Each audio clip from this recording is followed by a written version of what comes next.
С ВТБ нам выгодный дорог. А почему выгодно? С дебетовой карты ВТБ скидки на поездки в сервисах Яндекс.Гоу до 50%. С ВТБ нам выгодный дорог. Получайте скидки на поездки в сервисах Яндекс.Гоу до 50% с картой ВТБ. ВТБ. Все получится.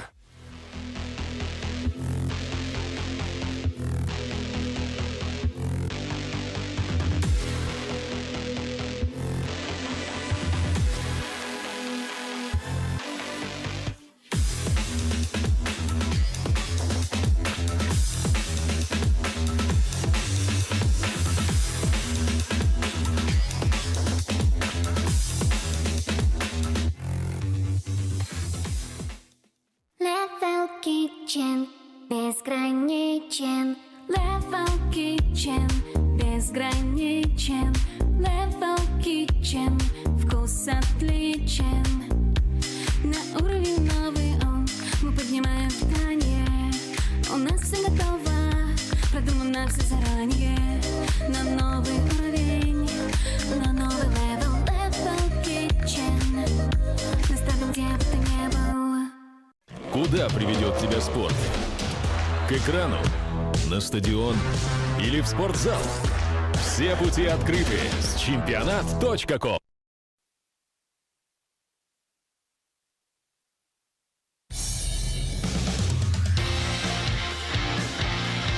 Если радио, то максимум.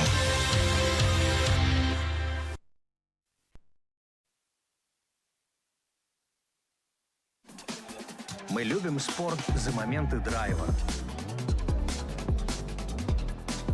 Моменты впечатляющего мастерства. Моменты запредельных эмоций. За моменты, которые становятся историями. Мы соединили моменты спорта и истории, которыми они становятся. И все для того, чтобы делать спорт лучше. РДС-GP – это вершина российского дрифта. Ой, щелчок, давай. Клево, смотри. Они все супергерои вообще. Мы дрифтеры. Цепляется мертвая хватка. Take it easy on you.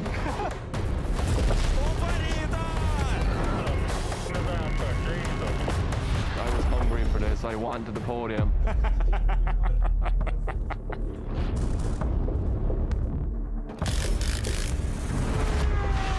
Самое сложное — это остаться на вершине.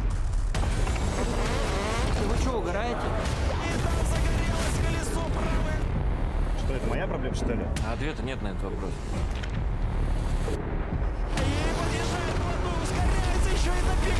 Как? Это возможно. Я не готов на камеру такое говорить. Надо верить в молодых. Извините, мама звонит.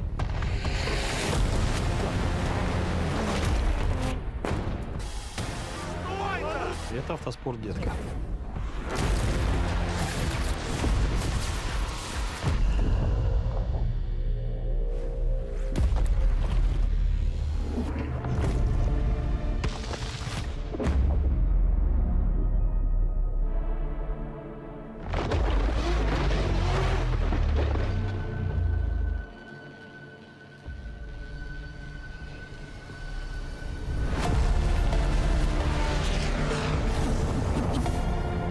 Вообще, за что дрифт любить-то надо? Риск. Мы этим живем.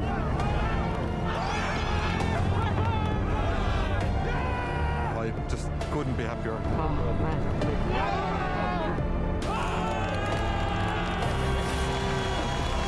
Черт побери, мы за это и любим дрифт.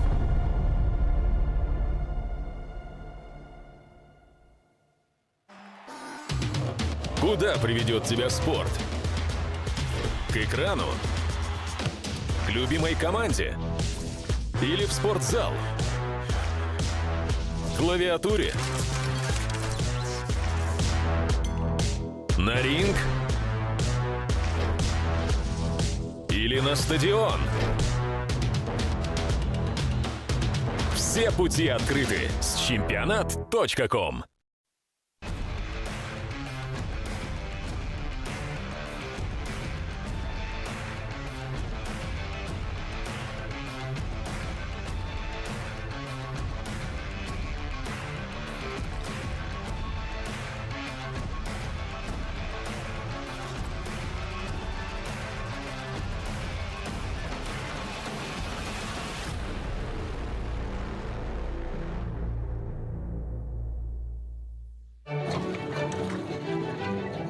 Привез вам показать карету короля дальних земель. Пробег от дворца до дворца.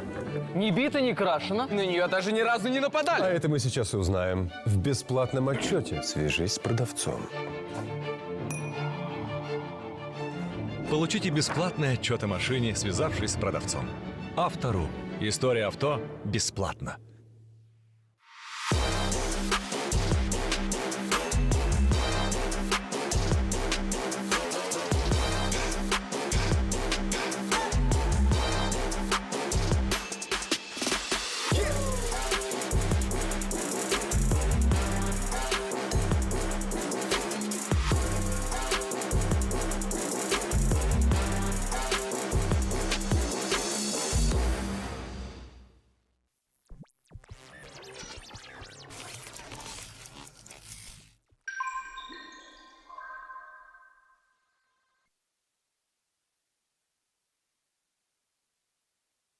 Читайте в августовском номере журнала «Пятое колесо». Зачем россияне кинулись скупать китайские пикапы? Почему управлять автомобилем можно до 100 лет? Кто станет лидером мобильной торговли? Назовут на выставке «Комавтотранс». Журнал «Пятое колесо». Свежий номер уже в продаже. 16+.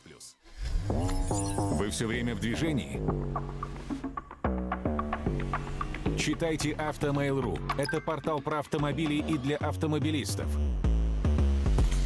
Здесь все самые важные новости о машинах, премьеры и тест-драйвы, штрафы и полезные статьи с советами, путешествия и истории. Будь в движении. Заходи на Автомейл.ру и читай про главные автомобильные события. В 2024-м явных преимуществ технических не было ни у кого. За РДС Европы, ребята, надо следить.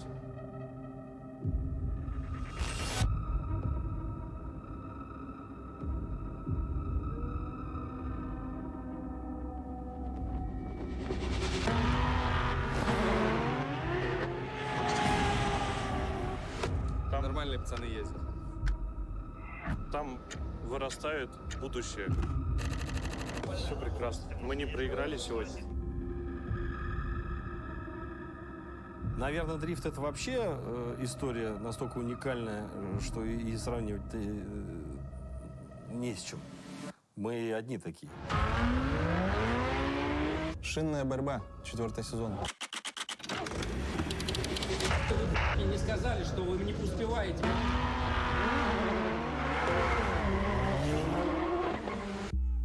Я думаю, что мы им показали, что они не такие недосягаемые, как, возможно, некоторым из них кажется. Темная лошадка, казалось бы, ноунейм-пилот может стать чемпионом. Повторить это сложно, а без подготовки должной невозможно.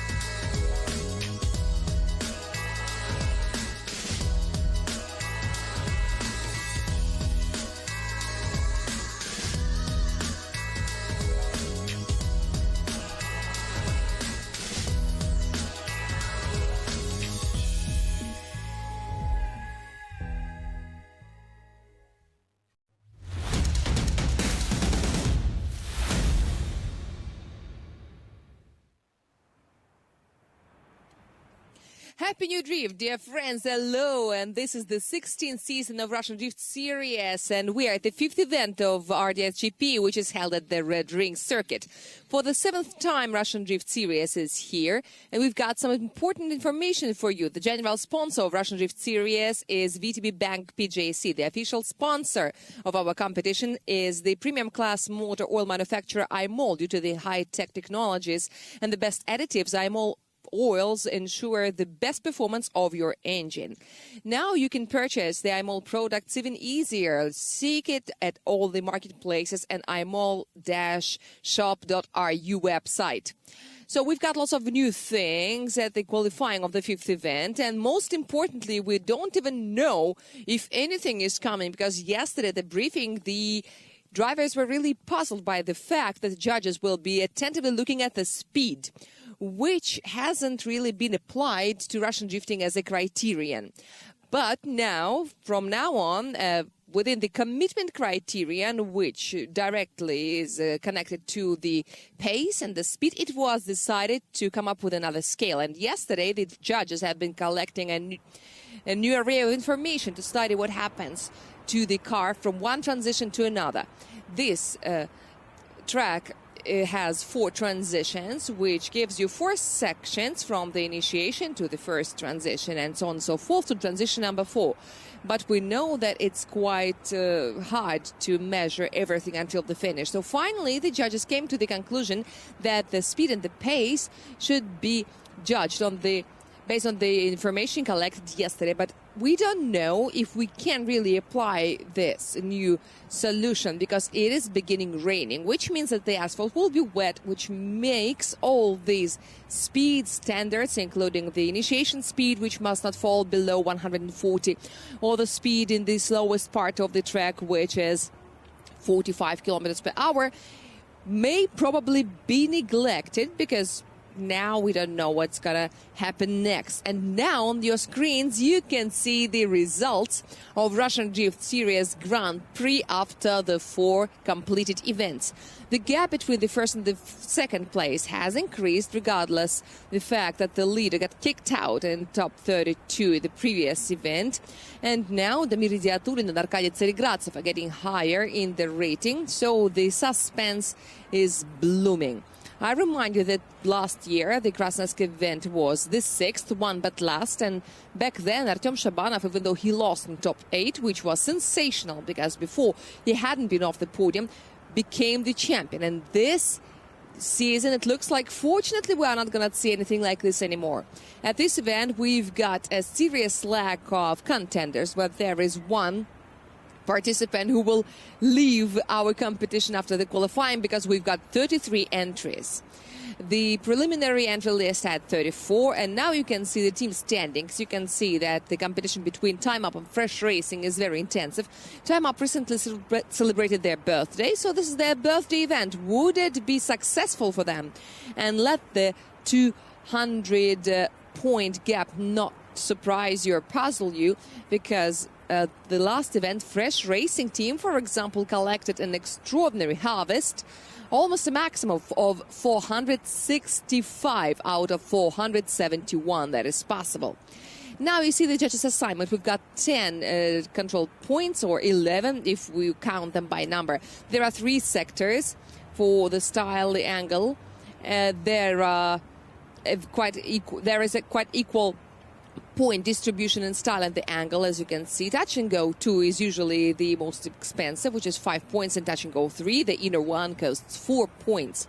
Here is one important thing in the movement from touch and go 2 to touch and go 3. It's only 40 meters long out of 480, which is the total length of the track. But within these 40 meters, so many cars have been broken, so many suspensions, so many bumpers have been ruined that the judges gave it a really very serious thought. That 40 meters have really helped our judges learn a lot of new things, because there is a deceleration zone, there is a transition, and there are 2 expensive touch and goes. So there we can see anything, absolutely anything. And now we can see the driver who is opening the qualifying for the 2nd time this season. Andrei Astapov wasn't really worried. He's a Mr. Fantastic lucky man, as we call him. Twice he pulled the 1 at the draw, and I remind you that in the previous seasons we did the qualifying in the order of the rating, but now we decided to make it random. And this is how the random worked, as we fairly remarked. The driver of Lukoil Racing 15, the prize winner of RDS Siberia, the winner of RDS Urals, Andrei Astapov, is starting off for his first attempt back on his E92. 156 meters of run in, and now he has got to work his left foot. And now you can see that his front axle is slipping because the asphalt is quite cool. He has already passed the slowest part of the track, touch and go 4. He's running touch and go 5. He's licking the no-go zone, makes the transition to touch and go 7. Oh no, he misses touch and go 7/2. And then shifts inward, takes the inner touch and go 9. We've got lots of inner touch and goes, yes, and finally the finish. That was a very hard first sector. And we forgot to mention one important thing. We've got minimum initiation speed, which is 140 kilometers per hour. And Andrei Astapov had 141. And I guess this is why he had so many adventures at the initiation. That was probably too little. But it also depends on how dry the asphalt is. Also, there's a dotted line in a very unexpected place in the longitudinal direction. It marks the place where you are supposed to do a transition, which matters a lot in tandem runs. But Andrei Astapov had lots of line flaws because his initiation didn't really go as planned.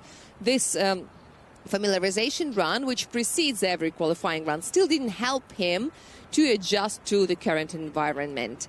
This familiarization run replaces morning practice. So now, instead of having a 1-hour practice in the morning, all the drivers have one familiarization run immediately before their run in order just to warm up, to wake up, and to touch the asphalt. All the drivers said that it was much better for them than the morning practice. Because since the morning practice, a lot of things may happen, especially for the later groups. It is harder for them to concentrate. The asphalt may heat up or it may get wet. And now you can touch the asphalt in the condition in which it will be during your very run. You can feel, you can absorb some extra information into your brain, and then armed with this knowledge you can go on your competitive run. Of course, every driver has got his own strategy of familiarization, because if anything happens to the car, you will not be able to do anything according to our rules. So you've got to be very careful, and sometimes the drivers just try some key moments like the initiation, maybe some other hard sector that they need to refresh in their memory. And now you can see Anton Dmitrienko also doing a little warm-up in the pre-start. And by the windshield cleaners, we can see that it is raining already. As far as Andrei Astapov is concerned, he had some adventures in the preparation for the event. He had the cord of the throttle that got into his turbine, but finally the damage was not fatal, and so now Andrei still continues competing. But it's very sad because the engine was installed at the previous event. It was brand new, it was taken from the stock of spare parts, so this is -4 for the angle in the first sector. This is serious, this is a very serious deduction. That is the correction. The missed touch and go 7/2, which gives you -3, and some more little mistakes. But we've got the result, which is 7, 29, and 32.5, which makes a total of 88.5. And of course, this is only one run that has been completed, so he is ranked 1. And this happens to Andrei for the second time this season. Even though the first sector was very problematic, Andrei still has got quite a good result. 88.5, I guess, would be quite a good score, even in a more competitive environment. So I guess Andrei Astapov is 100% at top 32. But where he's gonna be, we will see after his second run. Anton Dmitrienko from Irkutsk, I would say that this is his home event, and his S15 is already in the initiation zone. Now he is taking its element very smoothly, and he will be penalized for it, but not very significantly. The inner clip we will see at the replay, the touch and go, and you can see that with a little hesitation due to the wet asphalt, he presses the throttle and slides along the white line, takes both touch and goes, number 7, makes a transition and works around touch and go 9, and this is the finish. Yeah, you can see that the speed is falling. It's not really clear what contribution is made by the rain, because in such situations the drivers usually reduce the pressure in their tires beforehand. It does reduce the speed, but the behavior of the car becomes more predictable. And now Anton Dmitrienko at least made it to the finish. And I think the right front wheel was not in touch and go 3, which means that this is a serious line deduction, at least 4 points. And for the other criteria, he will also be penalized. I wouldn't envy the judges, because yesterday during the dry practice, they've been accumulating this information, and now it turns out useless, or it needs to be amended or corrected, so they don't have enough information. There've been some rainy practice on Thursday, but it was different because it was super wet. Now it is slightly damp because the condition of the asphalt matters a lot. Now I think it is even worse. It is even worse than when the track is completely wet. I think we all know it since our driving school, because here also at this red ring the asphalt is very rough, and this judge's assignment is a unique example of a 3D assignment. It was said that in a pit a correction is not a correction because there is a very serious pit in Touch and Go 5, and some drivers confessed that it even hurts their hands, so it also increases the physical load on the drivers. Here you see that seeking right lines is really going on. You can see that there are some old lines that are faded, and then it was decided to add 50 more centimeters because otherwise lots of wheels would be outside. It would be too hard for the drivers, and it would also be more comfortable for the chaser. So the judge's assignment is a creative process. It is not a single time thing because the judges designed it for a long time based on the feedback from the drivers. Anton Dmitrienko hardly reached 130 kilometers per hour. His speed was 133. That was his peak speed. I remind you that the unpenalized limit is 140, but it can only be applied when the asphalt is dry, and his speed in the slowest part was below 40 kilometers per hour. It was 39.2, while the unpenalizable limit is 45 kilometers per hour. But once again, it is only relevant for the dry weather. But now we'll see how strict the judges look at these criteria in such a weather. Now it is important to see the style score in Sector 2 and Sector 1. Because if we try to apply the dry weather criteria to the performance of Anton Dmitrienko, it would be at least -20 as minimum. And this is more than you can get for the style in the first sector. I don't mean that the score would be negative, but it would be really bad. And there is also a standard below which you cannot fall, which is 130 kilometers per hour, once again on the dry asphalt. When it's dry. Now it is not dry at all. It is not completely wet either, but I wouldn't say it is dry. Just in case, for no one to be disinformed, I'm just giving you the information for you to know how to perceive the score that you're going to see very soon, and I hope that it will happen right now. And Anton Dmitrienko also touched upon that dotted line which marks the transition zone between Touch and Go 4 and Touch and Go 5. And it would be interesting to see how Stanislav Dalgikh, the line judge, looks at it, because yesterday at the briefing he was asked what happens if you touch that line or cross it, and he said that it has to be perceived as a no-go zone, which means that for the leader this is the same as having your wheels out of the track. Your front wheel is still on the dotted line. We will see it probably crossing the line, and it will inevitably cause a 2-point deduction for the line. And yeah, you look at the style, -12, but not -20 at least. But the judges have been really hard on Anton Dmitrienko, and -12 for the second sector for that slowest point. This is 0 for the style.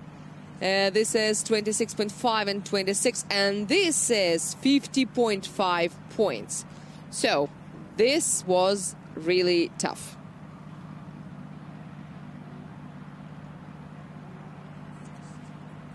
Andreas Stapov's score will be now corrected, and I guess it should be shown to us.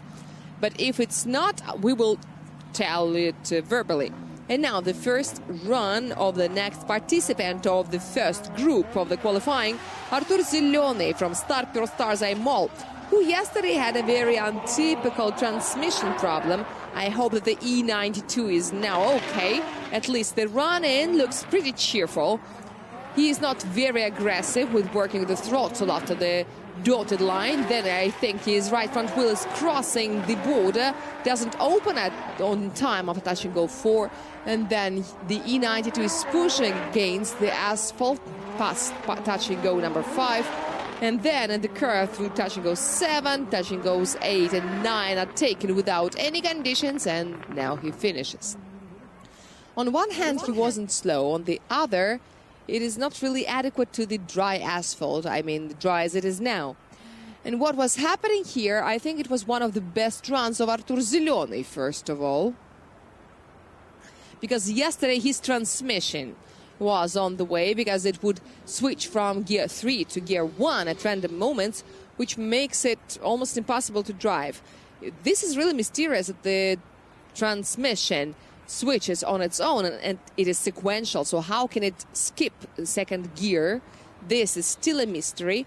No, this is not really good that the wheel crossed the line and then came back. It is only 2 points in that touch and go, but anyway, he also crossed the borders of the track.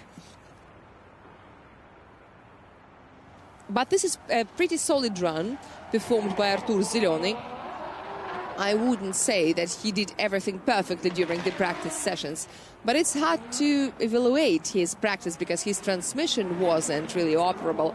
But if we recall how sequential transmissions can behave, when the throttle is off, it's easier to switch them down. It really is. But if the transmission skips transmissions and switches them on its own, it definitely means that something is going very wrong inside. This was not a perfect run, indeed, but the environment is also very challenging. But judging by all that, the car really obeys the driver, at least I would like to believe it does. And we will now see a productive attempt. There will be some result, and I guess it should be positive. For the style, there is a change in the score of Andrei Astapov. It will be done right now because there was a correction. So from 32.5, he will get 27. He's losing 5.5 points, which is a strange decision. But anyway, the system is characterized not by its errors, but by the reactions to its errors. So I don't know if we see it now on the screen right now. But anyway, we can simply deduct 5.5 points from his current score, and it will make a total of 83 points for the first run. 83, we thank everyone who provided us with the current information. And now, even if there is no title on the screen, we will see the corrected score during the second round. So, dear Andrei Astapov fans, don't be upset. 83 is also good. I think he still will be in top 32. The best from what we have seen so far. Arkady Tseregratsev seems to have installed some music system in his car as well. For this driver, the Red Ring is a very interesting place because here he either loses in top 32, which has happened to him 3 times, or a victory, or once he was on the second place. Arkady Tseregratsev is the leader in the number of victories here at this venue out of 6. He came first 2 times, but he's not the most productive in the amount of score. Arkady Tseregratsev always takes it all. But in his championship season, the Red Ring was associated with his renaissance. And he was usually somewhere close to top 3. And then finally, after the victory at the Red Ring, he said, well, at least I've won my home event. And he came to Sochi. It was a phenomenal final in the dark against Charles Eng. And it was very, very memorable. And this is the score of Artur Zelony. Quite a lot of deductions. Traditionally, for the style, we've got now some extra penalties for speed. For the speed that doesn't correspond to the vision of the judges. This is why Vladimir Safonov deducts so much now. So this is 22, 25.5 and 13 only, which makes a total of 60.5 points for Artur Zelony for his first run. Currently he is second, and Anton Dmitrienko decides to go to the health group. So his first attempt is zeroed, which I think makes sense. At least it explains his performance. So probably he was not fighting for the result, he was fighting with his car.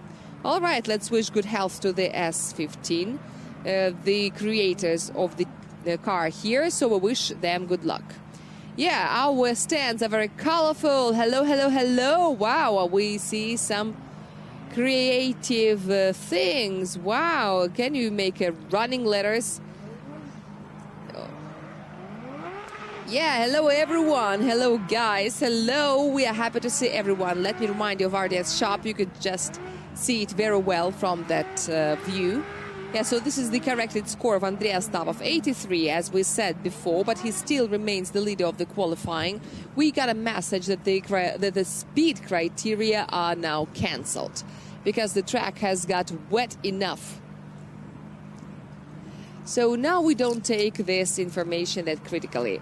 The driver of Likar одержимый Motorsport, Arkady Tseregrasov, on board his Nissan Fire Lady Z, is now going on his first qualifying run of our event, of the 5th event of RDSGP 2025. So he's running, he's accelerating, initiation and 580 meters of the scored section of the track. Carefully, naturally, Arkady Tseregrasov does the full reduction and then he floats to touch and go 3, collects touch and go 4. Now carefully, look how beautifully, without even touching the dotted line, he makes a transition to touch and go 4. And how hard it is in this environment to gain speed according to the judge's assignment. You see that there is so much suffering through touch and goes 5 and 6. Arkady Tseregrasov makes a transition, collecting both 7th. Now he holds on to the white line, the last transition, touch and go 9, and desperately, the Z crosses the finishing line. So I guess we can officially say that now the qualifying is absolutely wet, at least judging by the movement of the cars, judging by the absence of smoke, judging by the absence of speed. So no 140 kilometers per hour can be possible. This is why this threshold has been cancelled. As far as the speed is concerned, it was 107.4 at the moment of initiation, says the Merciless Drift Dynamics. So the slowest point is not even there where it was supposed to be. We usually see it in around touch and go 4, but now instead of gaining speed, Arkady Petrovich lost 3 kilometers per hour, even 4. And the exit from the sweeper where touch and go is, he had 36.6, which is normal temperature for a healthy person, but not a good speed for a drifter. But what can be normal in this environment? Now I recall the funny, the joke about a camel. Your legs are not nice, they said. But what is nice in me, said the camel. So the same thing is happening here. When everything is bent, everything is ruined.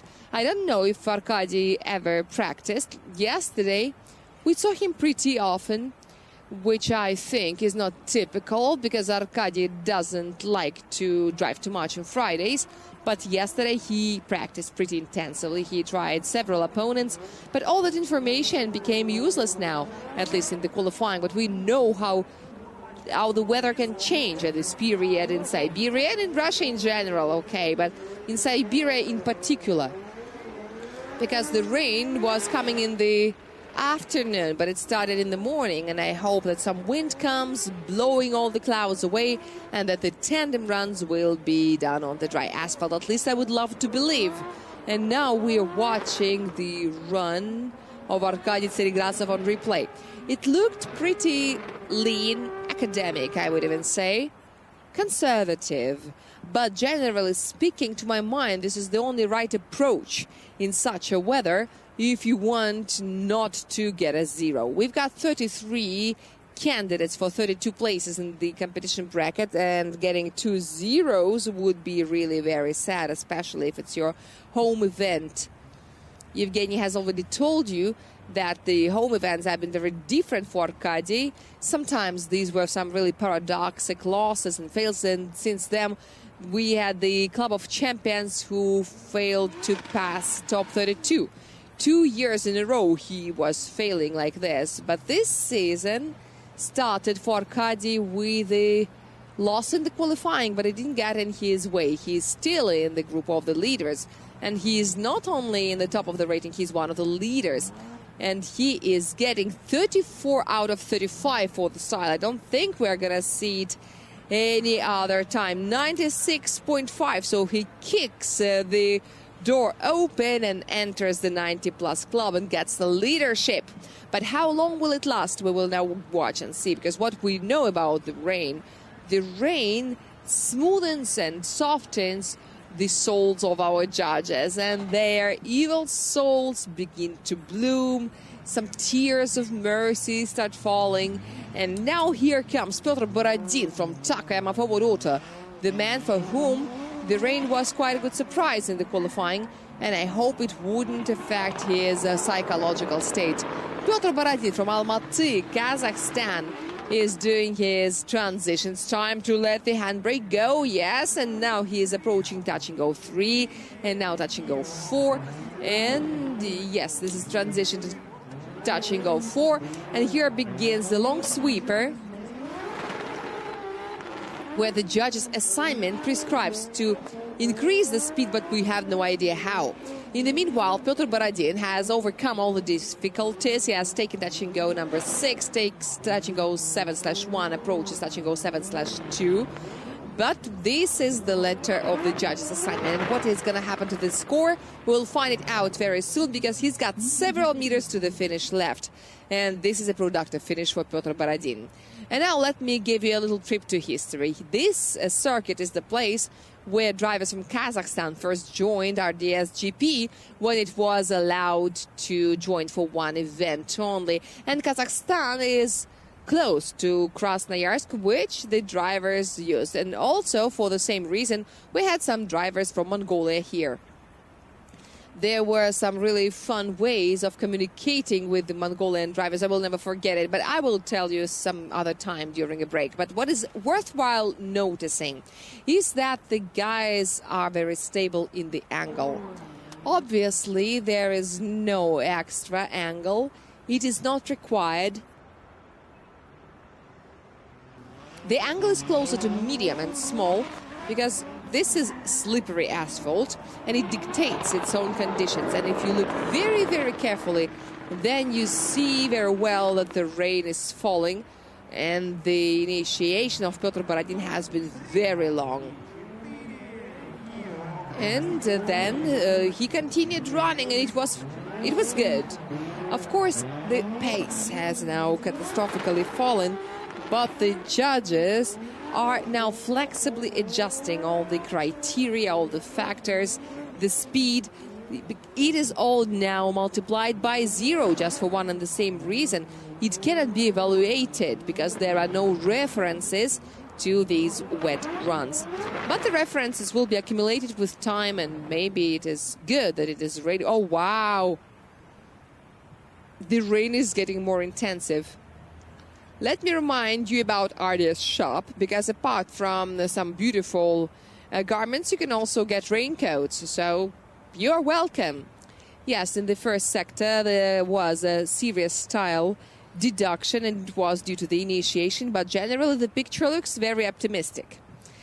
And in total, maximum for the line, -6 for the angle and -6 for the style, which makes a total of 88, which is a good result, first of all, considering the weather and considering the results of other drivers. Pyotr Borodin jumps to the second place.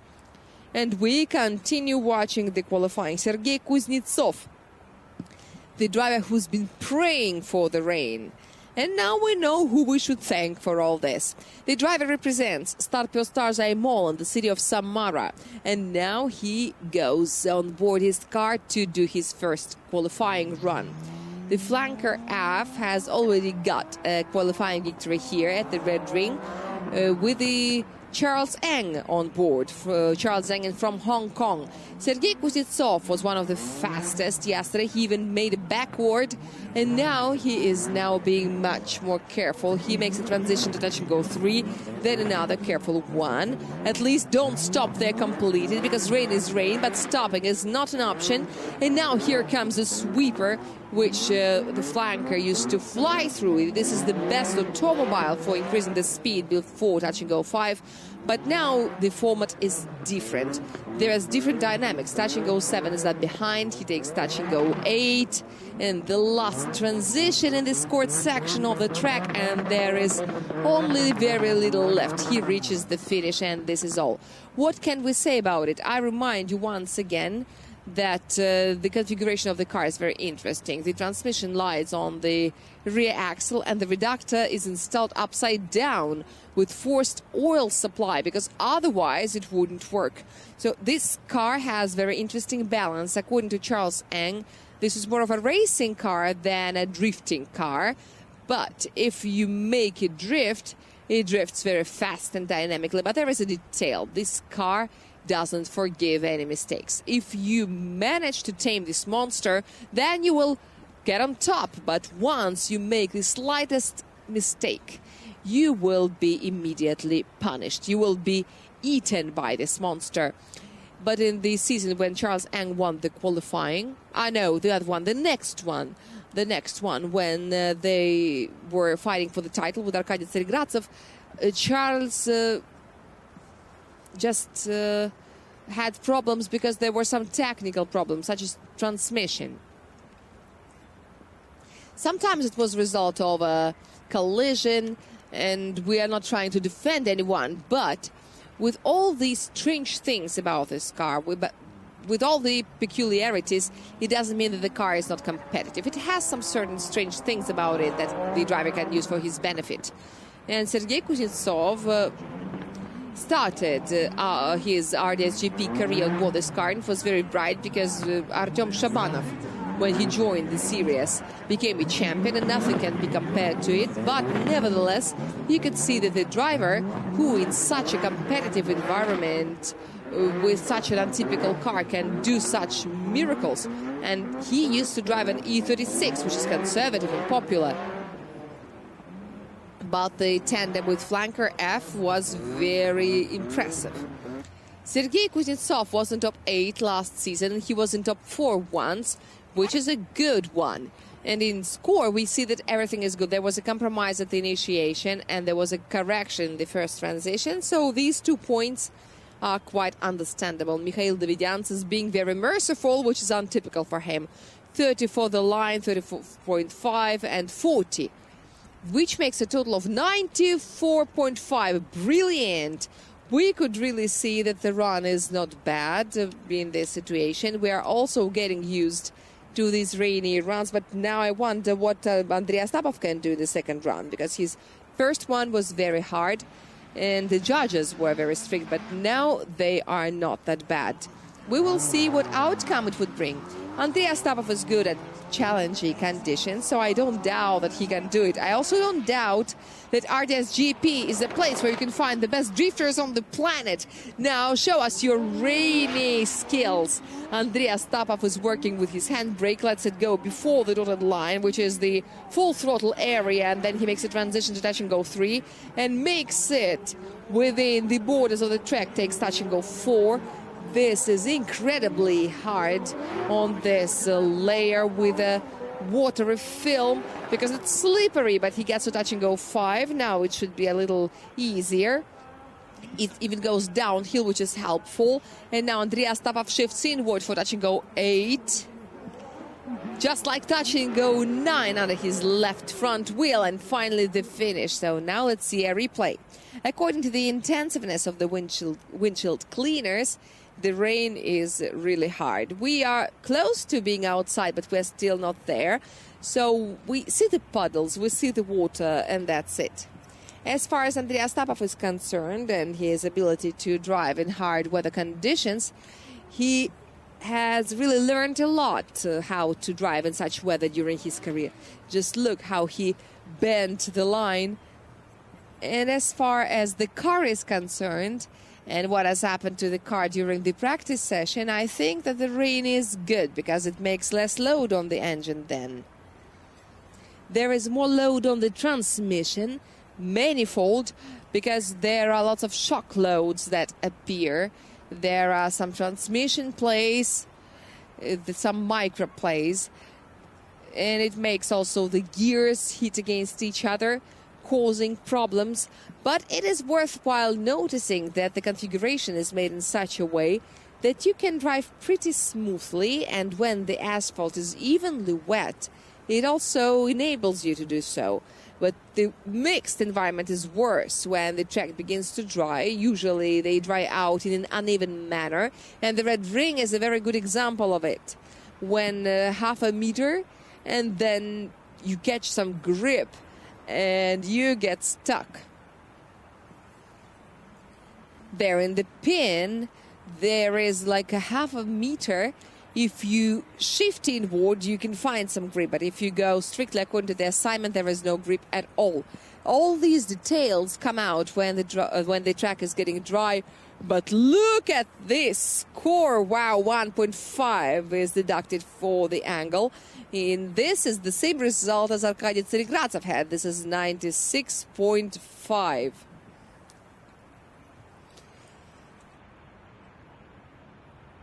Now, Arkady Tseregratsev has got to show him something, because now, currently, Andrei Astapov is the leader of the qualifying, because Arkady Tseregratsev hasn't done his second run yet. We know that he can easily do a 90-plus run, but now let's watch the driver of Start Pro Stars IMOL, Artur Zelony, coming out to the start. In the first run, he had 60.5 points, and this rain is the savior of Artur Zelony. A lot will depend on how ready the driver and the car are to this changeable weather. But, well, let's keep our fingers crossed. We wish him improvement of result. 3 reds, 1 green, and let's go. He begins to run, and of course it is not as intensive as it can be in such an environment. But here you've got to select the right speed so that you don't punish yourself right at the transition. Look at how Artur Zelony is using his steering wheel. Thanks to the white gloves, you can see every movement. Somehow he manages not to cross the dotted line, takes touch and go 4. Now it's time for this pin out there, which is crowned by touch and go 5. Without crossing the track borders, everything happens successfully.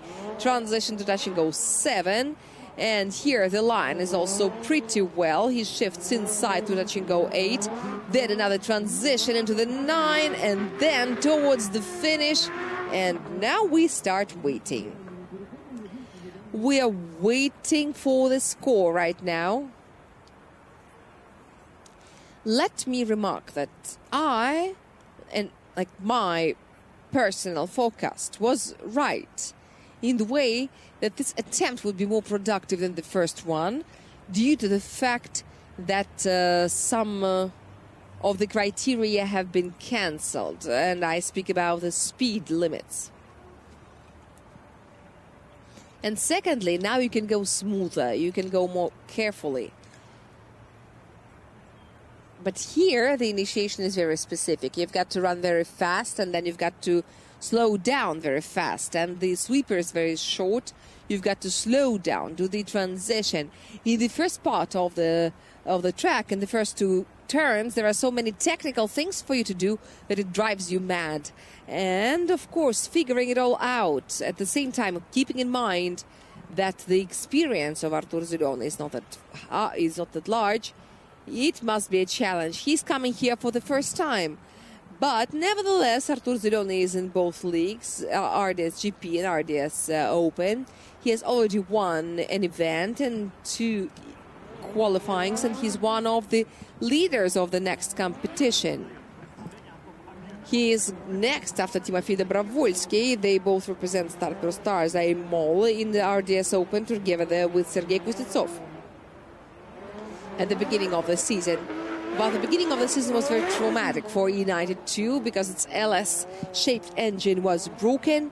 And since then, the team has been failing to get a new engine because you know that it's very hard to get, especially if it's being shipped from the other side of the ocean. But the majority of the drivers who are absent here at this event are absent here for this very reason, which is the lack of spare parts. Predator Drift team has gone through the massive breakdown of engines. Everything that could break did break, and in such a situation, going 5,000 kilometers away just didn't make sense, because then their home event is coming soon. I greet everyone. Everyone looks very concentrated looking into this rainy world. Touch and go 3 was missed, unfortunately, which is 4 points. This is a serious penalization for the line. The angle has also been badly hurt, and the initiation is not very clear. There is a very serious improvement to 84 points, but the position is the same. He is still 5th, but this 5th place tastes different. This is the 5th place that can remain 5th for quite a while, because we know that the massive crowd of the successful drivers is in the last 10. And now we fight for the leadership in the qualifying, because Andrei Astapov surpassed Arkady Tsarigradzev for a while. So his current task is to show something better than 83 points, or even improve his previous score. Let's see if he can do this. This is the vice champion of the world, the champion of RDSGP. This initiation is more aggressive than the previous time. We will compare it during the replay. Arkady Tsarigradzev takes touch and go 2, touch and go 3. He shows that his Nissan Fair Lady is not skipping that clip. Arkady Tsarigradzev was in touch and go number 4. He's suffering through touch and go 5, and now he is out to touch and go 6, to the transition to the 2 touch and goes number 7. He takes 1, he is taking 2nd. Here he is increasing the angle, but it's hard to see. Touch and go number 8 is taken, then a sharp transition to touch and go 9. It has to be sharp, but in this weather, doing it like this is awesome. And he totally deserves your applause. We can't wait for the score. I guess it should be better than 83. But the stakes are higher, because the main opponent of Arkady Tsarigradzev, the main rivals, are in the forthcoming groups. And we can't wait to see them as well. And what's going to happen to the leadership, because Arkady Tsarigradzev is already out. It makes it especially interesting. It is interesting also that Arkady Tsarigradzev can now rest throughout the day, because he has definitely reserved a place in top 32. But, well, we don't know. What if no one surpasses him?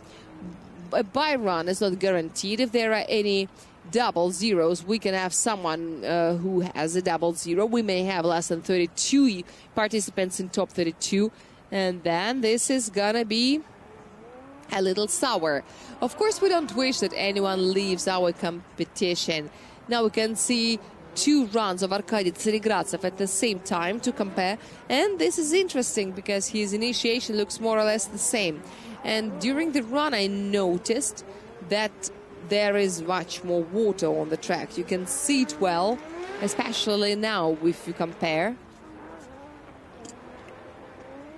There is steam coming from underneath the wheels, and then there are splashes coming out, or spray, as they call it in circuit racing. There are no special rain tires, so they do not wipe the water away very effectively, because sometimes it can be absolutely incredible. Hello, everyone. Hello. But what is good, maybe not all the stands, but on some of those we do have roofs. This is the differentiation by the financial criterion. So what happened in the second run? The acceleration for touch and go 4, touch and go 5, the car didn't want to gain speed at all. There is no repetition of the best result, but generally it's okay. 95 for the second run goes to Arkady Tsarigradzev. Traditional maximum for the line, 32 for the angle and 33 for the style. The first result of 96.5 still remains the better, and Arkady Tsarigradzev stays on the first place. We see now Pyotr Borodina on the track, and there in the background you can see some smoke show. Sergei Kutsnov is the second one coming. It is very important, and Anton Kovynev can share it with you because he suffered from this. It is very important to peel this top layer of tire off because it can be very slippery in the rain. Pyotr Borodin from Takayama Fovodota. The first effort was 88 points, and now here comes the initiation. Pyotr lets the handbrake go and starts sliding to touch and go 2. Takes the clip just like touch and go 1 and 3. Takes the most expensive ones. And now let's check the line score if there is a 2-point deduction for this correction. And now he's going to the sweeper, touch and go 5, and he does it successfully. You can see how narrower the previous version of the line was, and the border of the track was much narrower before. To touch and go 7 left behind. He shifts to the right. This is a Sylvia number 777. And to touch and go 9, Pyotr Borodin is moving to the finish, successfully crossing the line. There was a little hesitation at the run, and it looked like one of his gears wouldn't switch. The car was swinging, and maybe there is just a little bump, because from here you do not see the speed because the car is coming right into you, but you could see the rear wheel starting a wave because there is a serious puddle.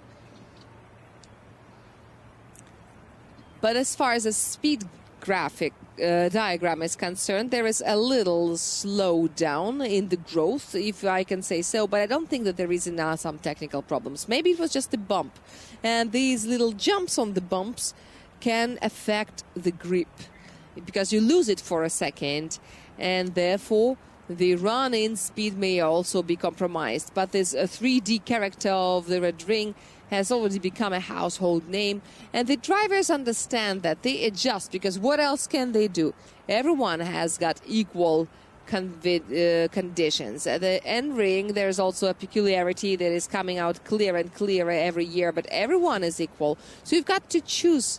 Either you take a softer suspension, but then your reductor would be hitting against the ground, or your suspension is slightly harder, a little less grip in some points, but your transmission is safer. And this is the compromise that the groups, that the teams need to find.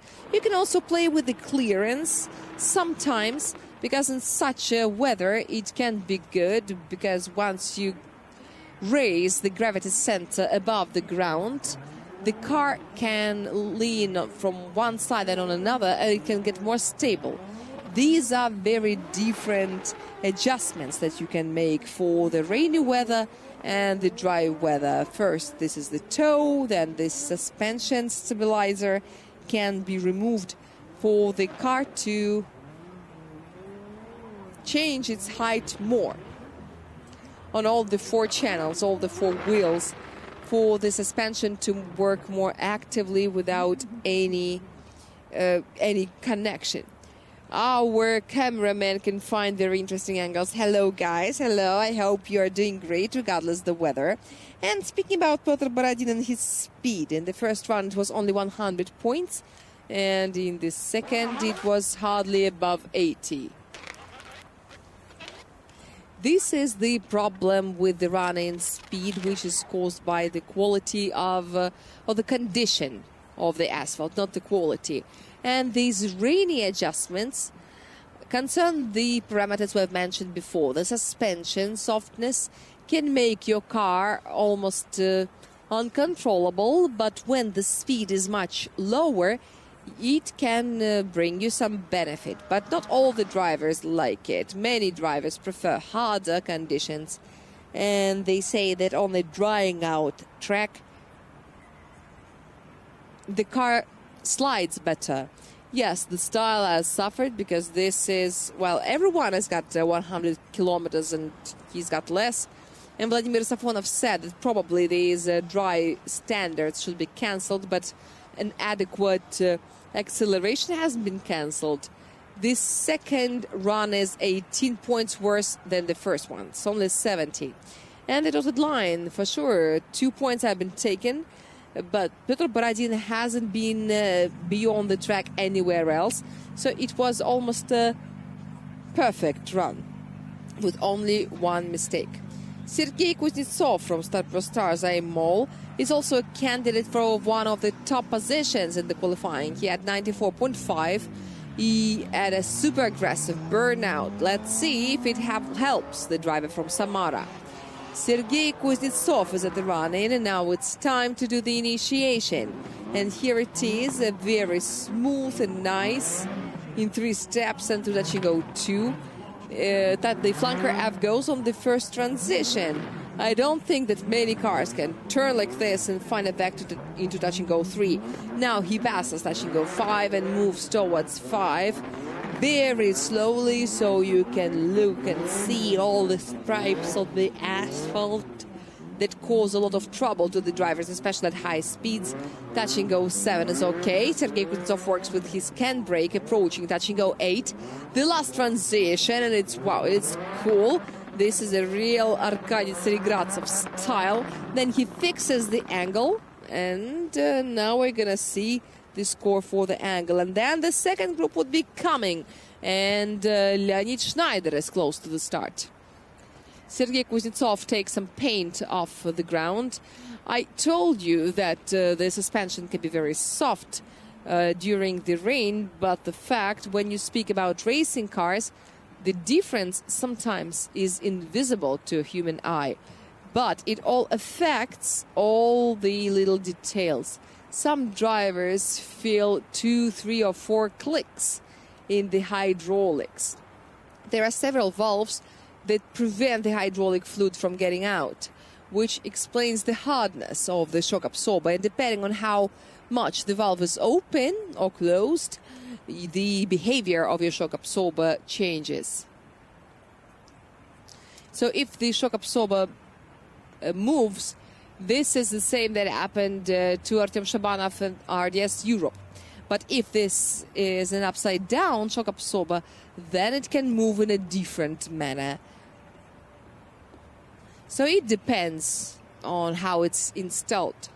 So, but there is another option, which is changing the springs and the spring stroke, which I guess affects the behavior of the car even more. Everyone who has ever studied the automobile theory, you know the difference between different elements of the cars and their softness and their adjustments.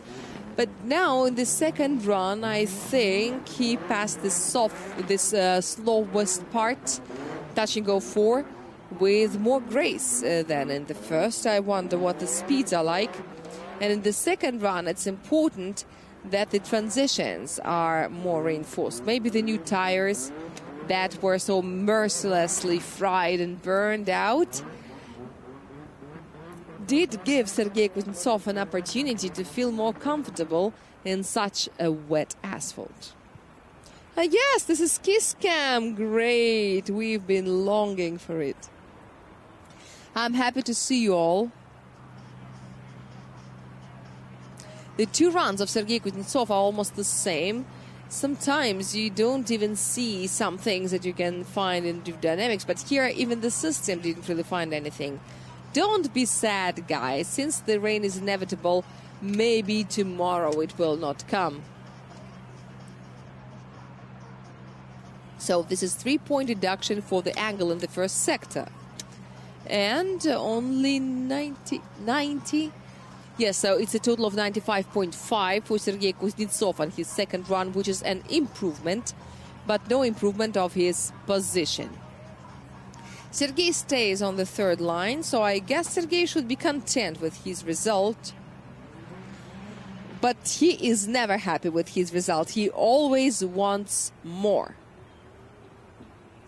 So now, Leonid Shnayder, the driver from Krasnoyarsk, representing Time Up team, which has celebrated its 4th birthday. On board his Toyota Mark II JZX90 is going his second run. The second group has started. He flows into the run-in. This is the scored section of the track initiation, pretty high speed. And while Leonid Shnayder is working on the initiation, Leonid is doing everything great. Touch and go 4. Now it's time to push it and push it and push it. Touch and go 5.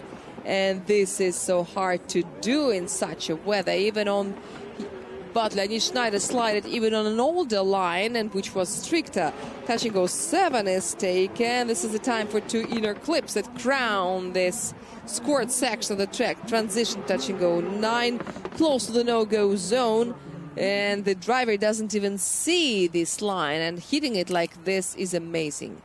100.8 kilometers per hour is the Furidasha speed. And here's what I want to mark out. In the second group compared to the first, due to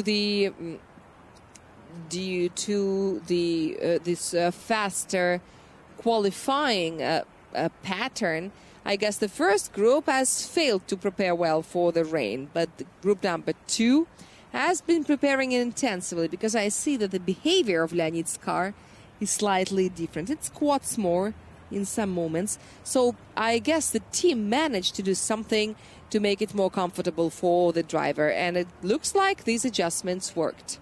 They worked really well, and even Leonid Shnayder also made some readjustments in his head, in his mind, because first of all, he's the youngest participant of RDS-GP, regardless of his huge drifting experience.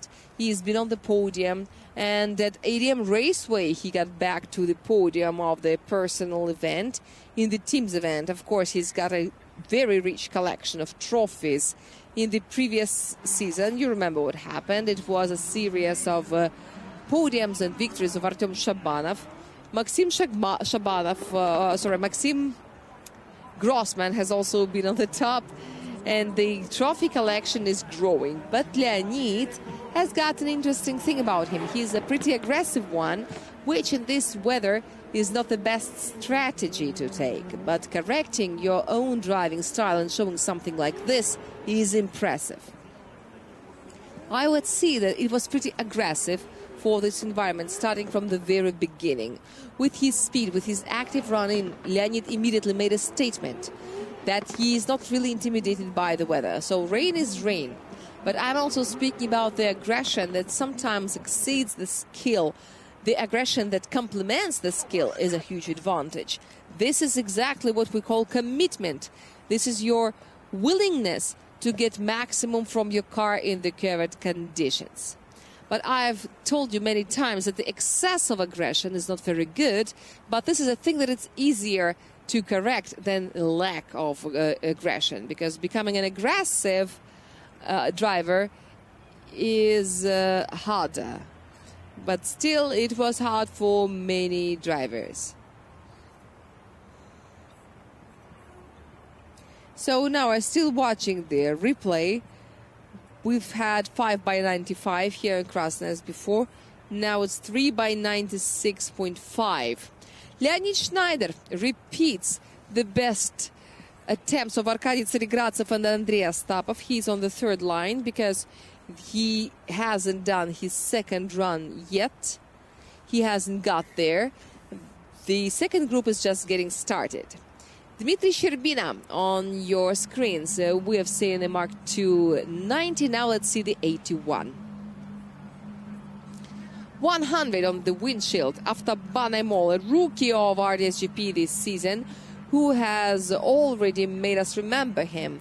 One broken reductor at Igora Drive, and Dmitry is now in all the best compilations. He exploded the internet at a certain moment, and when I said current environment, it really does look like a current of the river. Here's what I come to realize. But Dmitri Shcherbina is not having the best season ever, and this is not only because of that reductor. There have been lots of hard things for many drivers. If even Arkady Tseregratsev failed in the qualifying, what can we say about other drivers? We've been discussing Leonid Shnayder and his excessive aggression. Dmitri Shcherbina also stands out with a similar thing. His character, his attitude is sometimes excessive.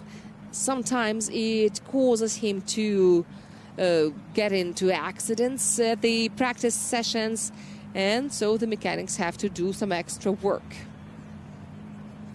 There are some technical problems on the judges' tower, which is no surprise. Everyone is suffering in this weather. The next is Kirill Matskevich, who got a new engine since yesterday. It was his team's birthday present. And Dmitri Shcherbina, another driver from Avtoban Aimol, is in the same group. Then there comes Damir Idiatulin and Anton Kovynev. This is an interesting company. Two leaders. I mean, Damir Idiatulin is very close to the leaders due to his victory, and Anton Kovynev has been in the leaders from the very beginning. Did you see that baseball cap? You can buy the same at our RDS shop, not only here at the event, but also online on rdsshop.ru. And wear it for good. Even if you didn't get what you wanted here at the venue, sometimes we run out of stock, especially when the weather is bad, because people want to wear something warmer, and the shop does have something to offer. But nevertheless, our website works, so if there is anything that you liked, but it wasn't available, or the size wasn't available, or the color, you can find it all on our website. Or can you imagine that all the magazines are sold out? This is the third issue of this season. Here you can see that this is not printed. These are real autographs of Arkady Tseregrazov and Georgy Chivchyan. So we keep this magazine in a special safe and only show it on air, and after the broadcast it's taken away from us. So there are lots of things. This is how you can use this magazine. Here you can also find the competition bracket that you can fill in as you sit at home. There is statistics for the upcoming events. You can find it all. So everything we're speaking about on air you can find in the magazine, and we've got interviews and loads of useful information. Here's Dmitri Shcherbina, by the way. What a coincidence. This is how he looks without the car in dry weather. And his car as well. And don't look at his spectacles. He's very aggressive. He drives with glasses. He tries to look like a nerd, but he is not. We've been watching him since the Winter Cup. He has always been very aggressive. So we have seen what this guy is worth. Dmitri Shcherbina from Avtoban and his Toyota Mark II. If this car looks familiar, then yes, it is. This is a car with a rich history, which is still being written, which is great. And now the qualifying of the fifth event of RDS GP 2025 continues. Dmitri Shcherbina starts. He is running his first run. So let's see. Wow. And immediately the Toyota makes a little jump, but he still collects the first two clips. He slows down before touching go 2, a very serious one. We'll see it later. It looks like there will be some penalization. Then a transition, touch and go 4. And somehow Dmitri Shcherbina fixes the angle, showing that the car wants to spin around, but it doesn't. This is quite a stable speed for such a weather. And to touch and go 6, he makes a transition, touch and go 7. And now there are 2 inner clips, and this is touch and go 8. And the final transition, touch and go 9. Dmitri Shcherbina is finishing the first attempt with a non-zero result, but there are lots of questions. And I still doubt what the score would be, because the car body has been swinging from side to side, and we will see what the ankle judge says about it. He had 103 kilometers per hour, and then he probably didn't know what to do with it. Or maybe he just didn't expect that the car would catch that grip, because every time you go on a wet track, the driver expects it to be wet and slippery. But sometimes the car doesn't want to slide. You've got to turn it around with force. And here he failed to spin it enough. It is interesting to compare the familiarization, which is not shown on air, to what we see in the first run. And even the briefest analysis shows that during the familiarization, Dmitri almost showed a backward. The angle was very close to 90 degrees. And then what happened next? He was slightly more careful at the run-in. Maybe this is why his initiation wasn't that clear. We also saw a correction that you cannot see through the camera. But Mikhail Davidians is very strict about it. So if we see a deduction, it means that there is something to penalize the driver for. And now another interesting peculiarity. There is a very serious angle loss on the border between Sector 2 and Sector 3 before the transition to touch and go 7. He doesn't even straighten out, but the angle is very, very small, even though according to the assignment it has to be medium. Dmitri Shcherbina has been doing his best to surprise everyone during his practice sessions in the dry weather, but these excessive experiments, I guess, hold Dmitri back. He cannot show us some average run, because it has to be careful. It has to have adequate speed. What we really value, the smoothness of the speed. You've got to gain speed smoothly. When you slow down, you've got to do it softly and easy. If you take an angle, you've got to fix it without fluctuations or corrections. So these are all the things that we really value in such challenging weather. And Dmitri didn't really succeed in this. We get a comment from the judges' tower. That little dotted line that shows the transition before touching go 4, you're allowed to cross it with the front wheels, but not with the rear. Okay, we accept it. We copy it. The initiation is not as dramatic as it seemed. It is -6. So this is 28, 29, and 90. So this is quite a good result, 87 points. Congratulations, of course. And now he is rising to line 6, flies up there. And now we're waiting for the attempt number 2. I guess Dmitri has made some conclusions. He's got an experienced team, a spotter with huge experience. Eduard Burtsky, I mean, this is the man who competes in winter drift battle, or at least he used to. And this is Kirill Matskevich, who has got 2 achievements here. The first one, the new car, which is Toyota Supra A80, which Kirill Matskevich is getting used to slowly. He was very self-critical after ADM Raceway. He posted, half of the season has been over, but I haven't done a single proper run. But we don't agree with you, Kirill. But the second challenge, well, he has got 3. The second challenge is a new track, and the third one is the rain. The situation is catastrophically hard for Kirill. But even though Kirill is a rookie of RDS GP, he's an experienced RDS Europe fighter. He's a prize winner of that series, and this is not an easy thing. This is not an easy walk. His first run, Furidashi, pretty good. He spins his car around and lets go of the handbrake before the dotted line. Then a good sharp transition to touch and go 3. Interesting, then touch and go 4 and 5. A sharp transition with some little corrections after fixing the angle, and then run into touch and go 5. Well, not really a run-in, but he maintains the speed. At least here, it begins after touch and go 6 to touch and go 7. And once again, another sharp transition performed by Kirill Matskevich. Now he shifts it to touch and go 8. He makes the last transition. Touch and go 9 is also taken, and he finishes. It should be noticed that this is probably one of the most aggressive runs we have seen so far. I hope that after this run, Kirill says that he has got at least one proper run, because it was really, really cool. Yes, there were some little angle fluctuations, but who didn't? Who didn't have them? You don't need any fingers, because everyone has such difficulties in such an initiation pattern, because you need to slide for a long while. While you're doing this, you cannot do anything with your car. You can only pull the handbrake or press the foot brake. There are no other options available. You are pressing the clutch and waiting for what is coming next. This is a really very hard element. It's very hard to lose your control over the front axle, but in this situation, this is not that risky. Here you can also study some aerodynamics from the splashes that are coming out.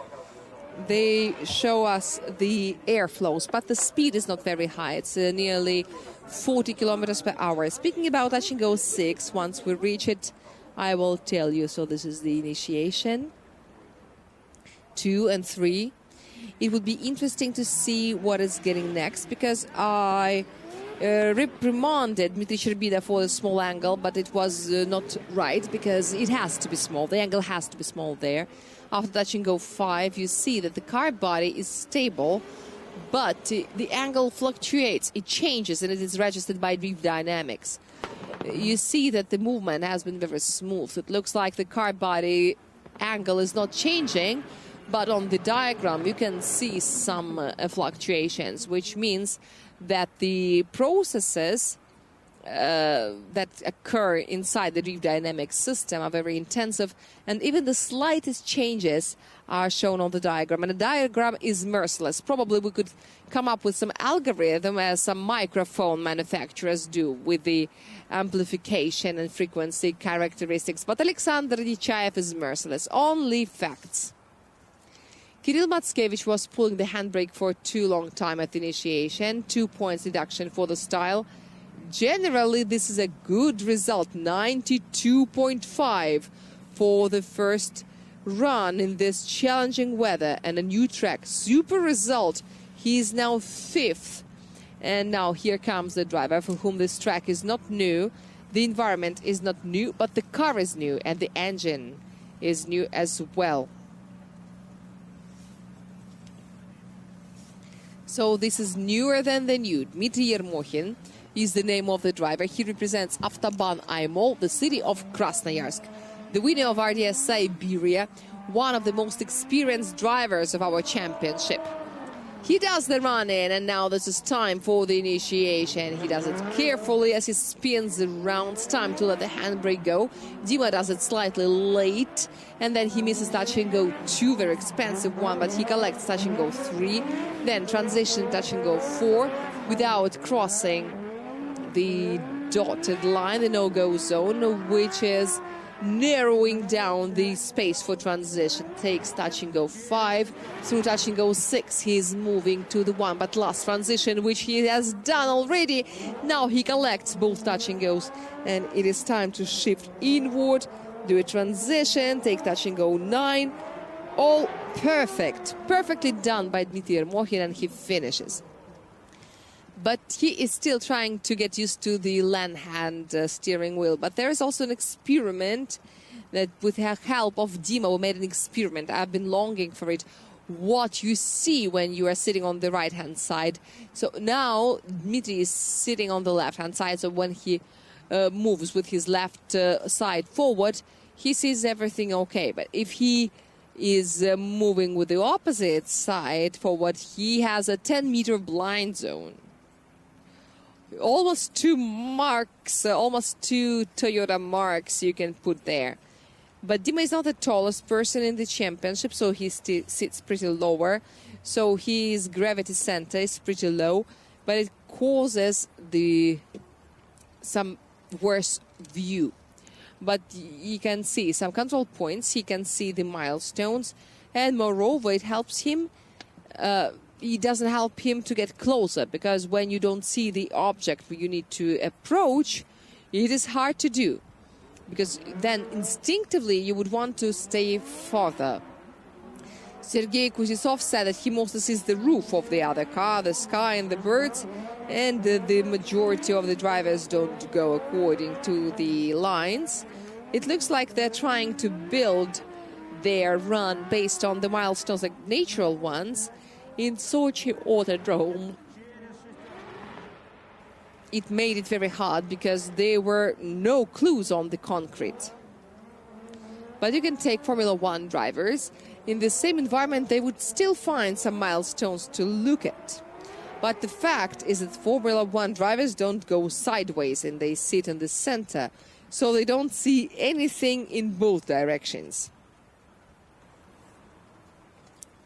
Now we're waiting for the score of Dmitri Yermokhin. In the meanwhile, we are watching the banners of our general sponsor, BTB PGAC, and of course yourselves, dear guys. Since this guy has unzipped his jacket, it's getting warmer, but it doesn't look like the weather is changing. But I love the way you have prepared beautiful, cheerful umbrellas. When you sit under such an umbrella, the world doesn't look as such a bad place. And -5 for touch and go 2 doesn't look that sad anymore. But in the first sector, he's got lots of deductions. 11.5 points has been peeled off him. And this is the initiation only, even before the first transition. So 11 control points, misses 1, and this is -5. This is tough. 81.5, and he is 9th. All right, so we've got the understanding of what to do with it. In the second round, you've got to do it better. Damir Idiatulin, the driver who has got 12 qualifying victories in his track record. No one has ever had more. The second one has got 9 victories, and that is Georgy Chivchyan. But generally, out of our current drivers, we've got 12 qualifying winners, and there are only 5 of them who have got more than 1 qualifying victory. So this is an elite club. Damir Idiatulin had a brilliant victory at the previous event, regardless the absent final. And now here comes a new chapter in the career of this Krasnoyarsk driver. Here he started his way, not only in drifting, but in sports in general. He started from quite a low positions, but now he's one of the top drivers of Russian Drift Series, one of the leaders of the season, Damir Idiatulin. Slowly he floats to the Chingo number 5, and now finally here comes this long-awaited clip. Now he can speed up, do a transition, collect touch and go 7/1 and /2 as well, and then shift to the right carefully. He takes touch and go 8, the last transition.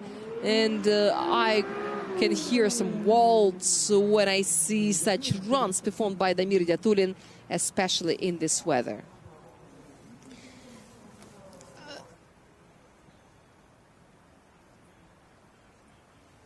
Damir Idiatulin was the dominating force of the winter competitions here at the Red Ring. On board his Lada 2, he used to surprise everyone. No one could get even close. He would run away from everyone. And now this skill of driving on the slippery road is very, very advantageous. Of course, the ice is a different thing. And these 1000 HP Silvias are built for different weather. But still, the skill of operating the pedals and driving like this is good. In drifting, and not only in drifting, but in motorsports in general, the car is usually operated not with the steering wheel, but the pedals. Especially in drifting, because there you go drifting, you go sideways. The steering wheel only gives you a direction.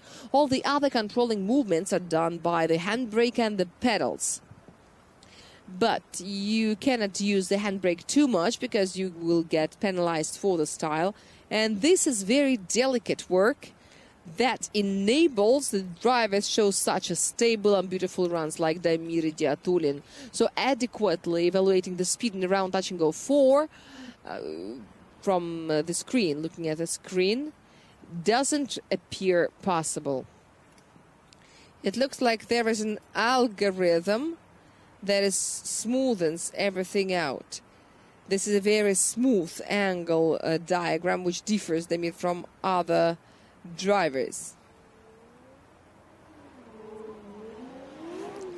But the speed at the initiation is not very high. It's 86 kilometers per hour. 29.2 kilometers per hour was the speed. And then I would say that unlike the other drivers, Damir Idiatulin is increasing the speed from touch and go 4 to touch and go 5, which is an important thing, but we wait for the results, because Damir had to work the handbrake really hard at the initiation, which is not typical for this driver in normal conditions. He does deserve your round of applause. Thank you for greeting our drivers. I don't know if they can hear you or not, but the energy is something that you always feel. Oh, whoa, this is the style, this is the speed. In the first style, this is a lack of speed. In the second sector, this is the slow down. This is not enough. Wow. And the run was so beautiful, and only 24 points for the style.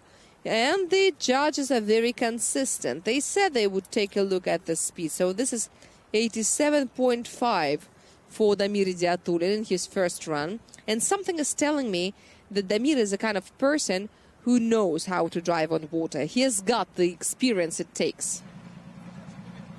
And he's also got 12 qualifying victories, 8 event victories, second place in the personal competition of the championship, 2-time third prize winner.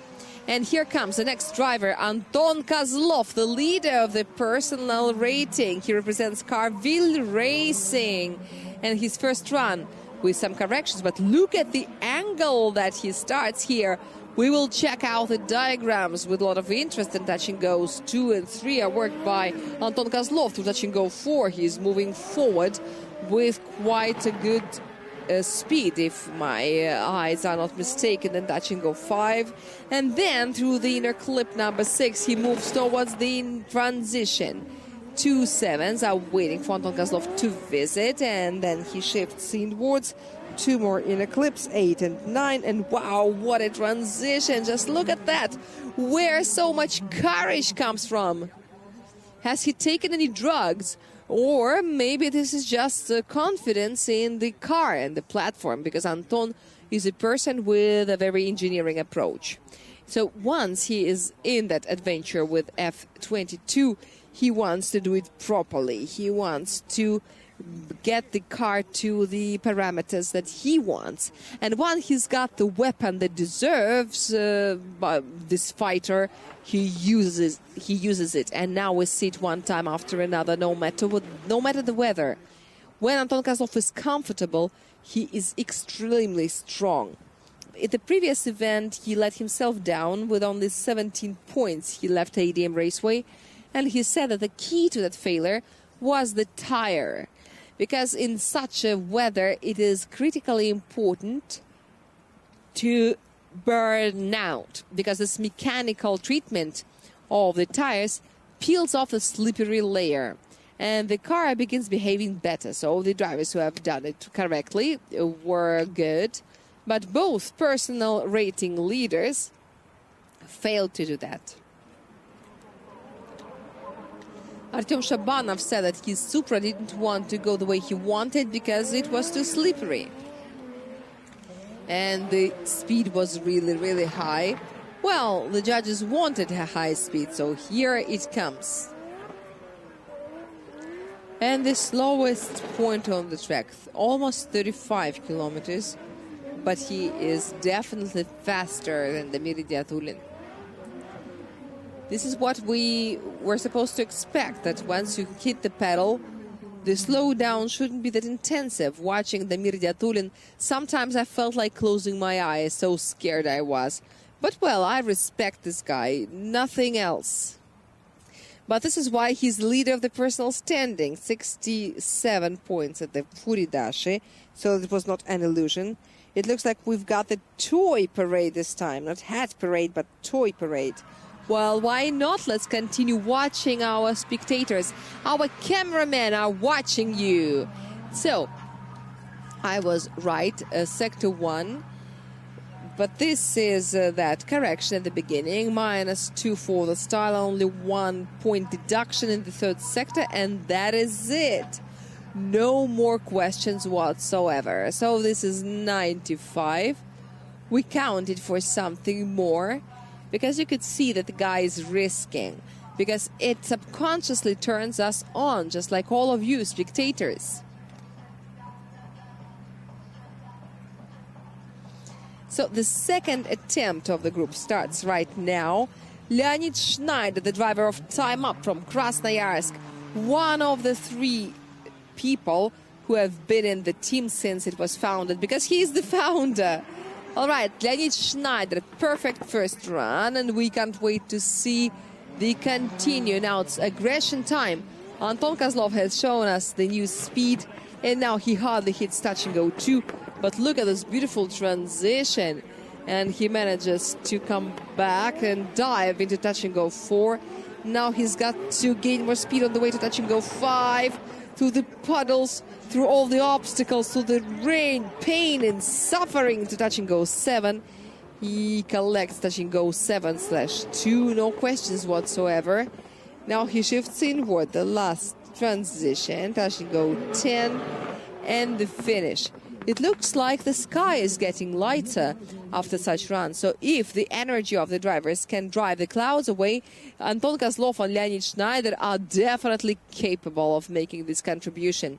I remind you, 96.5 was the result of Leonid Shnayder in the first run, which was exactly as much as Arkady Tsirigratsov and Andrei Astapov had, who are currently occupying positions 1 and 2 in the rating. In the second run, Arkady had 95, which means that he's got to show something better than that in the second run. But I am slightly confused by this second inner touch and go, because there he had to do some manipulations with the car to make it go there, and of course it couldn't be left without a hammer. There was some little angle play and speed play, but this is I don't see I saw any serious speed loss. I guess everything is within the line of Anton Kovynev, but the initiation speed was much higher. 114 was recorded by Drift Dynamics. Leonid Shnayder had 100.5. And yeah, the stability is amazing, which is very careful.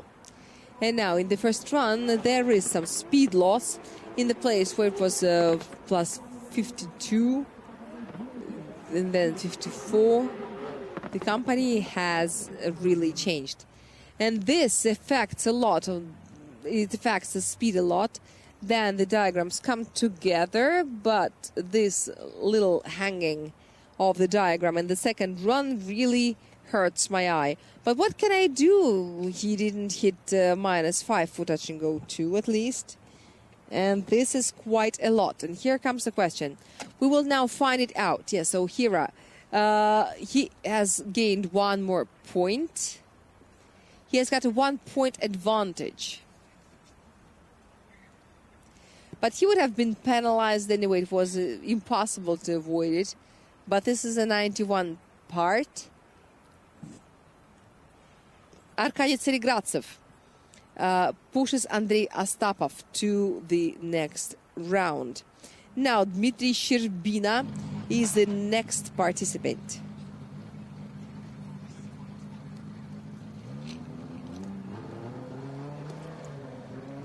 Anton Kovynev, with his first round, repeated the second round of Arkady Tsirigratsov. Would he fight for the victory in Arkady Tsirigratsov? Dmitri Shcherbina. He begins the movement to the Furidash zone. He had 87 points for the first run. He had more aggression than product. Now it's time to bring these two parameters to harmony. And he takes touch and go number 2, but he's got questions about touch and go 3. And then touch and go 4, the slowest point on the track, and movement through the pin towards touch and go number 5. And you can see that the puddles are shining. Perhaps this is the sun coming out. Carefully, he adds more angle, a correction, and I guess he may be penalized for it, penalized for the angle, because it is all happening right underneath the judges' tower and the judges' seat. All Dmitri Shcherbina is going through the third sector and crosses the finishing line. He's been starting it all so nicely with aggression that was necessary. He had around... Sometimes it looks like his car movements is more articulated. It is long, it looks differently from the car of Anton Kovynev, for example. And these wide cars, like Anton Kovynev, do have their magic. But it looks like the rain has stopped. We see the windshield cleaners sweeping the windshield, wiping away the raindrops. But these are the last ones. No new ones are falling. And it can take us to the situation when drifting on the drying out asphalt is harder. The rain has really stopped. We get the news, which means that if the rain doesn't start again, in about 1 or 2 groups, we will have our favorite entertainment called Dry and Wet. So this is the reality, and in this situation, drifting, just as life itself, is unpredictable. Someone is luckier, someone is less lucky. So, well, this is something that you cannot change. What does the rain map say? It says we should be carefully optimistic. We can even expect top 32 to start on the dry track, or at least not on the not under the rain. But there is another front coming up. But then only the forecast begins, so we shouldn't try to claim anything. And yeah, we can see the beautiful hats. This is a kokoshnik, the ethnic Russian headwear. This is a small, a cropped kokoshnik. This is a 1960 kokoshnik, when everything was small and mini. So this is quite a lot of deduction in the first sector. This is maximum for the line, 30.5 for the angle and 29 for the style. And there is an improvement. And this is 89.9. And Dmitri steps on the 7th line of the rating. Congratulations. And we can also congratulate him on being a guaranteed participant of top 22. In the meanwhile, here comes Kirill Matskevich, who also has a chance to improve it. He's currently 6th, 92.5 points. He represents the team of Time Up, the city of Minsk. A great result for the first attempt, so I guess now Kirill Matskevich is more relaxed and he can show something more impressive. The car is jumping in the run, and then initiation and leave the handbrake, let it go. Dmitri Shcherbina is doing it. Positions his car, no effort required to collect touch and go number 2 and to touch and go number 3. He runs into the slowest part of the track. Here, the Supra A80 is pushing off the asphalt quite well in this weather. Of course, he is wiping the water off from touch and go 6 to transition touch and go number 3. He spins in touch and go 8. But it should be said that everything is controlled, very well controlled. He has demonstrated that this is the driver who is the master here in the stand-up, who is the leader and who is leaded. What I'm confused by is not the handbrake pull in its duration, but the rear wheel's spin. Doubtlessly, he did press the accelerator before the dotted line. And I believe in such situation, the judges are pretty okay with this. They're very kind to it. But I think that he pressed it too late. And in the first run, he was also very similar. He had lots of penalties in the first sector for this very reason. And in all the rest, he's been very careful. He's been doing a very beautiful job. And we can say that Kirill Matskevich is adjusting to the new car. He's close to the no-go zone now. And as he is getting used to this new platform, and before that he had a BMW E92 and before a Nissan 180Z RPS 13, so it means that he had never had an experience of driving a multi-arm suspension vehicle. But everything happens for the first time. So the Nissan, BMW and Toyota are the three main cars. So, 2 runs, we watched them at the same time. They are very similar. Here, Kirill adds some more angle, but this is not the absolute figures that matter, but the predictability. And this is why the assignment is designed this way, for the leader to be predictable for the chaser. And this predictability often contradicts the fight for the absolute results. Now we'll see what version of balance Kirill Matskevich has found for himself. Because the angle in TG6 must be small, but it used to be very small, and then it got rounder. So now some smoke is coming out. Damir Idiatulin is having fun there. There is a cloud and a bonus track. And now BMW E94 Dmitri Yermokhin is hiding under the roof. Dmitri wasn't very lucky in his run number 1. Oh, wow, I was wrong. I take my words back. I'm sorry, I apologize to Kirill. He loses only 1.5 points in the first sector. In the second sector, there is a serious flaw in the angle. Touch and go 6. And in the third, there is also a little penalty. But this is 30, 31.5 and 33.5, which is 95. There is an improvement, yes. And it repeats the result of Anton Kovynev. And now he will have a second run as well. With 95 points, you still cannot aspire for the victory, but this is a top 32. Dmitri Yermokhin is definitely capable of it, but now this is going to be harder. For Dmitri, even the sun came out. And now our cameraman will even have to close the diaphragm. And now you see the E92 making jumps. And Dmitri is taking the situation under control.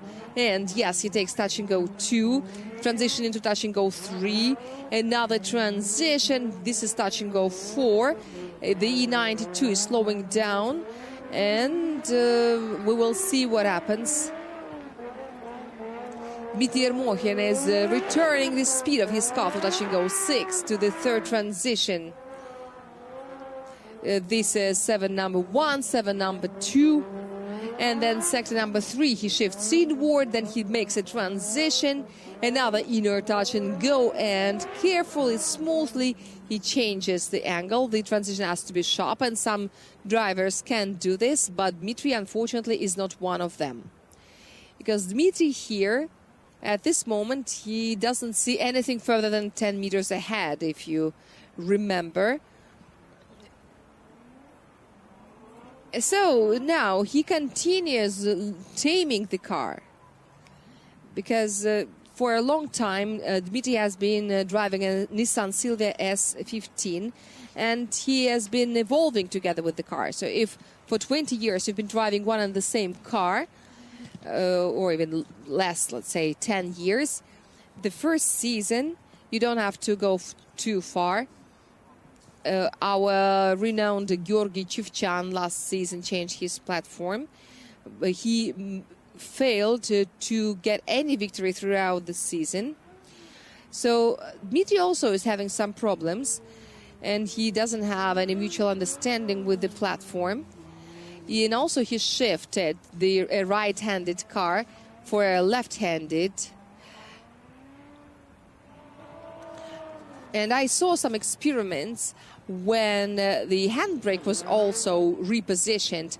There are some factory manufactured cars with repositioned handbrakes, like a Ferrari. For example, there is one Rolls-Royce made in 1922. It is right-handed because it's a British car, and the handbrake is, the transmission select is on the right-hand side, but there is no door at all. Or a Ford GT40, it also has an interesting position. It takes some gymnastic skills to get inside. I don't know what Appendix J of the sports code says about it, because the handbrake must not be in the way of the driver. But no risk, no drift. We like this position, and so do the judges. This is why we have these speed criteria. But if the asphalt dries out, we will have to explain to you why those deductions occur. Damir Idiatulin, who has got lots of those deductions, is now at the starting line. Dmitri Yermokhin also has got lots of penalizations, but the reasons were slightly different.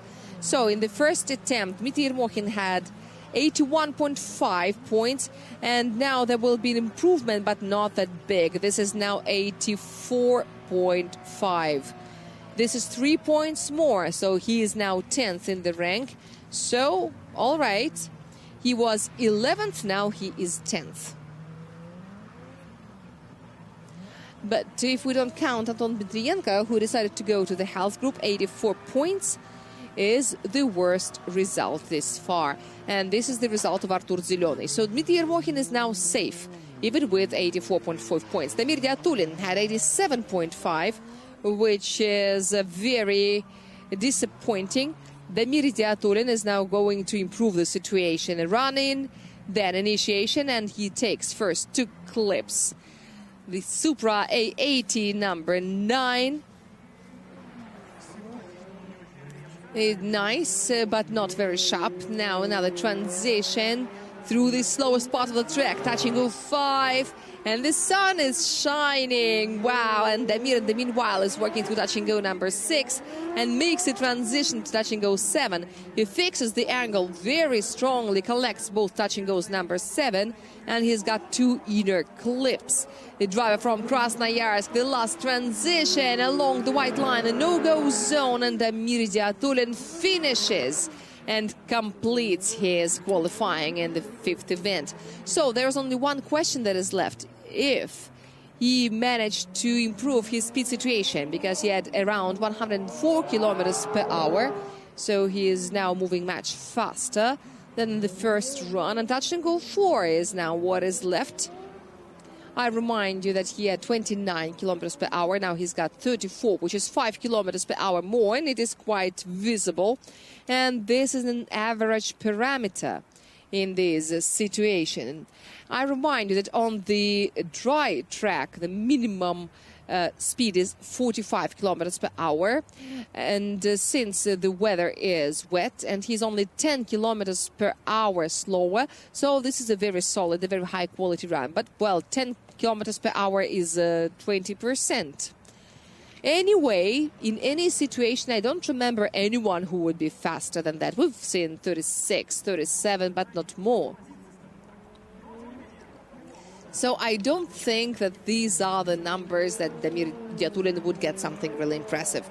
But okay, let's wait for the score, because I believe that we should see an improvement. And I guess it is almost guaranteed. 87.5, this is not the score that Damir Idiatulin deserves. He needs more, and it is easy for him. And moreover, his diagram, the angle diagram, is very smooth. And the drift dynamic system is watching the drivers very carefully, and it hasn't seen anything really scary. And Damir Idiatulin is doing a great combination of touch and go 5 and touch and go 6. In touch and go 6, the angle has to be small according to the assignment, but some drivers reduce it to almost 5 degrees. It's so small that it's hardly visible, but Damir had 40, which is a different thing. And what is the trick that he did? Well, this is a little celebration. The main thing is never do it on the finishing line. The finish must be controlled. So the sun has come out. I see more smiles among the spectators. And what does it say? Russian Drift Series, no contradictions. Absolutely none. Everything is great. Yeah, so you see those pink roofs of RDS shop. This is our new RDS shop. It is now in a different place because our service park has grown. Arkady Tsarigradzev here in the magazine.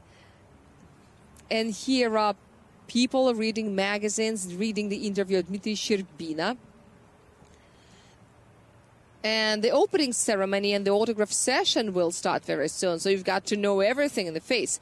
Yevgeny Losev was making clouds, so he was dramatizing what Anton Kozlov has been doing on the start. So we are now welcoming group number 3 very soon. Anton Kozlov will be the last in this second group. Yes, it's not very fast in such weather, and these are the scores. I wouldn't say that this is something one would admire, but it looks more like a typical Damir Idiatulin run. So what do we see here? Around 1.5 in the second sector. So this is 30 for the line, 34 for the angle, and 31.5 for the style. And this is 95.5. Yes, he's fifth only. But, well, we've got what we've got. Not more than... And these are the puddles. These are the spots that no one wants to see. And Anton Kozlov is not an exclusion. Would Anton manage to make a step beyond the bar that he set for himself, 95 points? I guess in this situation would be hard to fight for the victory. But let's wait and see, because this is the vice champion of RDSGP and the leader of the personal rating. He must surprise us with anything. Anton Kozlov, initiation with no corrections this time, and touch and go 2 with right front wheel, and the transition to touch and go 3 to transition number 2 to touch and go 4, and a little steering, but it doesn't change his car body position. Only Drift Dynamics may say it. He works to touch and go 5 and shifts to the left, and transition number 3 touch and go 7. The angle is fixed, even though it looks like he has spinned his car. If I'm not mistaken, if this is not a visible illusion, touch and go 9, and the finish. In the meanwhile, what we can say is that the track is getting dry and it is still wet everywhere. There are no dry patches as it happens sometimes, but if the wind begins, they will appear immediately in about 10 or 15 minutes.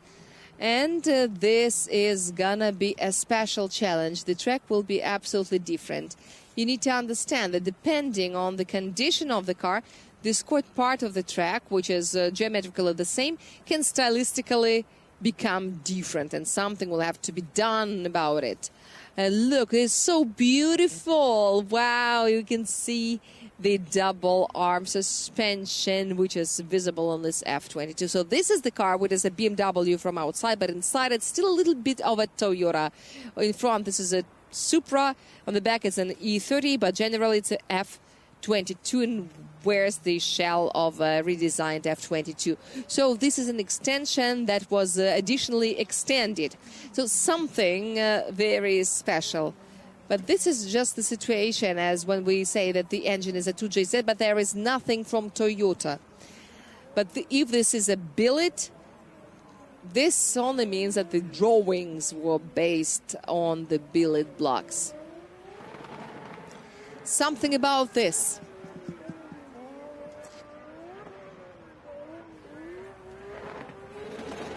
This is the only thing that makes our sports reality with the civil reality.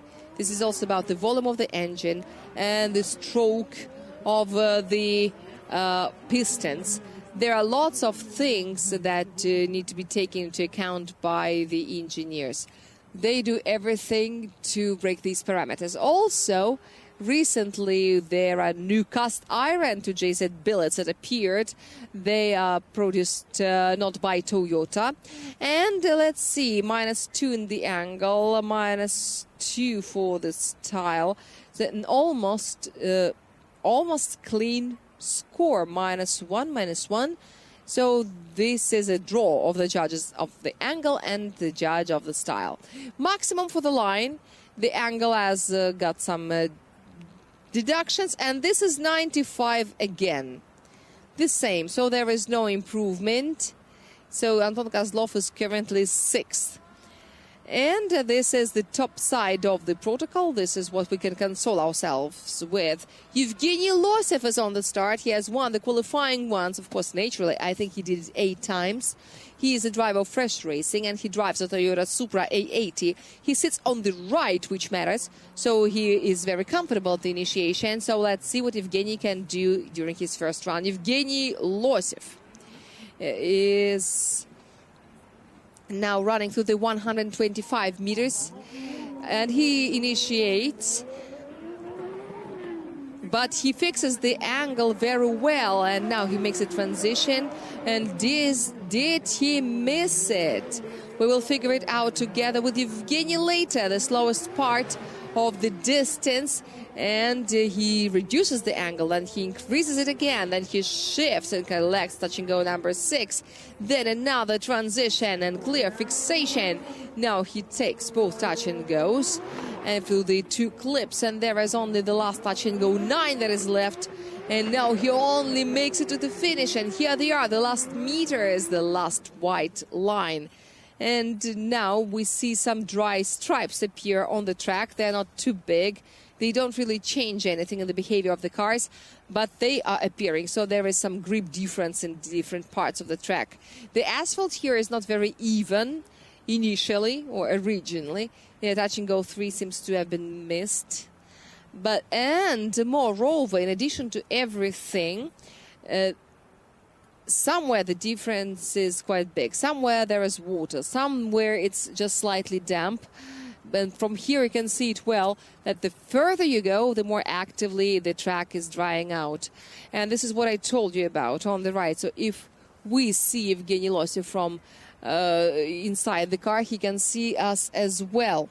And here, the scored section of the track is designed in such a way that the cars go with their right-hand side forward.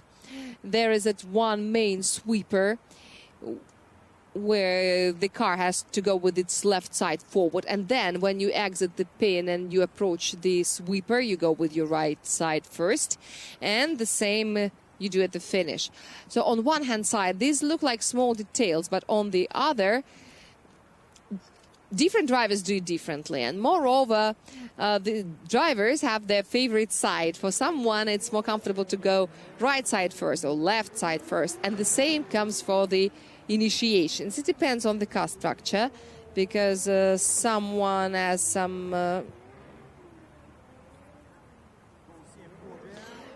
you can imagine someone shifting the sides. I don't know such examples personally, but we know some circuit racing drivers who use different cars throughout the season.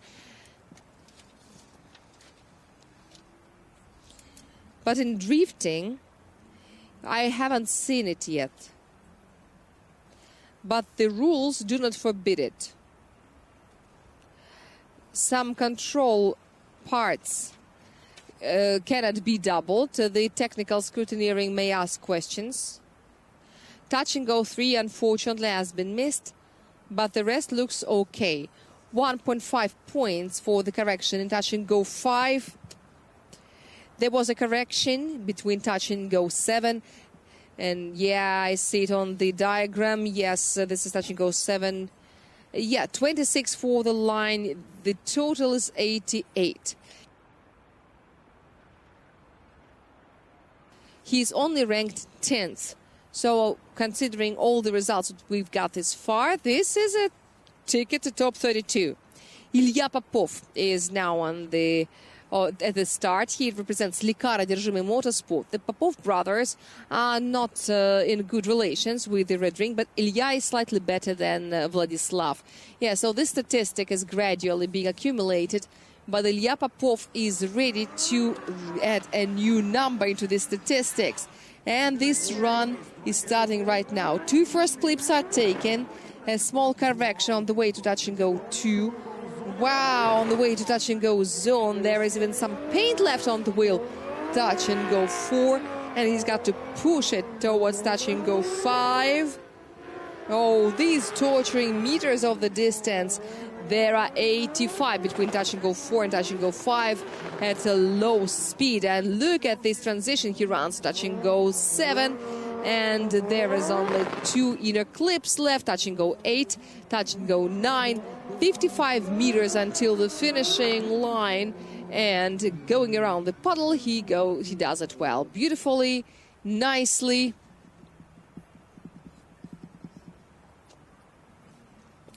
Of course, I know that he wasn't much relaxed. 102 kilometers per hour at the initiation is okay. This is a normal number in this weather. And what is especially likable is that he's been walking on the edge, if you know what I mean.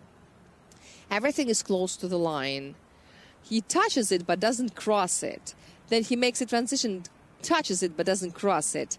It is also worthwhile noticing that there's been quite a lot of time. Arkady Tsarigratov has tested these setups, and he made sure that they work. And as far as I understand, that was Arkady Tsarigratov, who is at the head of the protocol 96.5. He's the leader this far. But to be fair, he had a different weather conditions when he showed his 96.5. I wouldn't say it was easier. It was just different. And maybe in the second run he could understand what he needs to do to make it better. At least the knowledge that he brought from the track is helpful for Ilya. We will see what Vlad can do in his qualifying tasks. I remind you that Likara Державy Motorsport, unfortunately, is represented by 3 drivers. Vladislav Yerofeyev has to miss this event due to his health conditions. So we wish that he comes back soon and he joins us at the next event. Oh, wow, -4 for the style in the second sector. What happened there? Did the judges look at the slow-mo? 30, 32 and 30.5, but nevertheless, this is 92.5. Without those 4 points, he would have been on the top of the rating, but no. But Arkady Tsarigratov and his intelligence really helps. Nothing really scary happens to the speeds. We will make sure everything. This is the reigning champion, the driver of time up, on Artem Shabanov. Yes, here he is. He is now saving himself from the heritage of ADM Raceway, and he's doing the first step right now. You can see that the asphalt is patchy, but he's okay with it. He's moving to touch and go 1, touch and go 2, touch and go 3, makes a transition without crossing the edge of the track, touch and go 4. And he's got to gain speed no matter what it takes to touch and go 5. The Supra number 77 is running to touch and go 6 to the transition to touch and go 7. And this is the third sector underneath the wheels. He shifts inward and touch and go 8. Then another transition, and there is only 50 minutes left to the finish. And now it's over. Now we are watching the replays. It's interesting how differently the leaders of the personal rating treat the red ring. I speak about Artem Shabanov and Anton Kovynev. Anton really loves the red ring, but Artem Shabanov really doesn't. Even though he must have some good memories after the previous year, even though statistically it was not a good event for him, but he became a champion out there. This was when it was recognized, and we were standing next to the podium, and I asked him, have you already realized? And he said no.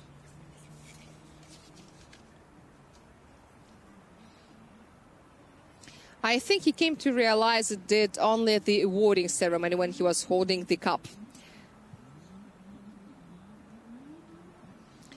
But regardless of this bad attitude to this track, I think he did it very well. But you see, drifting is about love, but it's not only about love. And no matter how hard your relationship with this or that track is, or how the drivers can treat the, just general infrastructure, you go to the track and you do what you've got to do. For Artyom, drifting is a job. This is his work. This is his life. He chose it with his heart, and no one forced him to do this. But this is not only about love and hobbies. Artem Shabanov, once again, due to his to our replay option, has gone through the track. We're waiting for his results. I can't wait, because it feels like this is going to be good, and this is really not bad. 95 is his result for the first run, which is a very popular number. Are we going to have 5 by 95 once again? This far we had 3 by 96.5, and we've got 3 by 95 and 3 by 95.5. Please notice that he had almost the maximum for the angle, 34 out of 35, which means that the motion has been very stable. We could see it on the screen, but the screen shows the reality in a different way. What we see and what Mikhail Davidians sees are very different things.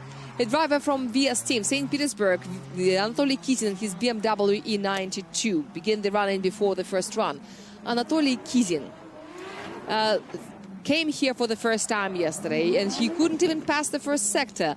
Let's see what he can do now in this challenging weather. Unfortunately, he has got -5 already and looks like it's -4 more, unless his right front wheel didn't hit the touch and go number 3. But now he's had to think about different things, like how he can reach touch and go 5, gaining at least any speed on the way from touch and go 4, and then to touch and go 7 comes the E92, number 812. This was a slow transition. Touch and go 8 is left behind. Now another transition. This time it's slow, no questions to touch and go number 9, but the run in general is very questionable. Anatoly had some problems here, and I think he did it right. Yes, he missed the expensive touch and go number 2, and I guess he is in top 3. He packed E92 into this. This is the longest car of the championship, regardless of the great number of the marks. There are 2 of them. And there is also a Cresta of Alexei Kozlov who didn't come, just like the entire drift team. We are used to thinking that the tours, the super long tours, are the most popular ones, but no, it's an E92. But you see, the length of the body doesn't always matter. Without Alexei Vakhtin performs the team today. We support Alexei Vakhtin. I hope he gets over it and Alexei comes back to RDSGP. But this far, Denis Sorokopud, Evgeny Spirin, and Anatoly Kizin, the rookie of RDSGP, are going to defend the colors of this team. The colors are different, but they're going to defend them.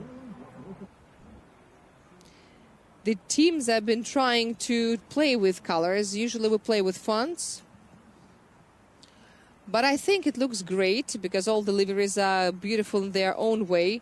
Now we see the spectator stands without the roof, and people don't need umbrellas there.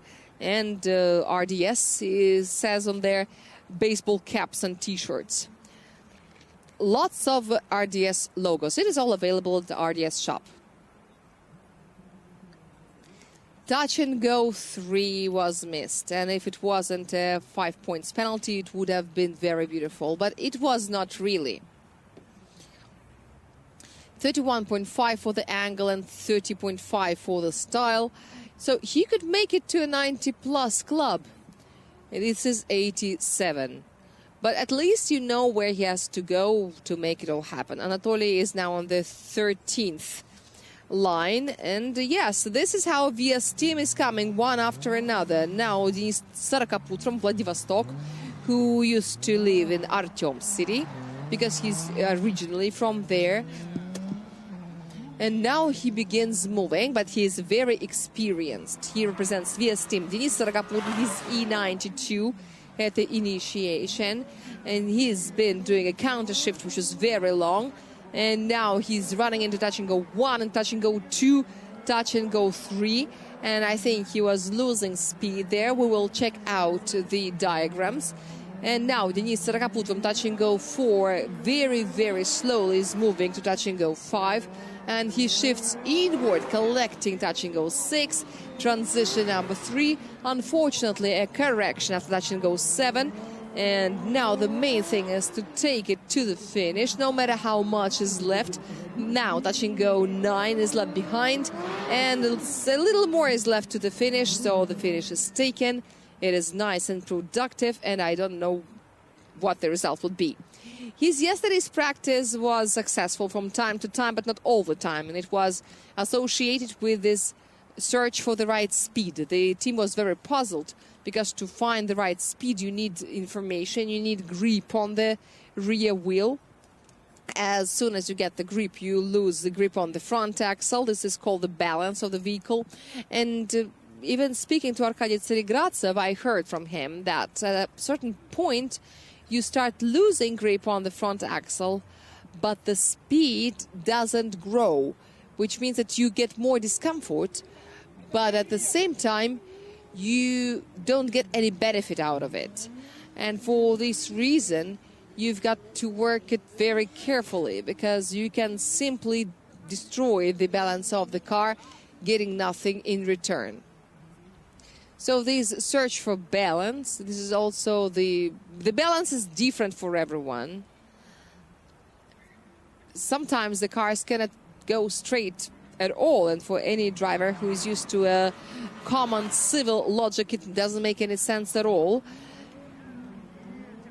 In drifting reality, it is different, because this is what brings you to a better result. But it's worthwhile noticing that the base of the vehicles, the standard ones produced by the factories, they don't turn too much. The front axle is supposed to slip. This is the safety issue. It is safer when the car shows you that the speed is excessive and the front wheels begin to slip, so that the cars don't stand transverse to the road. It is not always safe. So the drivers of RDS are trying to make something like a Porsche, but more predictable, so that they can run fast, but they can be predictable at the same time. Sometimes even the front axle doesn't have a proper grip as well.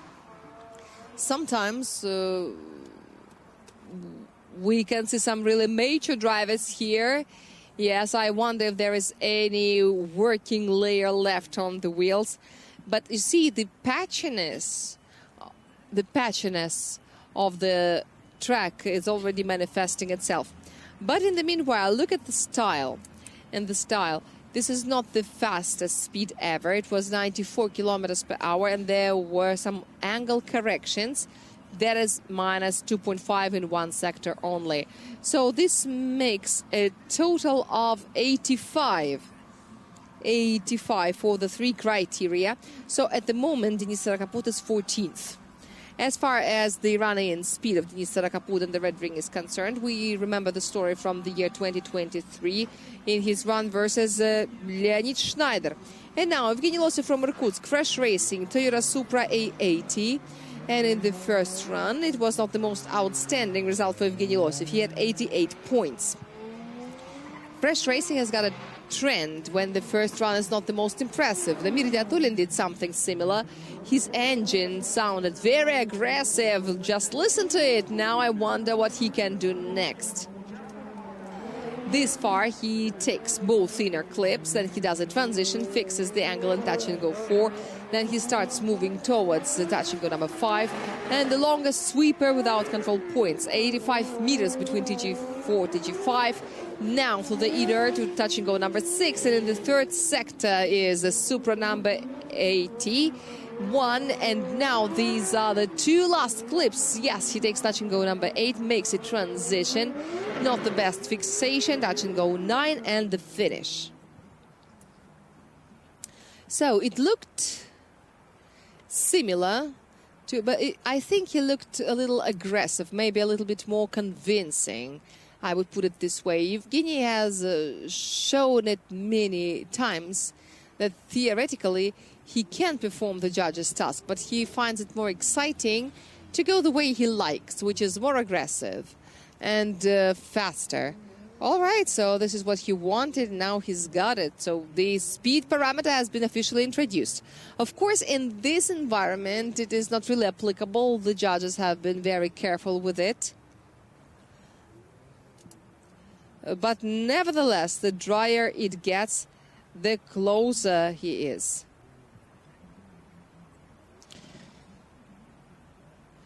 But in this situation, the drivers who risk it, who make sharp transition and fix the angle,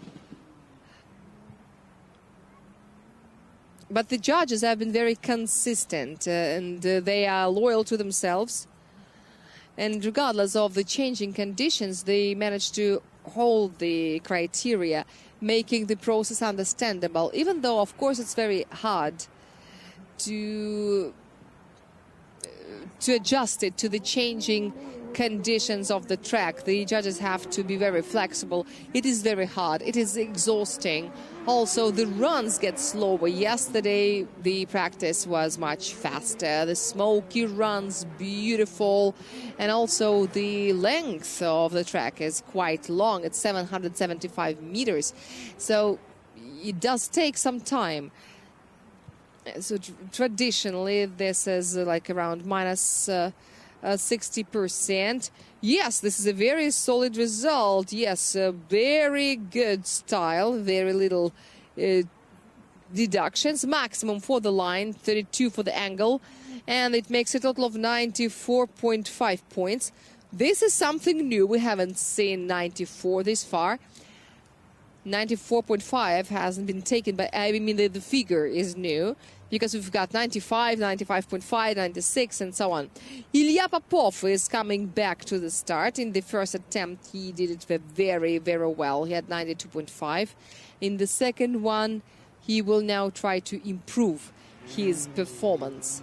Now we will see how much the condition of the asphalt has changed throughout these minutes that divided the two attempts of Ilya Popov, and how he can also adjust his own setups inside his head. Ilya Popov is collecting touch and go, and now this is touch and go number 4. And now, together with Ilya Popov, we're moving through these 85 meters. They divide touch and go 4 and touch and go 5. Here he gains some speed, and through touch and go number 6, through transition 3 is coming, collecting touch and goes 7. And there are 2 last clips left. This is touch and go 8 and touch and go 9. 55 meters to the finish, and Ilya Popov runs through them successfully. And just like all of us, he's waiting for the results. And as far as the conditions are concerned, for the drivers, this is like a fortune's wheel. Someone is luckier, someone is less lucky. We recall the famous St. Petersburg story in the qualifying when when 15 people moved to the health group. But also, what is also important, the one who came first to the qualifying, and that was, if I'm not mistaken, it was Artem Shabanov, showed 90 plus, but he still failed to win the qualifying. After that, there was the triumph of Artem. And Evgeny Losev had some corrections. At the moment, it is possible.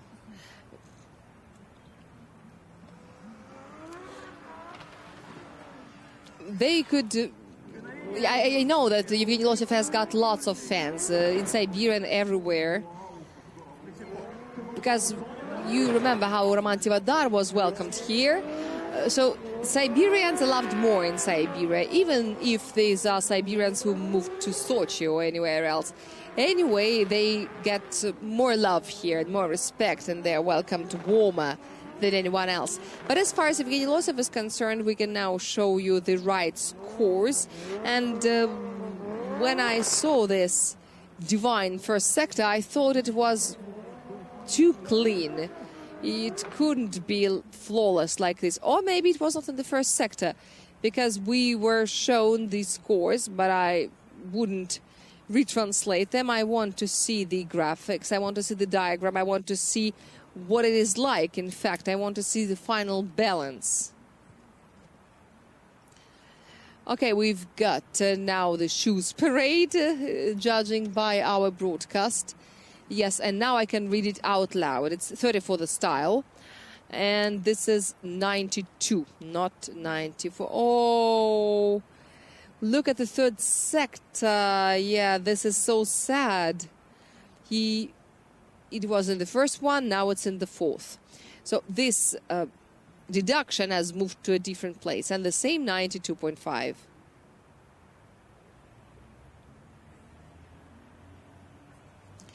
Or maybe, is there another -4 in the third sector? Well, I don't know.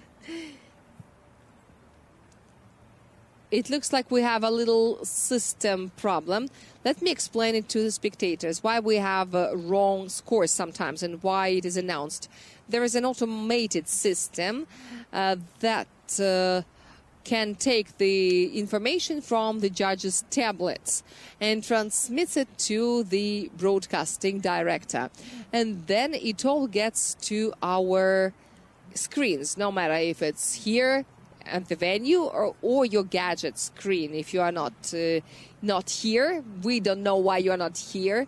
Maybe the geography excuses you, or maybe the tickets are all sold out. The Red Ring is probably the smallest of the autodromes. We've got now a Series High. Yeah, I like it more. This is much better. 30 for the line, 22.5 for the angle, and 32 for the style. So this is 94.5. Yes, there is an improvement. Congratulations to Ilya Popov. His first one was good, but the second is cool. And Evgeny Losev had it vice versa. 94.5 is transformed into 92. And this is unfortunately right.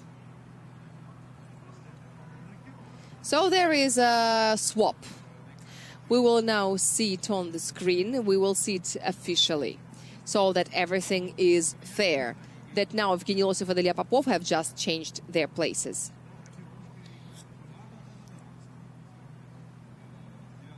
So now Evgeny Losev and Ilya Popov, who were on the 9th and the 10th place, switch their places. And it would be interesting to see the bracket, who hits who and what could have happened. Even though history doesn't know subjunctive mood, historians always use subjunctive mood, because it's always interesting to see what the situation would be like if the original factors had been different. And as far as this guy is concerned, Artem Shabanov, he had a very good line in the first run, and he was great, if not brilliant, but at least great. Even in the universe in which the reigning champion lives. This is Artem Shabanov, and he represents Time Up. This is his second qualifying run, and he does the footed dashi. And I think the speed was also very daring, with some corrections, but he collects touch and go number 2, touch and go 3. Wow, this is a really, really great technique. He avoids the dotted line. Touch and go 4 is left behind, just like the slowest part of the track. And Artem Shabanov to touch and go 6 is moving to the third transition. Here it is.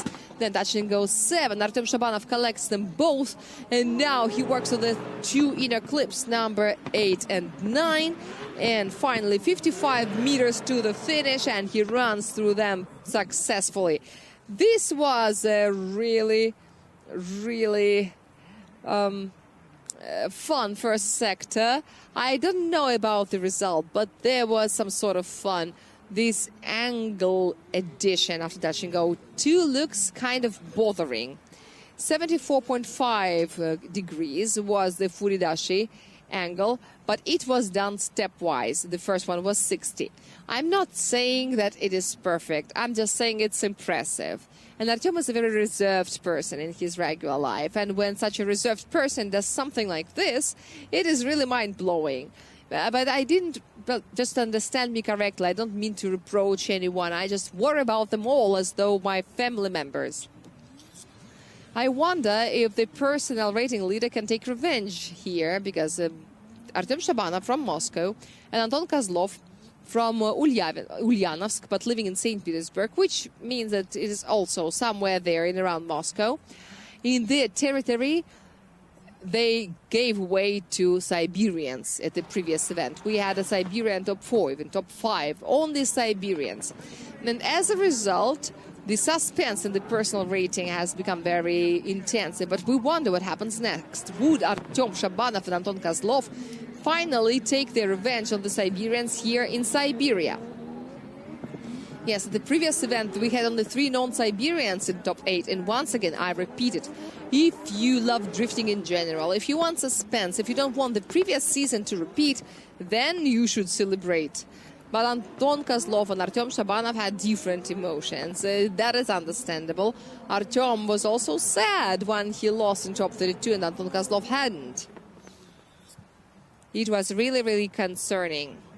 And you, please don't be concerned. It is all great. I'm sure that everything is going to be okay, because it already is. And I can't wait to see the competition bracket, especially when you see how the drivers switch their places when someone gets over someone. Because you know that these are not just lines and letters. These are destinies of people. Yeah, and you see what the fun was worth, the price of fun. But, well, I'm speaking about it with good humor, because Artem Shabanov has got one good run already. So this is not about losing. No, not at all. This is 90 points. Is it a bad result? No, it's good. It's okay. If it was the first run, we would have said that it's great. But now, of course, against 95, it looks less impressive. But anyway, it's good. It is good. Anatoly Kizin from VS team, he had 87 points and 13th. And we keep 5 in mind because he missed some touch and goes, and this is subjective mood. He could have entered the 90-plus club, but he still has a chance. And for this purpose, we've got the second run. And we prepare to say goodbye to the third group. But now Anatoly Kizin and his attempt number 2.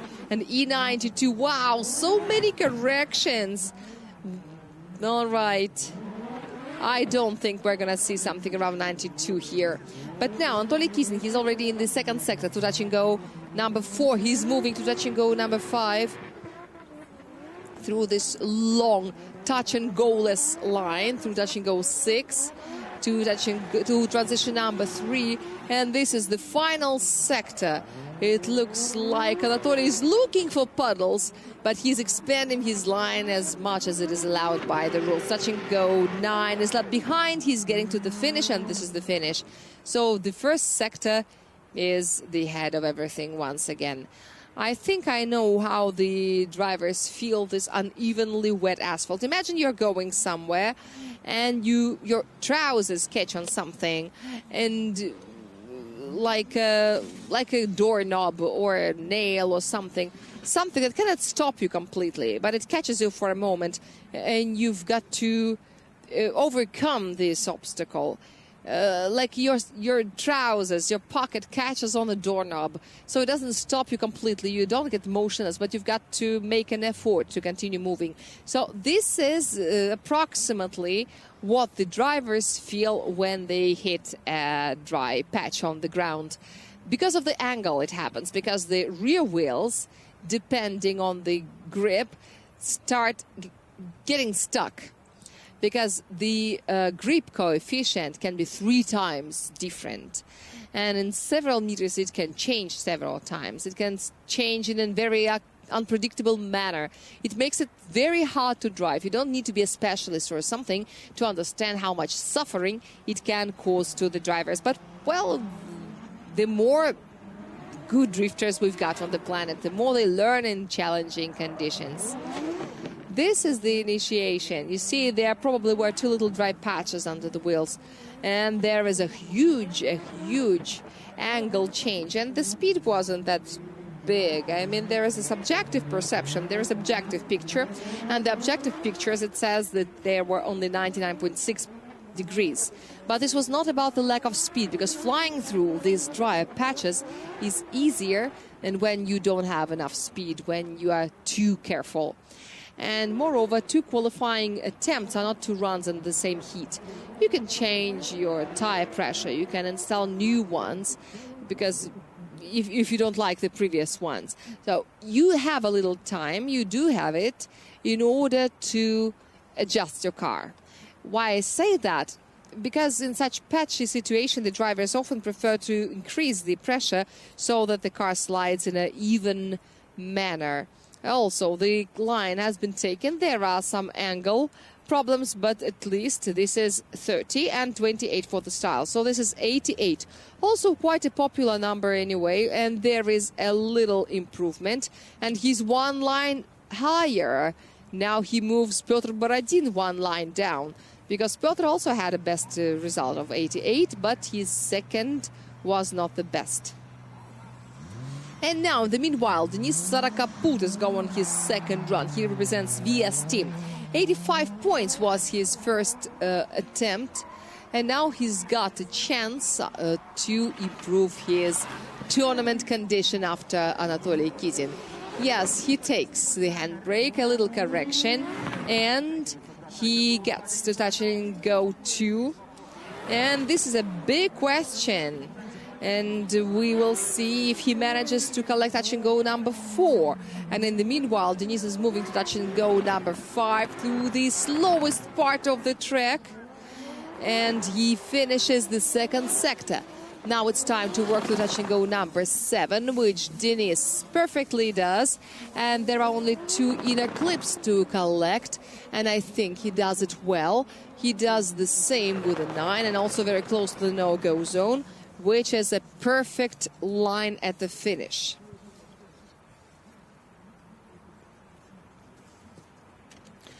You see this little motion. This is exactly the place where Anatoly Kizin had the same problems. And then he was maybe too sharp in the transition. But at least there is a good margin in the turnout, which saved the driver from Vladivostok. Because if without the wise fob, let's call the things the way they should be called, he managed to save himself. It was clear that there would be some sanctions after these actions, but this is not a 0.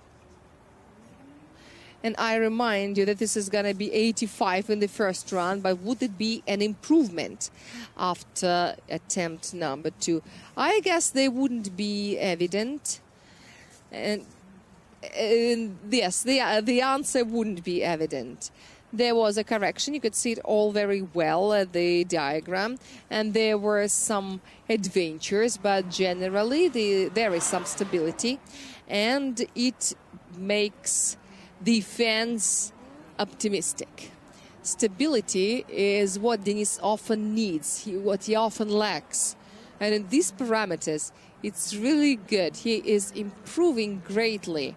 Represents VS team. He used to compete for Lukoil Racing VIF team for quite a long while. And I would also say that Denis, since 11 or 13 years old, has started his first steps in drifting. At the age of 16, he's got his first Toyota Chaser as a birthday present, which is a normal thing in Vladivostok. This is like a trend. Getting a Skyline or a Chaser at the age of 16 is normal in Vladivostok. But here the style has been roughly hurt, and the second sector there are 5 points lost by Denis Sorokopud. This is the speed, the dynamics, and here the judges are strict. But there is an improvement, 85.5, which is already better. It doesn't change anything in his current situation, but it can change anything in the aftermath. But Denis Sorokopud will definitely go to tandem runs. This is something that cannot be taken away from him. And here we've got Vladislav Popov, another driver from Likar Одержимый Motorsport. Also 3 drivers of 4 from this team are represented here at this event. Nissan 370Z number 11 is starting the movement along the run-in line. Vladislav Popov and his Z. This is initiation. Wow, this is cool, aggressive, but still he collects touch and go number 2. He makes a transition, takes 3, and he makes a transition touch and go number 4. And this is the place which may determine the qualifying fate of this driver. Now he's got to push away from this drying out asphalt, which Vladislav Popov did. He takes 2 of the 7th, and now he's got to work the 3rd sector, and he is doing it. He is being very dynamic here in this transition. I wonder what happens to the angle, but now in the meanwhile, let's watch the replays. I want to remark how well he did on this challenging dry and wet asphalt. He did it after the familiarization run. I remind you that the morning practices before the qualifying have been cancelled because the drivers found them meaningless, and familiarization runs before each qualifying have been introduced instead of the morning practice. So now we've got some time that we can save. We can begin the qualifying earlier, and also the drivers can warm up immediately before their competitive runs. And this familiarization run was enough for Vlad to adjust himself to this extremely hard asphalt and to demonstrate some good performance. These initiation corrections are almost inevitable because, well, you don't have any organs of the body to prevent them. The only way of preventing this line correction, if there is a patch of asphalt, you can press the throttle to press it hard, because if you've got the handbrake on, the car will still swing from side to side. You can work with the pressure, but it will be bad for other sectors of the track, because then you will be just standing on your place. It is not that bad with the speed. I would say it's even good in touch and go 4, and then the speed is increasing to 56, which is good. And especially this part of the third sector, as far as the angle stability is concerned, I really liked it. I don't know what Drift Dynamics says about it, but the stability is slightly limping here. Once again, there is a correction here, and the transition is not very good. But there is that reference run of Damir Idiatulin in that sense. But once again, there is also speed, which is a very important parameter that cannot be missed. But Damir Idiatulin also had a different situation. There was a correction, and this is the 2.5 points. Hello. And also the style in the second sector once again. And I think this is about opening the throttle. This is still 93 points.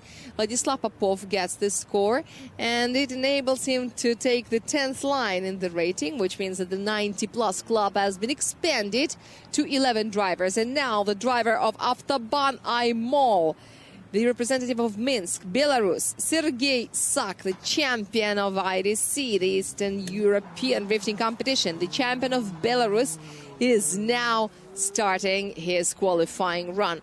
By the way, in his history, he has got some qualifying victories in RDS. Yes, it has happened. And here comes the first attempt of Sergei, and the Z built by Forward Auto is starting off. So it has come back to its motherland. It's already in touch and go 3, and it would be a 2-point penalty for crossing the dotted line. And now Sergei is moving towards the touch and go number 5 along the white line, and he collects the clip and breaks into the third sector. He makes a transition to touch and go 7 carefully, which is very understandable for the first run, because familiarization it is, but nevertheless you've got to stay careful. He collects touch and go 8 and 9, and 50 more meters to the finish have passed. By the way, not a single 0 this far. It's not that this is something I want to see. There's only one voluntary 0 of Anton Dmitrienko, who moved to the health group. But what I want to say is that we have already passed the equator, and even though the weather has been changing, the weather has been very challenging. Not a single spin or an unchaseable run or 4 wheels outside. We haven't seen it this far, and which means that the level of our drivers, their skill level, is incredibly high. And by the way, we haven't had any, no, we have. I'm now watching in this season, not a single qualifying has passed without a single 0. So I think this is an interesting statistic thing about it. Of course, we're far from the end. We have only passed the half of the qualifying, but let us not forget that in the previous and the previous event, our drivers used to come out to the start based on their rating position. Now, this year, we decided to make it a draw and make it random. So now the drivers are also distributed randomly across the protocol, and it makes lots of surprises. But I don't want to say that someone is better than someone else. This is about experience, just simple experience, which sometimes acts as a determining factor in such a challenging situation. This is important. And Sergei is also having not an easy event, even though he's got a huge experience. His car is new. He had an injury, a physical injury, and this made him also fail. So I would say that he should have missed the previous event, or like the previous. Hello, everyone, once again. Sergei is continuing the competition.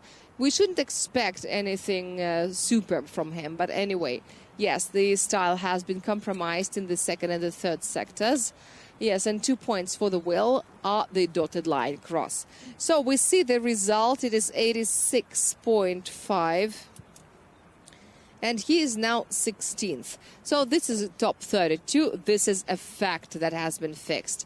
And now we're moving forward. Another driver for whom this event is associated with some nice memories. This is Danila Skorobogatov. On board his Toyota Supra, as he replaced Sergei Kutsnov, he made it to the third step of the podium. That was a very impressive debut, and the environment was very competitive back then, and it still is.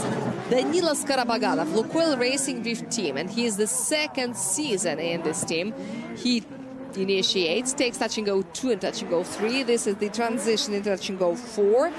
And I've got a feeling that now he is treating the throttle more seriously. Now he opens the throttle before the dotted line the way he's supposed to be, which means that he's got to structure his performance in such a way that the slowest part of the track is done correctly. He's already in touch and go 8, the last transition, and now he only makes the last jump to the finish.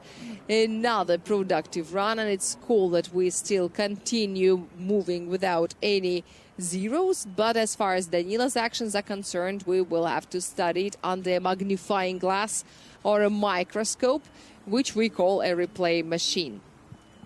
It looks like Danila has already got used to his car.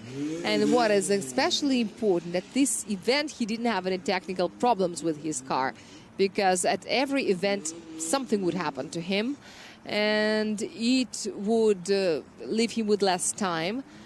And when you are in a new environment, on board a new car, it definitely changes your feelings.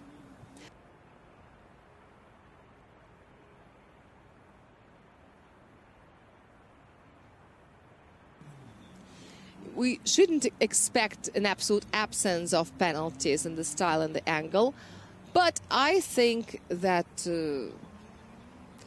there is no mission to show something extraordinary in the first run. I think it's more about showing something close to 90, just to get to the tandem runs, first of all. And in the second run, you can already surprise everyone. But it looks more and more like a zebra. I mean the structure of the asphalt, and the further it gets, the more complicated it is. And the next groups, 4th and 5th, will definitely taste all the worst parts of this asphalt. And let me quote Evgeny Losev: you've got to read it.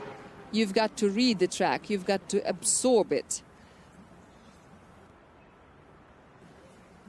If top 32 is finally dry, I guess it will be great.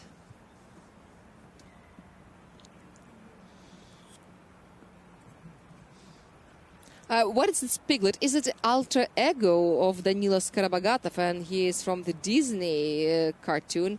And I really don't like that he is fixed on the neck. All right, anyway, the fans are greeting Danila Skorobogatov. They're greeting every driver. The Krasnoyarsk audience is very welcoming in general. And what's also important, the spectator stands are very close to the track. It creates such intimate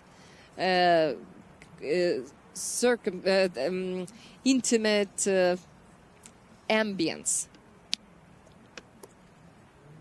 -4 for the angle in the first sector, some other deductions, and the lack of angle at the Furidashi.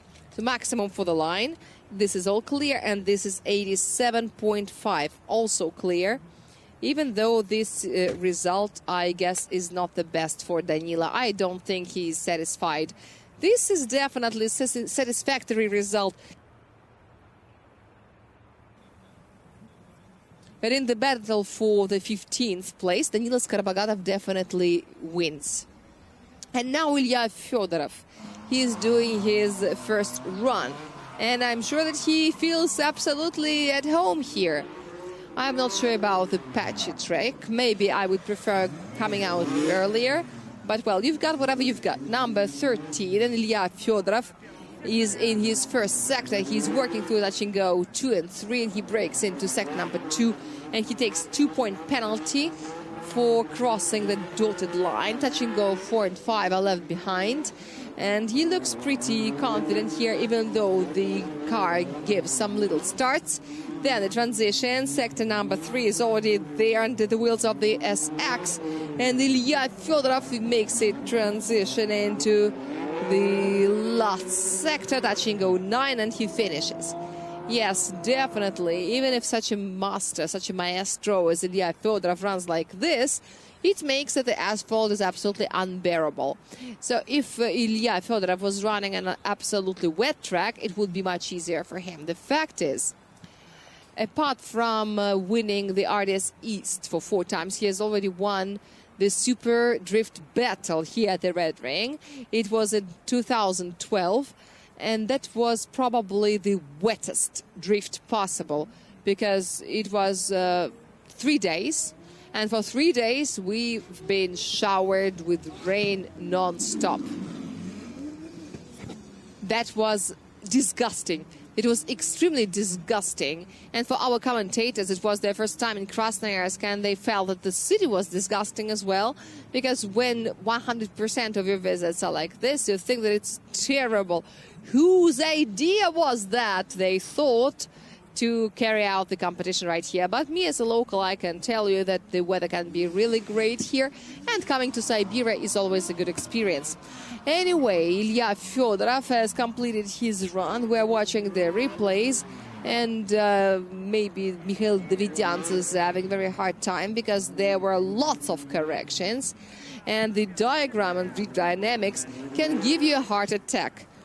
And as far as the line is concerned, there are 2 points that you see very well. There's the 2 points that we see, but Ilya Fedorov doesn't. I think this is all about the angle, and this is the smallest of his problems currently, because the reference is 84 points. This is what you need to surpass to reserve a place in top 32. I know that Ilya Fedorov has a great power problem, because he hasn't managed to integrate a stronger engine into this structure that we call a vehicle.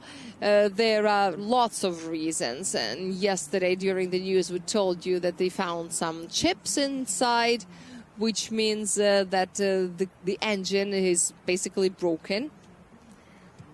But at least there are no inserts, and Ilya even made a jokingly video when he drains the oil and he finds the inserts inside, and many people believed it was true. But Ilya also made some jokes about the statistics that they've got about their engines, that everything is going wrong. But there's also the coyote that he doesn't have to assemble. He only has to install it. Now let's get back to reality. Here we see the results. 1.5 points in the second sector, regardless of that, of all those problems. So the initiation angle wasn't really clear. It wasn't even medium, and then there was a correction, which Mikhail Davidians promised to punish. This is 85, so he completed his mission. And it reminds me of how people would fulfill the production plan in the Soviet Union, so that no one does too much, because they don't want to overwork it. This is the driver from Penza this season on board his BMW E36 2JZ GDE, representing Lukoil Racing Drift Team.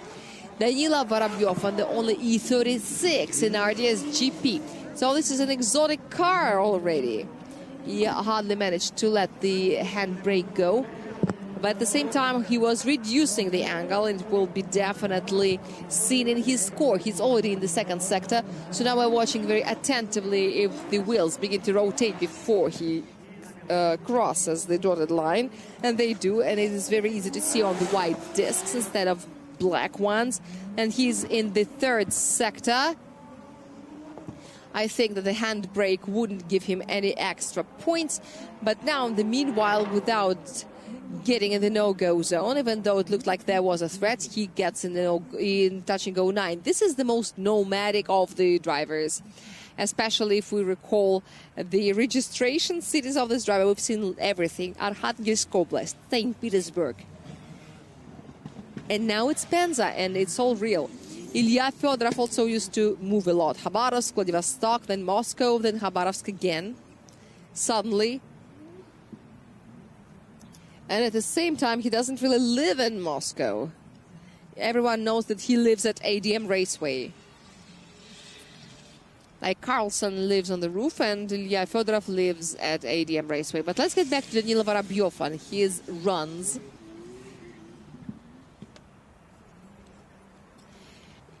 It didn't all work the way he wanted during the practice. 107 kilometers per hour and 37 degrees. And the same happens to Danila one time after another. The judges want a medium angle, and 37 is too little. This is not medium, unfortunately. And in touch-and-go 4, this is the same. I mean, the angle has to be big according to the judges' assignment. I understand that the environment is challenging, but it has to be at least medium. 30 degrees is not enough. And there is also a lot of handbrake pulls being between touch-and-go 3 and touch-and-go 4. But I would excuse it by the environment. I mean, in this situation, it is very hard, for real, because the car would first catch the grip and then continue sliding, and it can happen several times within the same second. But once again, and someone may say that it's not fair to apply the same criteria to runs in such different weather, especially when the track is getting dry. But you know, it can happen to anyone. After all, if you know that the environment doesn't fit you, you can reschedule your run. You can sacrifice one run. And this is a psychological load. This is a risk indeed. But we've seen this strategy work at the Gora Drive. And many of them succeeded, but not all of them. This is a well-deserved angle deduction, and then it is more or less okay. But anyway, only 2-point deduction for the style. And, well, this is a 90 plus. This is 90.5, and he's 12th. Let's get back to Gora Drive and Danila Vorobyov. He didn't want to go to the health group at first, but his shock absorber tank fell off during the familiarization run, so the technical scrutineer wouldn't let him go on the first run. And after that, he decided to skip, because if he has only one, it's better to do it in a different environment. Now, Maxim Groysman from Time Up. Last season, he was here on the podium, but that was a Time Up team. And this is one of the fastest drivers of the team, and the fastest the previous days' practice sessions. He tried to bring his car's performance into harmony as much as he can. We will check our observations with Reef Dynamics, and Maxim is running through the 85 meters between touch-and-go 4 and touch-and-go 5.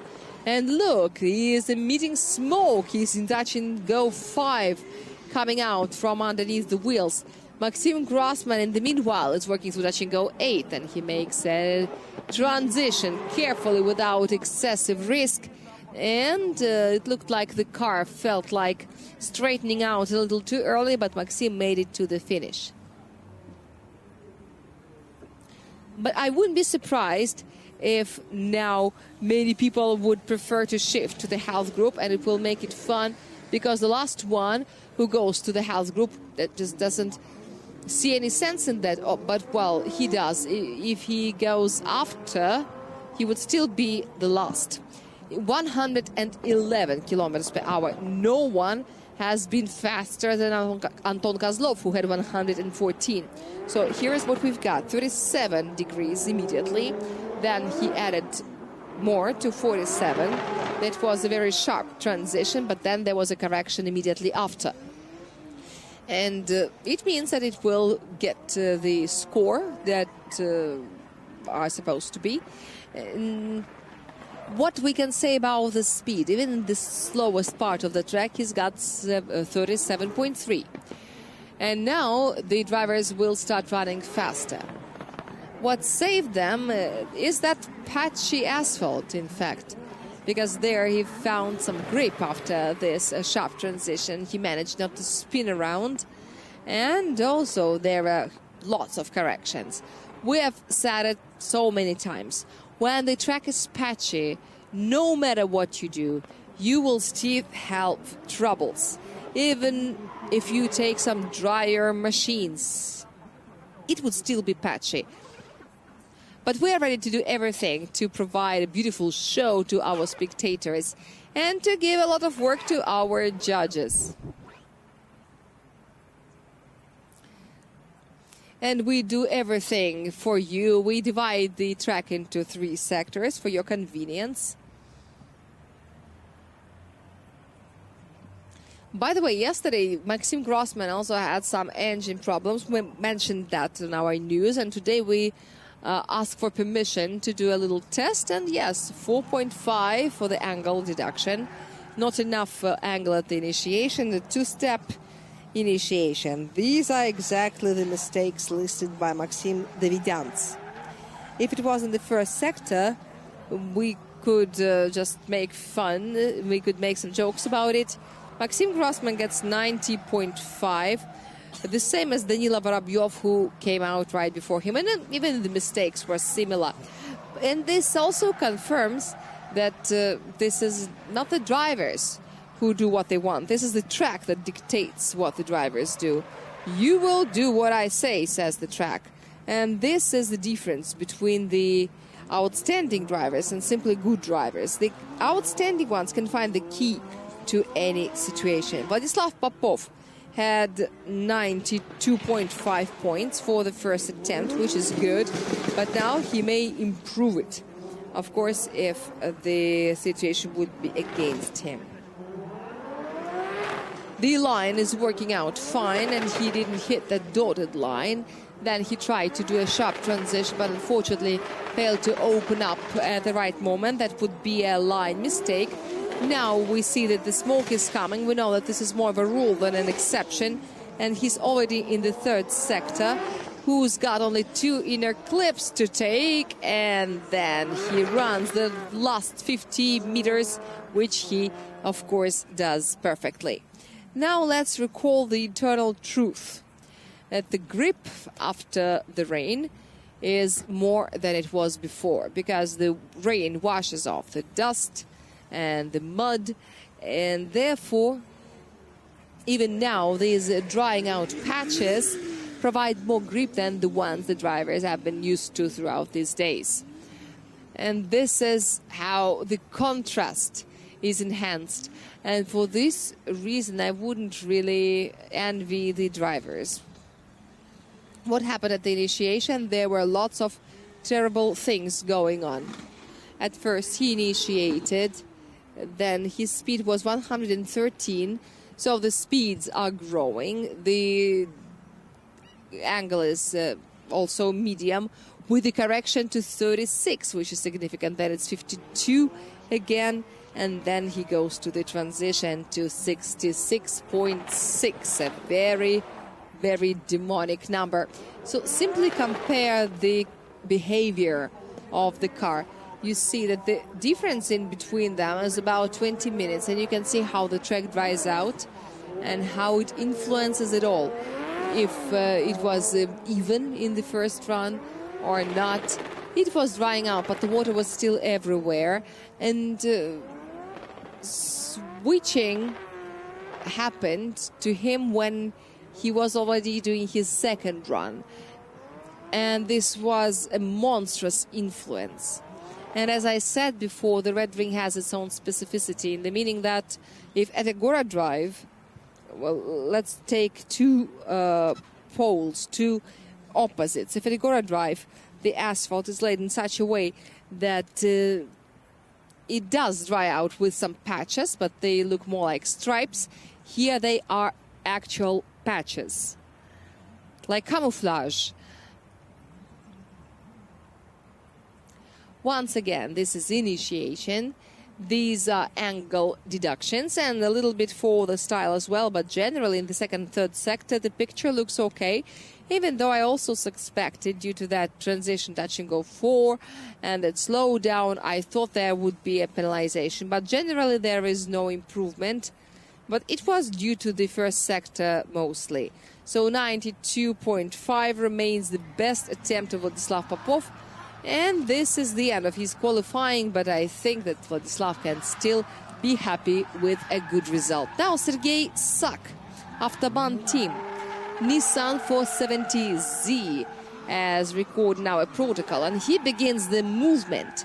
He had 86.5 points for the first run, and it's time to improve it. At least this is what we hope for.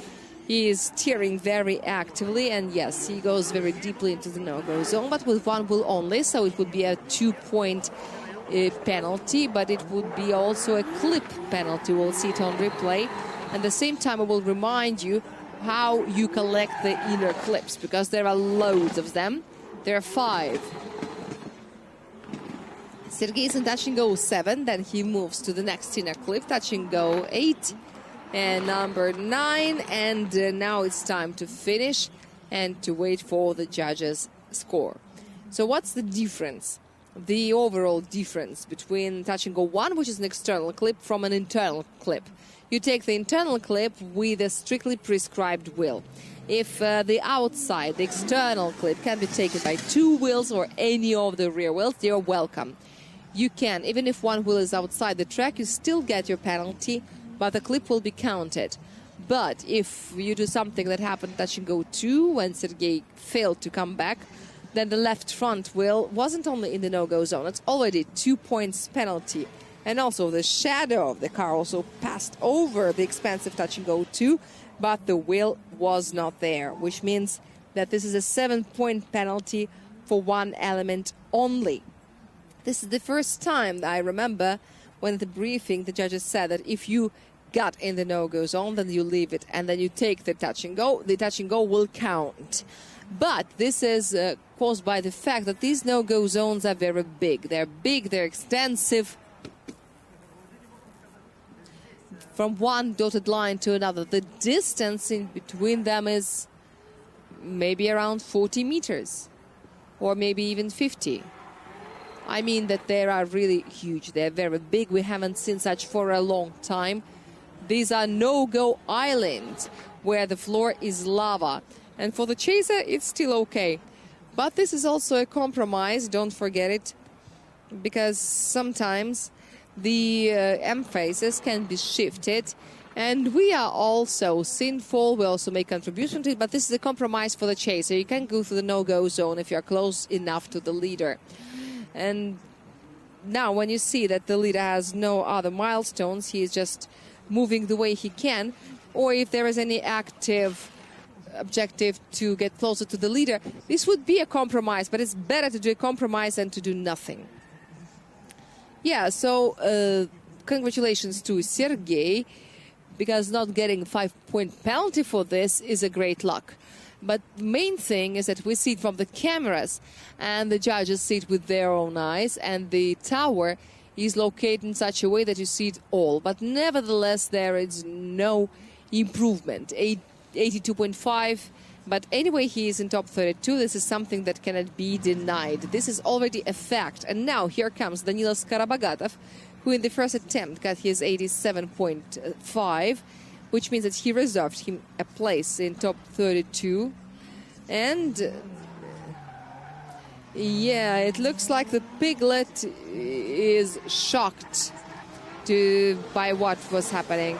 So the sun is coming out, and the red E92, Danila Skorobogatov, he is touching the borders of the no-go zone. He is not going inside. He makes a transition in a quite an aggressive manner into touch and go 3, but the speed was not really brilliant. And then through touch and go 4, he moves to touch and go 5. This is a good and confident speed gain, even though the smoke is not coming yet. There is a little tiny one that is flowing from underneath the rear wheels, and wow, that was something.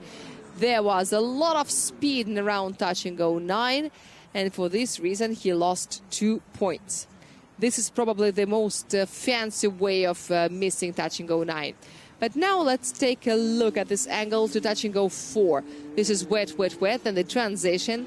The car begins to spin, and then you hit the dry patch, where in the place where on the dry asphalt the drivers would be able to spin the car around. They just cannot do it because there is no proper grip in this place. And then the car flies into the drier area. So first of all, the car stops spinning around itself, and secondly, the speed falls greatly. And what is the antidote? I sincerely doubt. I don't know. I don't have an answer in my theoretical model of drifting. You can just adjust your speed just to get enough inertia, not to slow down too much, not to lose too much speed. And when they were experimenting, well, what else would you do it if not on the second run? It is easy to be smart when you're watching it on the screen. In reality, it's much harder. But let us not forget where the driver is, and that the driver doesn't see anything at all. Danila is taller than Dmitri Shcherbina, for instance. But anyway, the blind zone is there, and it's pretty big. And since Danila is sitting on the left, there are some things for him that are quite hard to see. But this is how it looks from inside the car. Yes, the piglet is really impressed. This is a G-sensor, so if you take one leg off, it would be showing the overloads, perhaps. It will be showing where and how the car is moving. But even though the E92 has got a very long base, it turned out to be not that easy for Danila Skorobogatov to fit in the cockpit. This is not the longest car ever, and this is a car of Grigory Gusev, who is not a small boy. He's slightly lower, of course. So this is 28, 28, and 29. Everything looks even, but the maximum for this style is 35. And this is 85, no improvement. Danila Skorobogatov is the 17th after this round. So he's on the lower half of the protocol. Here comes Ilia Fedorov, who had 85 points for the first run. After we spoke after the series, you see Khabarovsk. And this is, if I'm not mistaken, the least powerful car in our championship. No one knows how many horsepowers it's got, including Ilia Fedorov himself. But it's got very little. Just take it for granted. Ilia Fedorov is finally throwing the car into touch and go 1, missing touch and go 2. But nevertheless, this is what you do in the second run. You turn your aggression on and hope for the best. Yeah, I also see such a shift inwards for the first time. He takes touch and go 5, makes another transition, touch and go 7, and misses touch and go 7/2. And I guess there would be some questions to touch and go 8, but no questions about touch and go 9. But he didn't hit the no-go zone, even though he was close enough. He was trying to find an alternative approach, I guess. It was pretty alternative, missing 1/2. Well, anyway, look at it.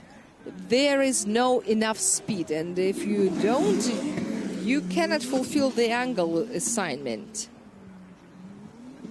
Just notice, there is that wet patch, after which you get to the dry one, and then the car really doesn't want to do what the driver wants it to do. But our drivers don't allow their cars zero down their temps, even though It is not the worst situation ever. It can be worse, I'm sure. But, well, you go and go and go, and though there comes a puddle out of nowhere. Just like that. Just for you not to feel too bored. But nevertheless, I'm not even looking at the car, but I'm looking at the sky because we see it from different angles. And the picture looks okay.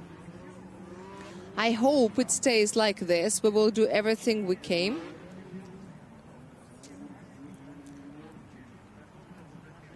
So please do everything except for sacrifices, and all the rest you can do. You can, well, there are different signs. But if let's fix this situation. I am sure that the drivers can make it into qualifying. Maybe the asphalt will also dry out. And by the way, we are going to have an opening ceremony and an autograph session for the spectators with VIP and comfort ticket classes. And for the rest, we completely recommend you to visit our food court, where you can buy various snacks and tasty things. Unfortunately, the Level Kitchen food truck is not with us. But the next events, it will be there. I remind you about our official health sponsor. This is Level Kitchen. And on the levelkitchen.com website, you can also find a food plan that fits your fitness goals. Whether you want to maintain your weight or lose it or gain it, there are lots of options for your convenience to fit your needs and likes. There are lots of minuses, lots of deductions, not a single empty square. On the 6 white rectangles, the others are all full, and now this is 76.5. It's good that this is the second run, and it is good that the first was 86. Danila Vorobyov, 90.5 in the first attempt, which in the current situation is almost heroism. The driver from Lukoil Racing Drift Team. And, Andreas Stapov is still the best driver of Lukoil Racing Drift Team. He is on the 3rd line of the rating. Danila Vorobyov is the 12th. Now, here we go to the next. And once again, we see corrections. There is a lot of steering there, a lot of struggle, something absolutely abnormal. And this is skill, or the presence of the skill. This is an attempt to make the car move the way it should. There is a handbrake being applied, but just look at this speed, how it increased. Wow, it's cool. Danila Vorobyov finishes his qualifying run, and we're waiting for the results. Now I know what the problem is around Touch and Go 9. At the moment of transition, your wheels hit the wetter part of the track and your car spins around, and the initial pulse starts from the dry. And, well, here as well, you've got to be extremely careful, just in order to not to overspin the car, and by that I mean not to stoop over, not to zero it down, because the 2 right wheels were outside, I guess, because it's really hard to get there.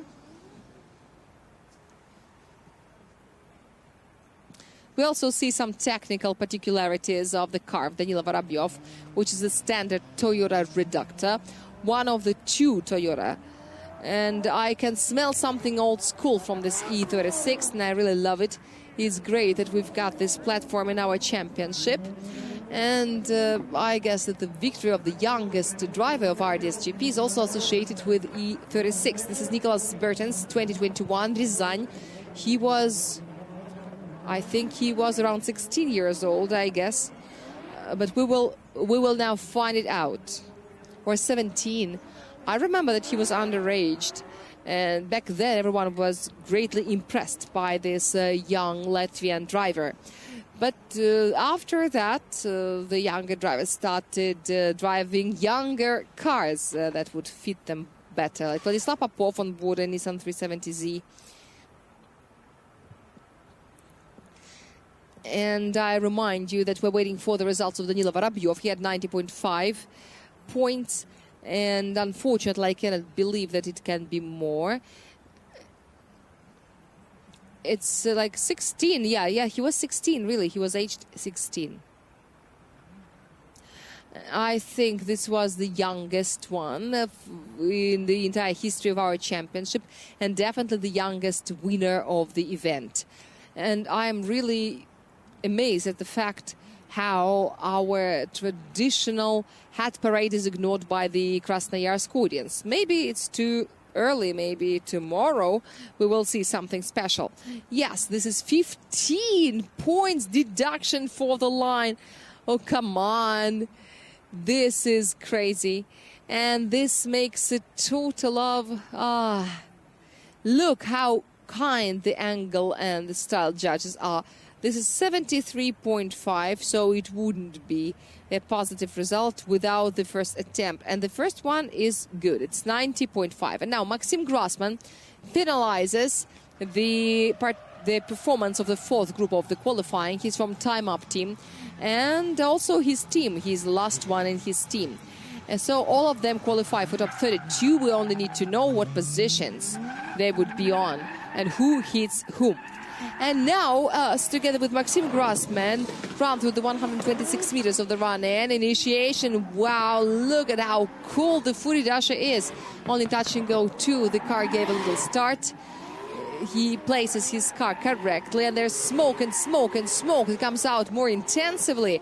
Now touch and go 5 is left behind. Now it looks much more fun. And Max is making a transition to touch and go 7. He's in the third sector. Touch and go 8. The last transition. Cool. Touch and go 9 towards the finish. Maxim Groysman.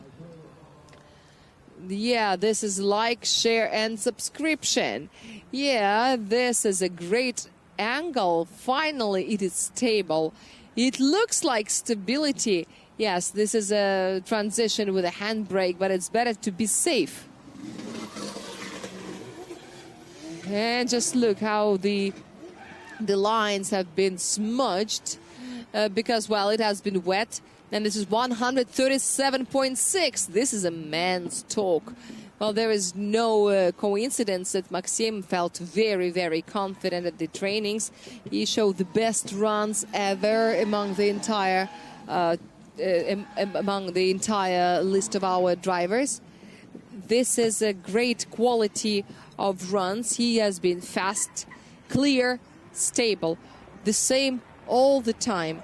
And now, as soon as the weather has come to better, to adequate, Maxim started demonstrating that he is not here randomly. He's here for a reason. 61.45 degrees without any particular corrections.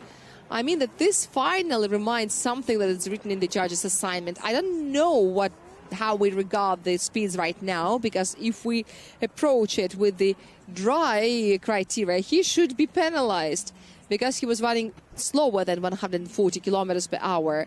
And if we apply this same pattern, the same criteria, 137.6 means -4. -4 for the style. I don't really think that he gets this penalty now, because you cannot be that strict, because it's still patchy. But the judges know better. They hear better what is happening to the throttle. And finally, you just need to wait. And as far as the speed in the slowest part is concerned, around touch and go 4, it is 43, which is almost normal. I remind you that there is a standard, the minimum speed standard, that restricts the speed at 45 kilometers per hour. We thank you, Maxim. You have brought us slightly closer to normal. You imagine what Maxim has just done to everyone who will come next. And I guess that in the place where 45 is the threshold, everyone is running at a speed of 47 or something. If the run-in standard is really very cruel, but we recall the previous years. Oh yes, finally, at last, we've got a new leader of the qualifying. 1 point better than his friends. Maxim Groysman gets maximum for the line, 33 for the angle and 34 for the style, which makes a total of 97 0.5, we've got a new leader of the qualifying, and this is what we need to remark. Maxim Groysman definitely risked a lot when he did this run, because he was running into the unknown, and it was really appreciated. Now the next comes Grigory Burlutsky from St. Petersburg, from Carville Racing, his BMW F22, and now he's already doing his run. Let's go. The light goes green, and this is the master of sport, the Russian champion in circuit racing, the winner of RDS Europe. He's doing his first qualifying run. Yes, now something real is going on. Little corrections in touch and go 2, but you can see that it is now easier for the drivers. And Grigory Burlutsky is already finalizing the second sector with touch and go 5, touch and go 6. And yes, he has fixed the angle well, helping himself with the left foot. But the main thing is to follow the speed, to maintain the right speed. He's already at the finish.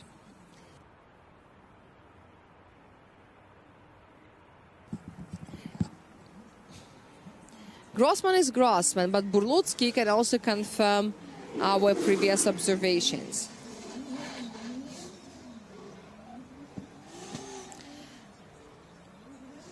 Maxim Groysman flew through the track in 24 seconds. Danila Vorobyov had 24.92. When it was wet, it was almost 48.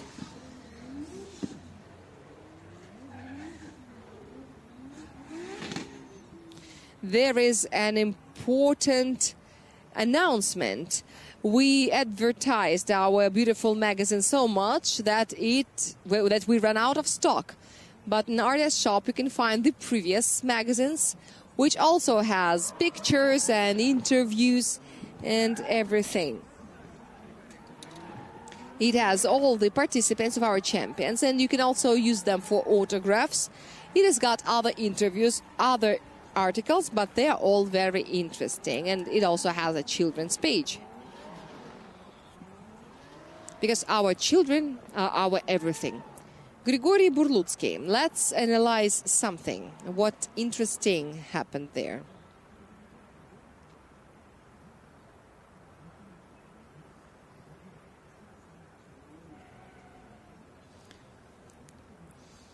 Grigory Burlutsky, 130.5 is the speed.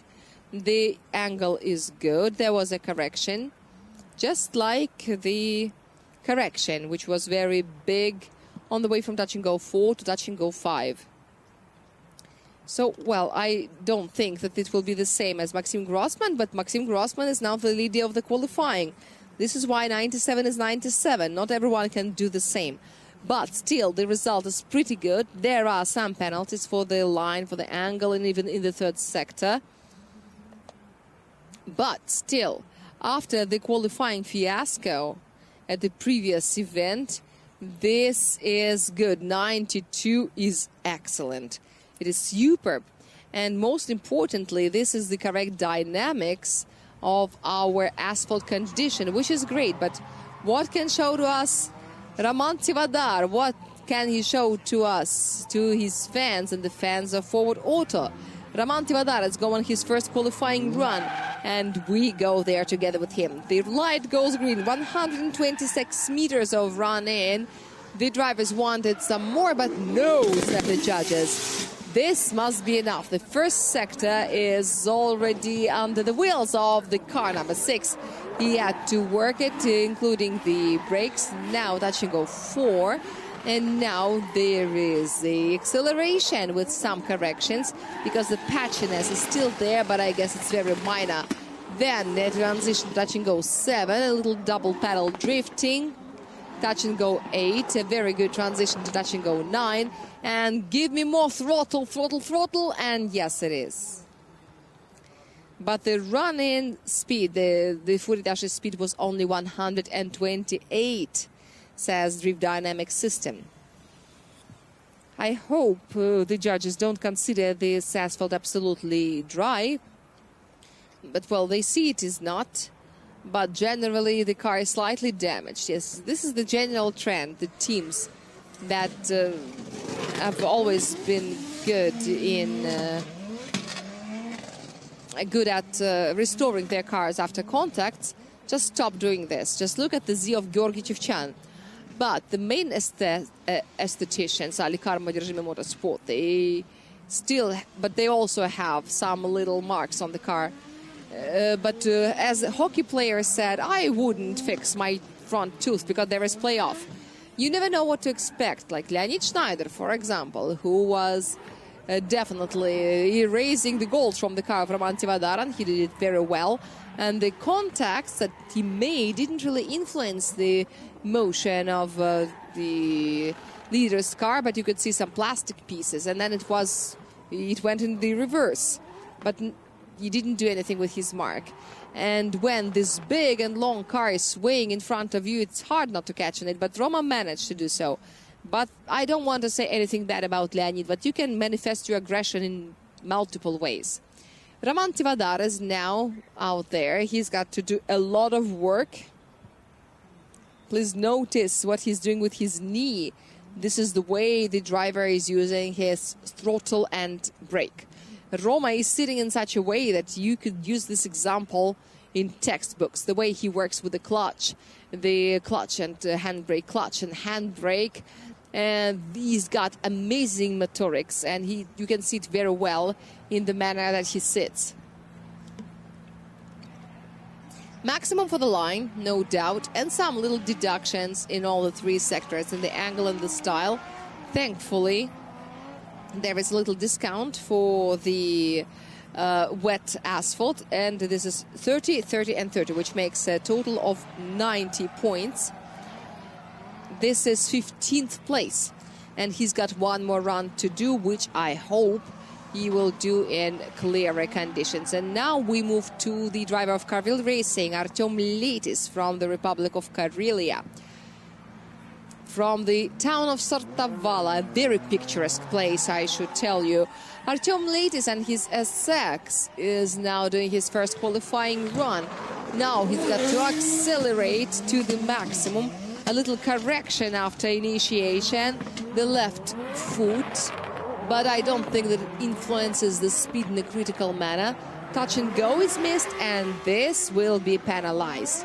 Now Artem Letis is showing a real smoky acceleration.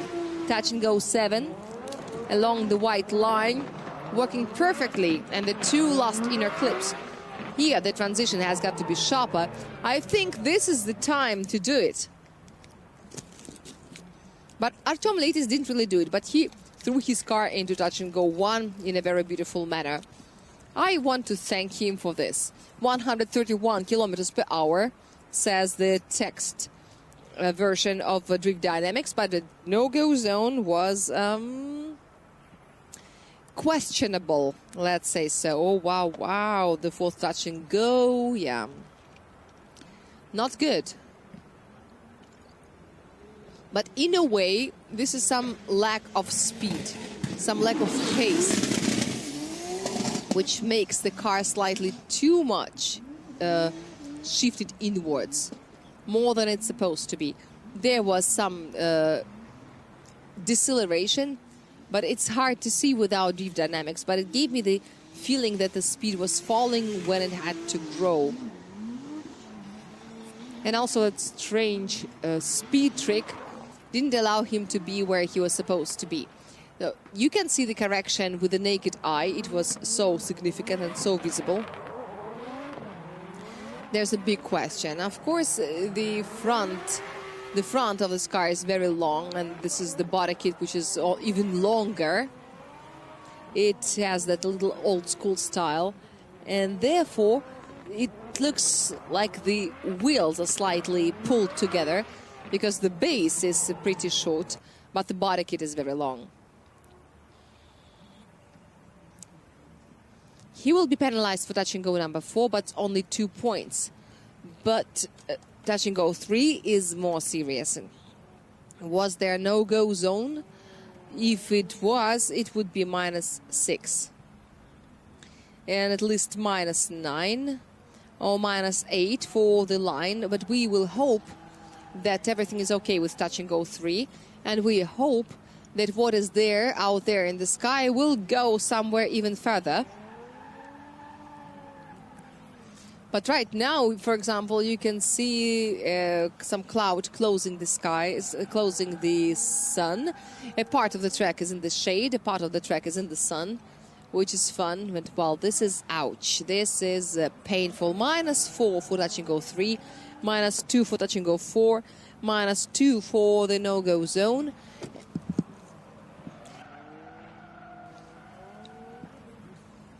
So there is everything. Not the best. This is 80 points only.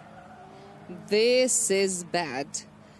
I hope that the bunny is okay, as they said in the fairy tale. But at the present moment, the worst result was 84. But now we've got one that is worse. This is an anti-record. Anton Kovynev from St. Petersburg is now on your screens, and he's F22, number 53. So here we go. For Anton, this is also his home event, because he spends a lot of his time here at the Red Ring, generally in winter, collects touch and go 2, touch and go 3, and he makes beautiful transitions. Too bad there are corrections. He runs into touch and go 5 through the 6, into touch and go 7. Wow, good, and the angle is nice. And he manages to get into touch and go 8 without any extra corrections. What was that in touch and go 9? You wanted a sharp transition? Here you go, says Anton Kovynev. All right, that was very good, unless this thing with entering the second sector like this. It looks like he was trying to stay on the safe side, and he pulled the handbrake for too long time. The car almost stopped. He couldn't believe that it was time to open up. Here he'd really kick the throttle and go full throttle into touch and go 4, accelerating at the same time. And having all the fun that's available to a drifter.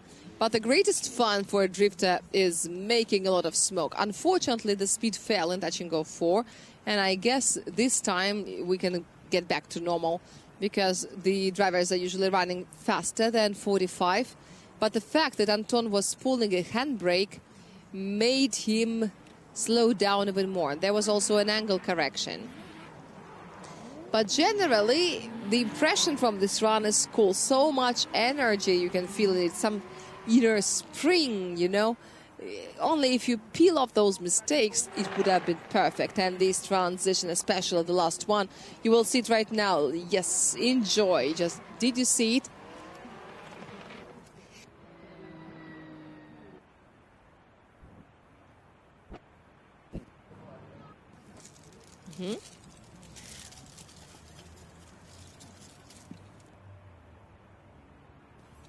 That wet patch made Anton slip slightly. Oh, wow. That is cool. 95 for the first attempt. And this is obviously something that you can correct. You know what to do, where to go. Anton is a loyal student of Evgeny Losev. This energy that is coming out, this is like a positively insane energy. This is what we always loved about Evgeny Losev. And this loyal student of Evgeny Losev is overcoming his teacher. And now we've got Georgy Chivchyan coming out. Yes, this is him. He is invited to the start. He's 400Z, forward racing.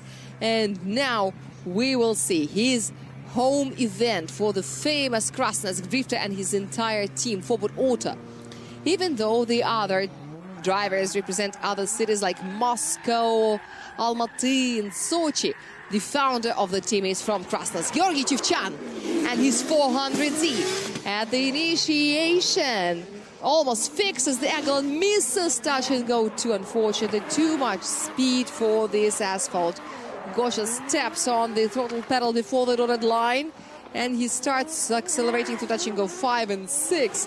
Something happened in the no-go zone. He was on the edge and takes both touch and goes. Then the last transition to touch and go 9, and along the white line he slides to the finish. Great feeling, but too many mistakes. 125 kilometers per hour at the Furidashi. And I think it's not even about the speed. It's about the timing when he pressed the throttle. Maybe too little angle. I think he could add some more angle at the initiation and it would have been better. But an experienced team, an experienced driver, they can definitely correct it all, and in the second attempt they can make it better. Yes, the right front wheel is trembling a little bit. The team calls it 400Z. You can call it differently. In the protocol, it's called a 400Z. All right, this is a protocol event. As far as the speed is concerned in touch and go 4, it's 45 kilometers per hour, exactly as much as required, without overdoing. But we could see that really the accelerator was pressed on time, so there is minimum questions. The only thing is our observations about the Furidashi throttle is confirmed. I mean, he didn't even have to do anything with the angle. It was enough. But let me remind you that there is a angle limit both in the counter shift. It has to be small, which is not more than 45 degrees. And also at the initiation, it must not exceed 95. So officially backwards are allowed, but it has to be reasonable. You shouldn't chase the records of Evgeny Losev, even if you drive his former car. This is a part of the history. Dmitri Shcherbina has already finished his qualifying performance, and he's already in top 32. But as far as Georgy Chivchyan is concerned, he's got another attempt to do. So he still has time to correct all the mistakes he has made this far. He does deserve all these applause to make it sparkle and shine. And we are waiting for the 20th victory. For 19 times, Georgy Chivchyan has become the winner without even counting other success. And here's more numbers. This is the 66th event of Georgy Chivchyan, and out of 66, he was on the podium 33 times, which is 50%. But would Gocha be on the podium? 50%, either yes or no. The same as meeting a dinosaur in the street, either yes or no. Now, Grigory Burlutsky is waiting for his turn, and we're waiting for the score of Georgy Chivchyan. And this is minus 2.5 for the angle, and no penalty for the style. Which means that he pressed it at the right moment, because this is not about the smoke. This is about the pedal, about pressing. 25 for the line. This is the saddest loss, because this is 89.5. But let's imagine he takes that clip, and then the picture is different. 89.5 points, and he is 18th in the rating. Grigory Burlutsky, 92 points in the first attempt. At the moment, he is 14th in the rating. And I'm sure that he is full of confidence and full of determination and commitment. He's got the potential it takes. Grigory Burlutsky, his F22, number 91, is already in the initiation zone. Wow, wow, wow, wow, wow. Look at what happened. Look what happened. It looked like he was about to get out of the track, but no, his plans were different. And he continues, he runs on and on, regardless of this little flaw in the first sector. And now, look at these sevens. He fixes the angle and slides along the white line. Touch and go 8, touch and go 9, with very good transitions in between. And the right rear wheel wanted to touch the grass, but Grigory didn't let it happen. But still, there is a little suspicion that the wheel was out. But no, here you see the fact. The wheel was definitely outside. It crossed, and this is the same as being outside. Yes, this is being out. There was the opinion on making this line slightly shorter, but it was finally decided to make it wider. And this is a trap made by the judges, and Grigory Burlutsky got caught in that trap. What the width of the line is for. If your wheel catches on that line, it is not considered to be out, but if it has crossed it completely, then this is out. But this is not even about the width of the line itself. It's about its location, about its position. So it was repositioned slightly outside, leaving more space, because the corridor was really very narrow for the leader, who, as you know, ensures the stability and predictability for the chaser. And if you are curious about how it was done in the practice session, you can watch our news that we issued yesterday. It is always on air on Friday evening, and it is still available online, so wherever you are, in whatever region you are, it doesn't matter. You can find the link in our Telegram channel, which you should definitely subscribe to if you haven't done it yet. Wow, I love this glitter. Hello, yes. Our Telegram channel is a great resource for everyone, including those who are here at the venue right now, because there you can find all the information about the changing schedule, and it's very easy to follow. You can see everything about our campaigns, about our promos, giveaways. Sometimes we give away tickets to events, so you can get a ticket for free. Yes, it is possible. Even though you might not believe me, yes, the happiness is possible. And this is the misfortune. Unfortunately, Grigory Burulsky had a wheel outside twice. It's good that he's got 92 points in stock already, but he's got 10 points less this time, because this is now 82 in total. 82. He's 14th in the rating right now. But still, 92 points is his best result, which is the top part of the qualifying protocol. But something is telling me that he may be shifted down by many people, like, for example, Roman Tivodar, who is one of the potential shifters of Grigory Burlutsky. He's got 90 points. This is Roman Tivodar, his forward racing as 15. His previous result is not bad, but we know that he can do it better. Let's see if he can. Yes, he makes a correction after initiation, collects, touch and go 2, touch and go 3. There is in the transition, touch and go number 4. And we watch the rear wheels, and they start spinning at the right moment. Touch and go 5, he collects the touch and go, and then he fixes the angle, collects both touch and go 7, and he continues moving, touch and go 9, and he is at the finish in the clouds of smoke. That is already back.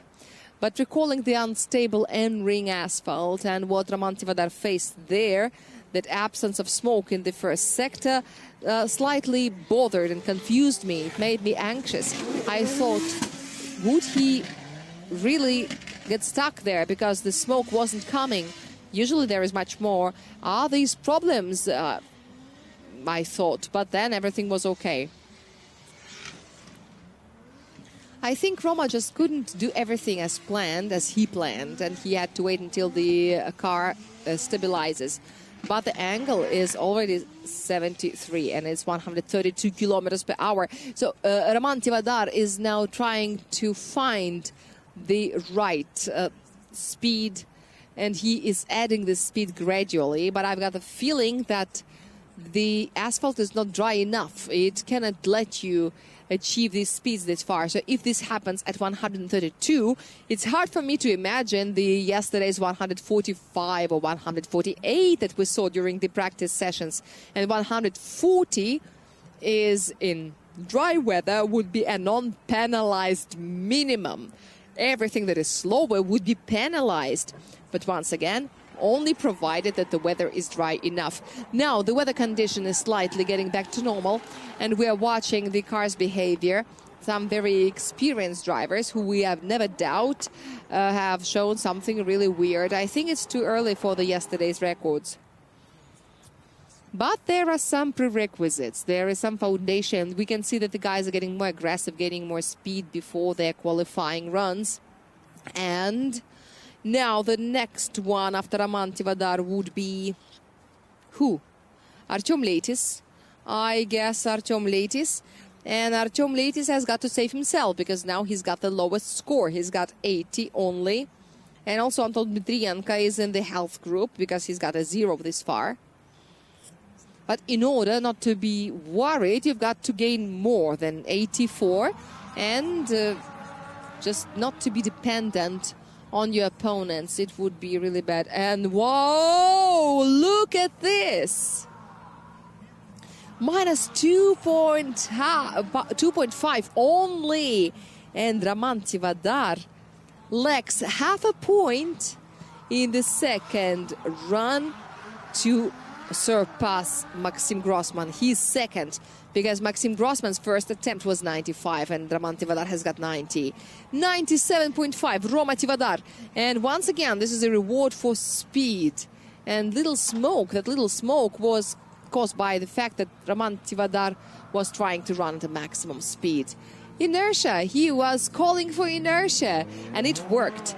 Inertia and this propulsion, half a point, just half a point. Now, here comes Artem Letis from Kirill Racing, his SX number 45, immediately turns the smoke switch on and he flies by the expensive touch and go 2 and now the transition touch and go 4, and it looks like the smoke is reluctantly coming out from the rear wheels. But it is not the main criteria, but this is something we always notice. Now Artem Letis is storming in to touch and go number 7, cool as ever, and to touch and go 9. Oh, whoa, whoa, whoa, whoa, whoa. There is a no-go zone, and it looks like this is why he misses the clip. This is a very unpleasant combination that we told you about not so long ago, about a different sector. But touch and go 9 is not an expensive clip. It costs 3 points. There is nothing cheaper here. We've got 2, 3, 4, and 5 points that you can get, but there is nothing below 2. And it is really a no. There is a tendency in Kirill Racing that I've noticed in their second runs. I mean, Grigory Burlutsky went so wide that he lost a wheel outside. 134.7 kilometers per hour was the speed. Artem Letis also failed to reach the square that he needed, but he pushed himself too much inside. We still haven't found out what happened to Artem Letis' engine. I hope it's all okay, because yesterday at the end of the practice session, his car suddenly overheated. It may be a result of some serious thing, or it can be some little trifle, like a sensor, like a fan. Maybe the driver just didn't see a sensor that was out of order. It can be anything, that's the problem. But judging by what Artem is now doing, we shouldn't be worried. It is too bad that he cannot fit the clips. This is very bad. Because Artem looked very well in trainings. Probably this is just the desire to gain more speed. This is the risk. And the risk is cool because this risky element makes the drivers show their personal qualities. They become more human. And this is a very serious innovation, because the runs are getting more and more robotic. And when we see lots and lots of same runs of 90 plus, it illustrates their high level on one hand. But on the other, this is a result of the fact that the drivers know where they can be safe, what adjustments to apply for the car to be more predictable. Yes, maybe slower, but they say, well, we can fight for the speed later when it's time to do the tandem runs. But now we've got to do it here and now. Yeah, 20 plus is too much, but all these tricks, 16 people have got a 90 plus result at this event this far, which means that the drivers can run fast. They can, they certainly can, which means that our drivers are even better than we thought they were, which is a great discovery. There is a little correction. Now the electrons will arrive and we will see the graphics, because the judges have already done their job, and we need to show. We need to show the results. We need to say it out loud. After that, it is considered official, and we can proceed forward to the next participant, who is Anton Klimko, who has already discovered quite a good potential, but we know he can do it even better. We would love to see it. Interestingly, our fifth group consists of representatives of Northwest, quite a cool region. Krasnoyarsk is also a cool region. And on the opposite, there's one guy from Sochi, Roman Tivodar. A curious detail, a curious observation. We're waiting for the diagram, for the title to appear on the screen. Artem Leitis, and here it is, -5, -4 for the wheels. Yes, this is touch and go number 9. This is -2. And there was also a wheel in the no-go zone. So this makes a total of a very heartbreaking 80.5. Artem Leitis is the main candidate for failing. I guess Artur has just performed some victorious dance like Anatoly Shcherbina, who was in RDS GP. He always celebrates his victories with a cartwheel. And when he won RDS Open for the 3rd time, he made 3 cartwheels. So I can't wait for his 4th victory. I wonder if he can make 4 cartwheels in a row. Now, Anton Klimkov from St. Petersburg, F22, number 53. He accelerates, he runs in. Look at this aggression. He was trying to keep it very aggressive, but unfortunately he made a correction after. And he is already in the 2nd sector, touch and go number 4. It is better than in the previous runs, touch and go 5. And the slow part is over. Now this is throttle, throttle, throttle. Now a good angle. And now right in touch and go 8, fix the angle, touch and go 9. And the smoky tail and the finishing line. Anton is really satisfying to his fans and all of us. In 2021, he joined RDS GP. He came directly to RDS GP, and the progress that he made is amazing. In the last 4 years, this season, he has done a lot. I just worry about touch and go 2, and his speed was 135 kilometers per hour. So he's been growing. The speed's been growing as well, little by little. Slowly. The correction is not good. There was an 80-degree angle, then it was below 50, but you could tell, you could see it was serious enough. Too bad he couldn't handle it, but now Roman Tivodar just proved that he can sacrifice something, that he can use inertia to get more angle and then go to the transition opening at the right moment. Well, that was cool, that was risky. Very risky, but this risk worked. Too bad he didn't get enough in the previous run, but on the other hand, both runs are similar. I mean, the initiation is similar, but in the second one, the correction was greater. But in the 2nd sector, touch and go 4 is much better. It was much better. And it makes me very happy. I just want to bring it all together, take the best from the first and the best from the second and continue on and on and on until the end of the event. And 95 points that he has in the first run guarantees him a place in top 32. Wait, are these vintage baseball caps of Russian Drift Series? I'm already lost in this collection because there are lots of baseball caps, loads of them. And we already have a new collection available at RDS shop, and people say that they are great. I haven't seen them, but I have heard some great feedback. This is a 3-point correction, 2 more for the wheel. And the rest looks very good. The rest looks great. This is 93. No improvement.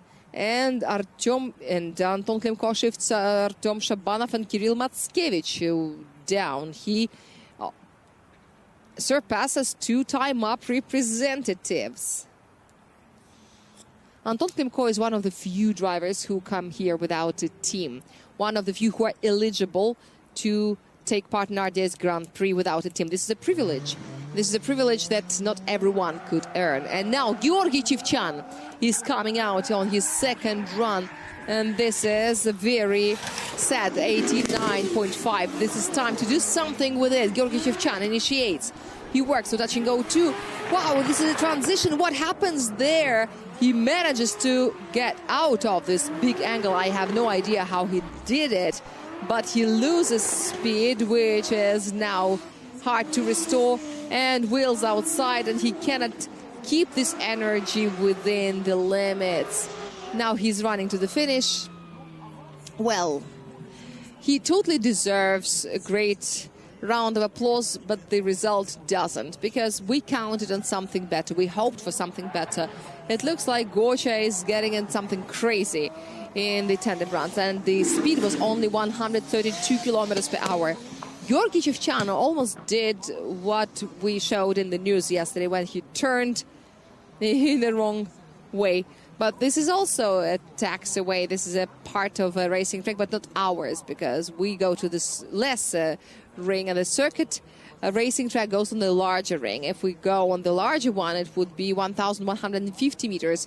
No tires would be able to stand 2 runs like this.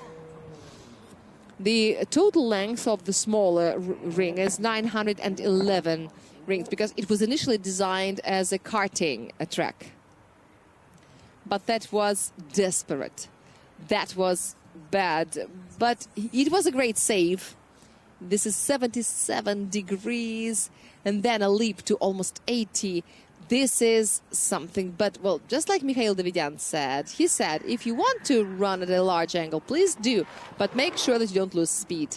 And Gocha did lose speed, and he lost quite a lot, and he did it several times. Touch and go 4, he had 43.9, and then when he had to gain speed, he lost it to 45. Here's a wheel outside, and then there is a takeoff, which looks very determined, because what is Georgy Chivchyan really good at is acceleration. He jumps to 97 kilometers per hour. But let's look at the cockpit view. What was happening out there?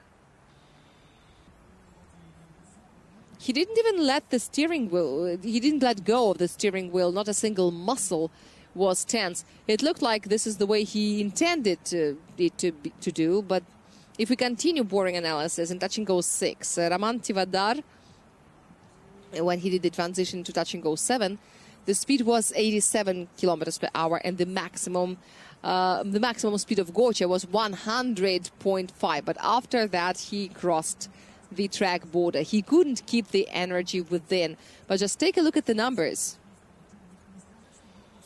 And we wouldn't say that the difference is too big, but it is there.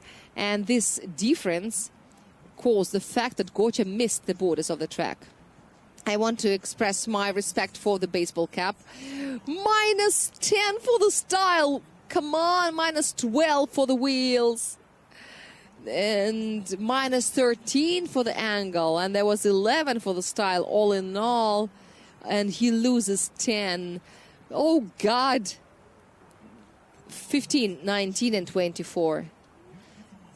What have you done, Georgy? This is 58.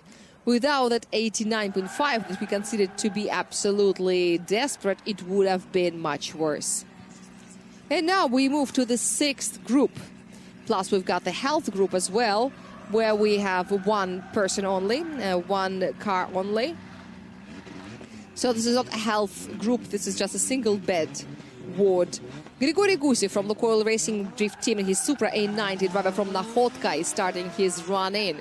He starts the performance of the 6th group, and this is the last one, Grigory Gusev. And Grigory is being very careful. He misses touch and go 2, touch and go 3. Now this is a technical problem. This is health group, and very little time to do anything. Oh, it looks like the car has to be towed. Grigory Gusev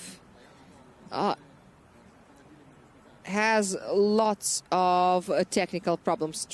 Traditionally, it looks like transmission. Nothing is leaking, or maybe something in the electronics.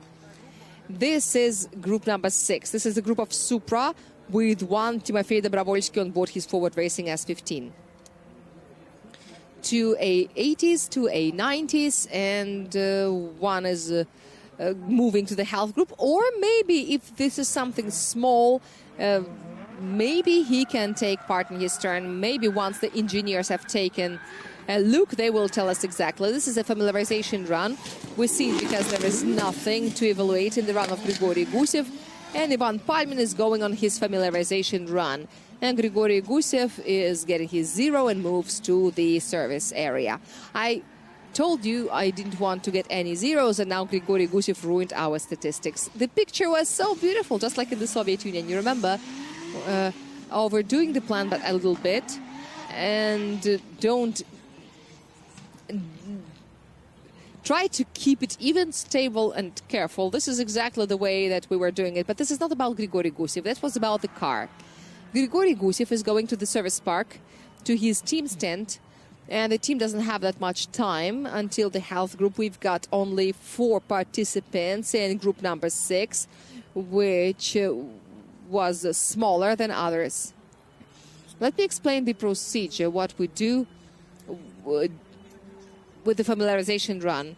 At the moment of familiarization run, a 2-minute countdown begins, and within these 2 minutes, including the run itself, the driver has to get back to the start. Once he's late, he misses his turn. Whatever the reason, doesn't matter. If it's technical, personal, health, lost in smoke, lost consciousness, or got lost, whatever, anything, you lose your point. But if you choose a long lane, you are out of the competition. Ask Anton Kovynev in his home event. He fell victim to wrong information. It was a procedural thing, like a managerial episode. But anyway, this is also a part of our sport. Ivan Palmin, a driver who almost had to take his backup car, but the engine of his Supra was prepared. And he goes on the first run of the qualifying. Carville Racing, and this is counter shift. Wow, look at this. He fixes the angle. Touch and go 2 is taken, touch and go 3. And this is the right pedal pressed by Ivan Palmin so that no doubts are left. Touch and go 6. And this is transition. Touch and go number 7. You can hardly see the track through the smoke. Touch and go 9 is left behind, and the 55 meters fly by from the last clip to the finishing line. These meters seemed endless when the asphalt was wet, and they are so hard to notice when it's dry. This is the way it should be. A good solid run. You can tell that Ivan Palmin has already got used to the A90, wearing the BMW shields that you see here. No one can forbid a person to be nostalgic, right? Ivan Palmin is a bronze prize winner of RDS Europe of the previous season. He drove a BMW E36, and it was decided that this time this year he needs a Supra. Here it is, a new Supra that took time for him to get used to. A different seating, both in the matter of height and the rear wheels. The driver is seated closer to the rear wheels. Longer hood, shorter wheelbase, and these all are the factors that influence the general feeling of the car and the controllability. This is a pretty short-based car, and also notice these transparent plates on the side. This is a gorgeous style thing, which was initially designed for a Z by Forward Racing. It was initially designed for winter drifting. I remember these contemplations about the aerodynamics of a Lada in winter drifting only in the Red Ring. It never worked anywhere else. But in the Urals, they say they use it too, because it's a kind of a fashion now. Just take a look at winter drifting in the Urals. You will be amazed. Okay, so here come the numbers. The numbers illustrate the speed of the driver from transition to transition. I have no idea how to interpret them, so I'm not going to say it out loud. But I've got the figures, got the numbers, which means that the judges take a look at them too. So when we see the score of Ivan Palmin, we will definitely keep in mind that somewhere Ivan could have been penalized for the speed, even though it looked okay visually. It looked okay. We've got all the data. It was 24.9 seconds, which is the duration of his run. And the difference in the length between BMW and E36 is 13 centimeters. Yeah, so he's got a 2.5 points penalty for the angle, and this is 93.5 points. The result for the first run of this driver from Carville Racing. And I guess the only one who hasn't qualified from this team, and now he has reserved himself a place in top 32. Timofey Dobrovolsky from Takayama forward racing S15, the last of the Mohicans. This is a classic suspension, the original one. Timofey Dobrovolsky almost lost it at the initiation. He even started the transition from touch and go 2, touch and go 3 too early. And we will see the opinion of Mikhail Davidyan a little later. Now, together with Timofey, we move to touch and go 5, shift touch and go 6. Then we do a transition. Timofey fixes the angle and works to touch and go 7. There are 2 clips left to the finish. Touch and go 9 is left behind. And here is the finishing line. Once again, we take a look at the first sector as the main source of questions. 142 kilometers per hour. Yes, at last, but one wheel outside. So almost. It was a little bit too much. But now you can see that generally it is possible. And we've got information about the car of Grigory Gusev. Thank you, Alexei Klimushkin. This is a pipe clamp that is off, so it's very easy to fix. So this is what is happening. Too much gasoline, too little air, and therefore there is even a chance to get a hydro shock because the cylinder, the water shock, because the cylinder is filled with water and there is alcohol, and you don't have enough oxygen to set it all on fire, and the car becomes very, very hard to move. We can tell that the engine becomes atmospheric, but no, it doesn't even become atmospheric. It becomes worse because it is a negative growth that is happening. Avalanche-like negative growth. You can roll on the neutral almost. And there is also the air consumption sensor. And the computer can understand what to do with it, how much gasoline or how much alcohol to supply in there. And nothing can work normally in such a situation. The fact that anything works there is already surprising. But speaking about the clamp, if you look for the upside of this, this is good news because you know what is broken, you know how to fix it, and generally in the terms of everything that is happening which can break in the car, this is a very cheap thing. Even if it is broken into pieces, first of all, you always have a spare. Secondly, it doesn't cost much. Most importantly, you've got to fix it well. So we are now waiting for the score. One wheel was outside, and this is not pleasant at all because generally the run was very inspiring, high speed. But there were questions about the first transition. And Timofey did a very good first transition. And maybe it is not that bad for the score. Yeah, not that critical. 2-point deduction, just like 2-point deduction for a wheel outside the track. And all in all, there is 0 points penalty for the style. We haven't seen it this far. This is such a rare phenomenon. This is extremely rare. Having no penalties for the angle is impossible. But this is 95 points, no matter having a wheel outside. So this is a potentially, if Timofey corrects a couple of little mistakes, it could be a 98, and no one has got that much. Timofey has won qualifyings in his life, but it was a much more challenging weather. The founder of Fresh Racing, Denis Migal, is coming out on his Supra A80. The only one in this team. And Denis misses touch and go 2, unfortunately, collects touch and go 3. Here it's important to open the throttle at the right moment, and he does it, and then with a small correction, he moves to touch and go 5, to touch and go 6. Another transition and 2 7s he collects, then 2 inner clips, and the last clip, number 9, and then through the finish. This run could look much better if there was the run of Timofey Dobrovolsky. You will see Dmitri Dobrovolsky in a week here at the Red Ring. You can spend this week here in Krasnoyarsk, and you will see both members of the family. This is -5 for the missed touch and go, but everything looked very sound. I understand it could be more beautiful But this is Timofey's fault, okay? We will say so. At first, Denis used to ruin everything for everyone, but now it was Timofey. Let's say so. Sometimes there are people in the qualifying who ruin it, who force people to do more than they would have done or they could have done. And Maxim Groysman is a real hero in this situation. And it was very different from what it was like now. He could have risked it more. And in this regard, I believe he deserved this first place.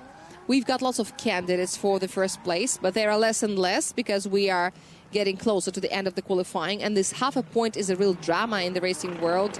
And it's great that Maxim risked more than Roma because it works in favor of Maxim.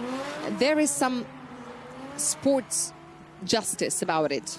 All right, it's fair from the sports point of view. And by the way, recalling my magic of numbers that I really love, Denis Migal and Leonid Shnayder both pulled the numbers that coincide with their starting numbers, number 7 and 33. But since Yerofeev is not coming, the sequence is broken, but still the draw results remain the same. And this is Yevgeny Spirin, the driver from VS team. This is the second A80 in group number 6. So now let's see the score of Denis Migal. I will see 25 for the line, I have no doubts. And yes, we are experts, aren't we? And -5 for other two criteria. So in the first sector, Denis Migal loses 10 points. So now look at the picture. There is only 3 points after, but 10 more in the first sector. 87, nevertheless. 87 is a place in top 32 for sure, no matter what happens after. We've got 2 drivers in the health group. So a driver from Novosibirsk representing VS team. On board his Toyota Supra A80, Yevgeny Spirin, who at the previous event had a great qualifying. Now let's see if he can repeat this success. He's got enough experience, and this is his home autodrome as well. Yevgeny Spirin runs into the fully dash zone. Whoa, whoa, whoa, no, he doesn't. He doesn't. He tried, he started, but then something went wrong. And this is one serious thing about it, which is called the absence of spare part stock. I really hope that there is nothing serious. Maybe the same as happened to Gusev, maybe a pipe or a clamp. Please, please, please, please, or just please. But the health group is expanding to 3 people, to 3 participants. Now we are watching another familiarization run of Ivan Palmin, which has become a good tradition.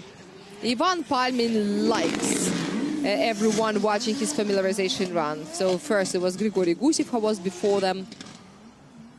This looks like ward number 6, not group number 6, because this is the most problematic one. It looks like they have taken all the problems on themselves. First, Grigory Gusev, who was let down by his engine, let's call it as one whole system. And then Yevgeny Spirin. And now we are waiting for news from VS Team Car X team. Sorry, not Car X, just VS Team. Hello, Anatoly. I remember you. VS Team, just VS Team.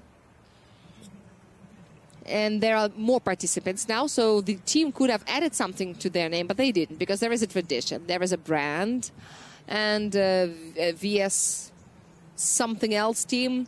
This would be something that would come from Ministry of Sport. If there were any last names that start with a vowel, they could probably make a word out of this. And maybe, probably Alexei Vakhtin and Yevgeny Spirin did it. But because Vakhtin stands for V and Spirin stands for S, like Vas or Vos or Vus, Ves. Wait, is it? What's that field? What are those squares? Okay, so now Ivan Palmin is coming. This is him. This is the driver who got 93.5 points. He is on the 14th position, represents St. Petersburg, Toyota Supra A90 for Carville Racing Team. The last run in the qualifying for Carville Racing, And Ivan Palmin is running on his first acceleration. This is slightly 3D here, and this is the initiation, and he risks it. He helps himself with the left foot. The left wheel is outside, and he presses the pedal before touching go number 4, and he moves to touching go 5. And a minimal movements of the steering wheel, positioning his car. Then another transition, touching go 7, and he goes inward to collect the 8 and to go to the last transition, the last 50 meters of the scored section of the track. Yes, cool. I liked it. Yes, good. And his first run was also just as great. But I think that here the first sector was better. And once we can compare the two runs, we will happily do it. I think the second was slightly better, but maybe this is just my wish that everyone improves their performance. Yes, Evgeny Spirin goes to the health group, so we've got 3 there. Anton Dmitrienko, Grigory Gusev, and Evgeny Spirin. And we expect the score of Ivan Palmin to appear. He had 93.5 for the first one, and it looked like a solid 90 plus, indeed, you can tell.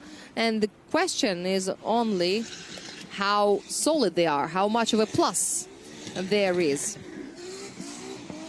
But this is just a question that is pleasant to discuss. Who he hits, where he goes.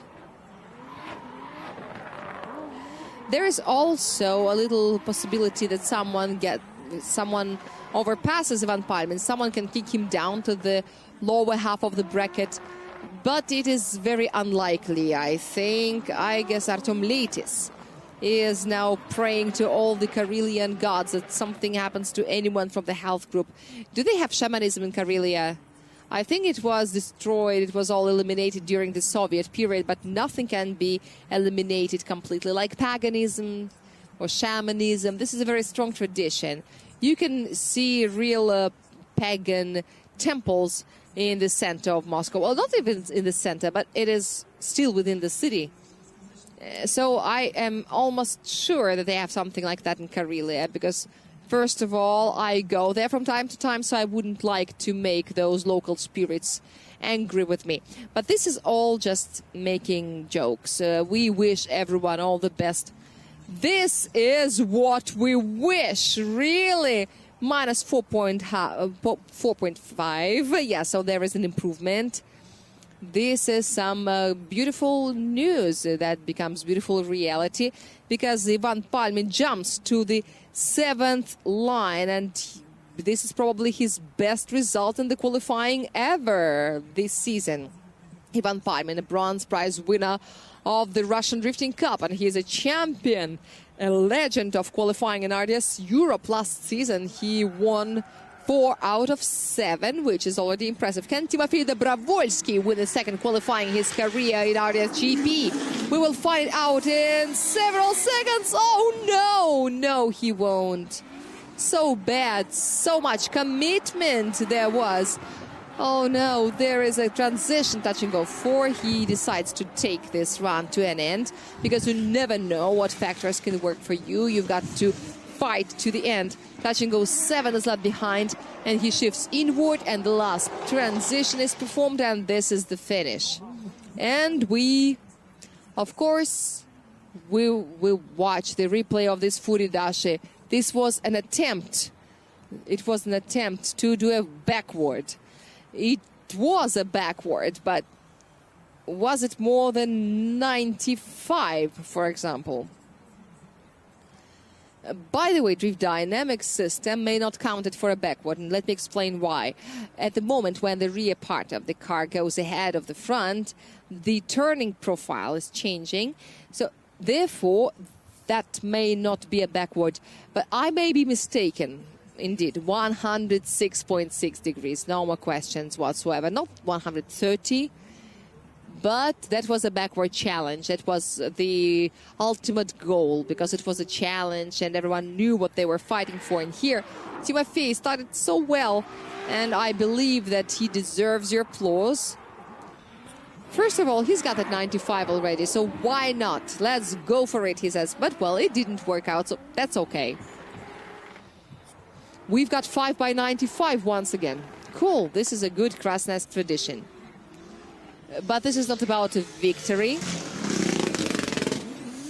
And this is Maxim Groysman, who is the leader this far. But 95 is 9th place. Because there are 2 people who got 97.5, 3 people have got 96.5, and 3 people have got 95.5. Am I correct? Do you think, am I correct that Maxim Groysman hasn't won a single qualifying in RDSGP? Let's look it up right now. I think no, he hasn't. Moreover, Maxim Groysman has got only 1 podium, and it was here in Krasnoyarsk. Therefore, he last year he started counting his podiums in RDSGP, and this year he may start counting his qualifying victories. And I remind you that the drivers who have won at least 1 qualifying are less numerous than the drivers who have ever stood on the podium.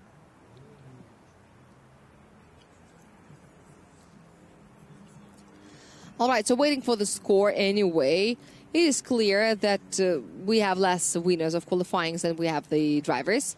Winning qualifying is an honor, even though the drivers take it as a preliminary statement for a victory in the event. And Damir Idiatulin, after his 12th qualifying victory, said, well, qualifying is cool, it makes me happy, but you've got to win the tandem runs. And he did it, finally, the next day. Of course, fortune helped him in that. Because, well, there was no final and no one knows what could have happened. Well, -9 for the angle, because you cannot run at an angle more than 95.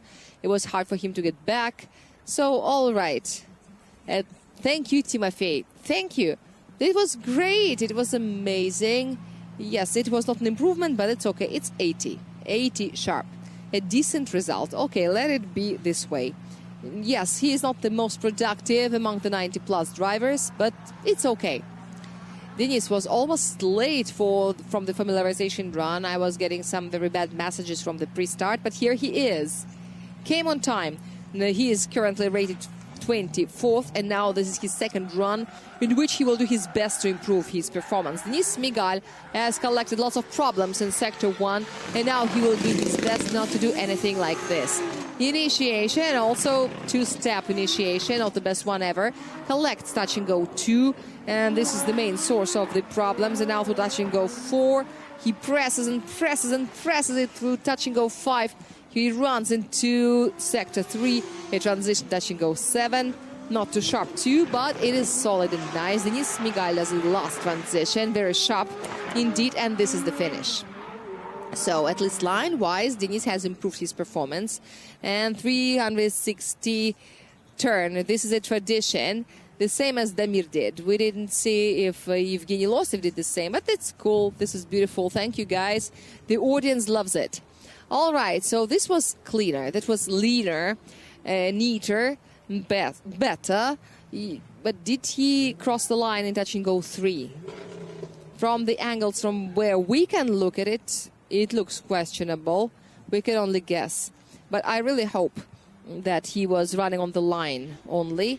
And probably this is why it looked so dangerous. We've seen Grigory Gusev out there burning out. But the health group also has a certain sequence. In the sequence in which they applied for the health group. But all right, whatever. Anton Dmitrienko is the first. And I'm bothered by his absence. Even though people say he's already going to burn out. Okay, good. If I saw Evgeny Spirin, I would completely relax. At least I could think that the destiny of the drivers is in their hands and nothing can pull us back. If the driver doesn't do something on the track, well, then he doesn't. It is better if you lose the chance during the run, if you lose it before or you have no chance at all. 80.5 points is the result of Artem Letis. Yes, we see you, girls. Hello, hello, hello. We're happy to see you here among the audience of the Red Ring. Don't sleep. The tandem runs are coming soon, and there will be a parade. Or maybe you need to charge and to get more strength. We've been thinking about those labels on the chairs. No, it's okay. But maybe it was from some previous event. I also loved the sticker that said the Kemerova culture. We've got the Kultura Zanosa, which is the drifting culture. Okay, so there is a wheel outside. It was there. So this is -5, -7. And he took the inner TG3.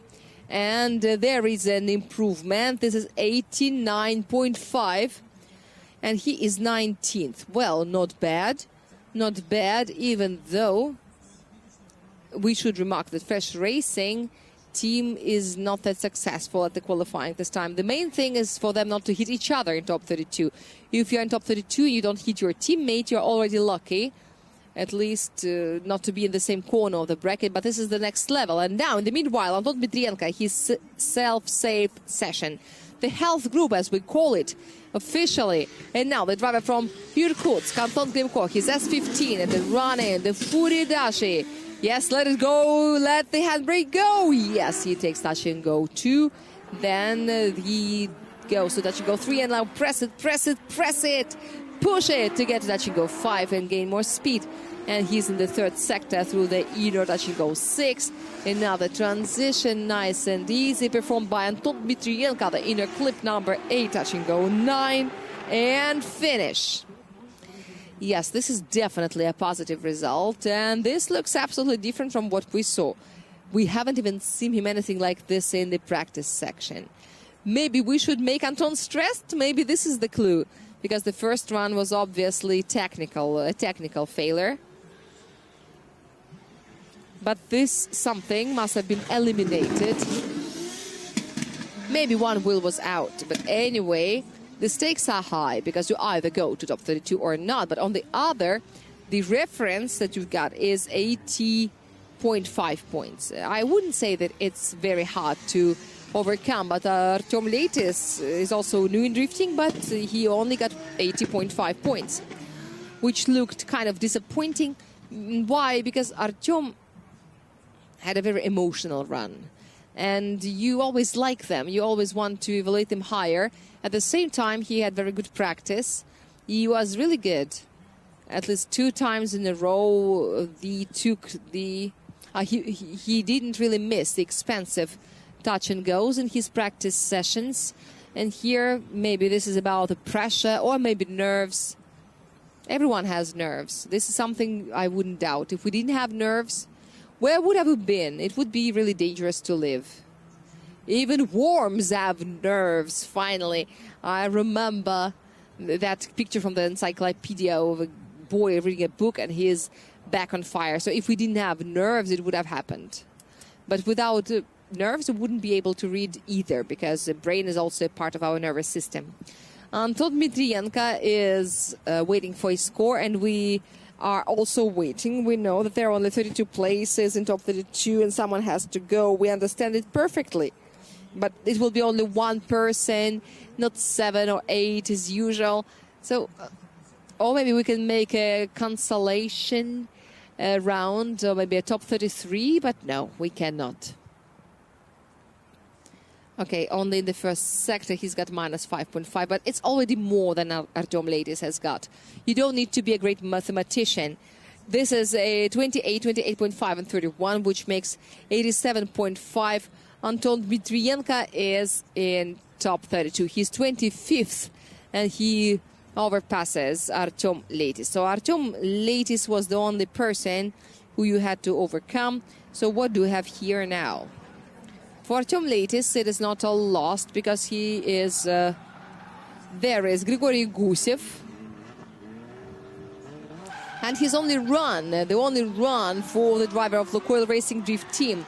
And Grigory Gusev with his Supra 890. He's storming into the squad section of the track. Initiation. A little out spin. He collects 2 touch and goes. Touch and go number 3. He touches but doesn't cross the dotted line, and he continues moving. Touch and go 4, touch and go 5, and he finishes the second sector. Then he does another transition to touch and go 7, And only 2 inner clips are left before the finish. And yes, he presses the throttle pedal and he is already in top 32, I'm almost sure. Now all the questions go to the judges. Grigory Gusev did his best. I think it is more than 80.5. I also have this feeling, and this is not even a feeling, this is a suspicion.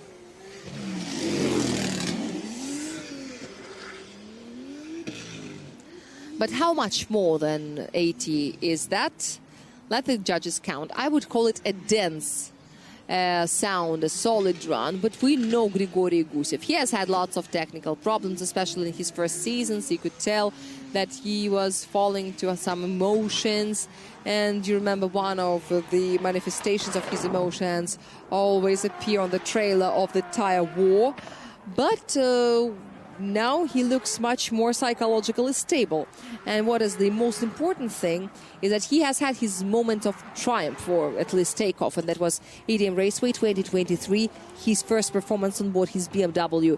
It was cool, and also he was on the podium in top 4.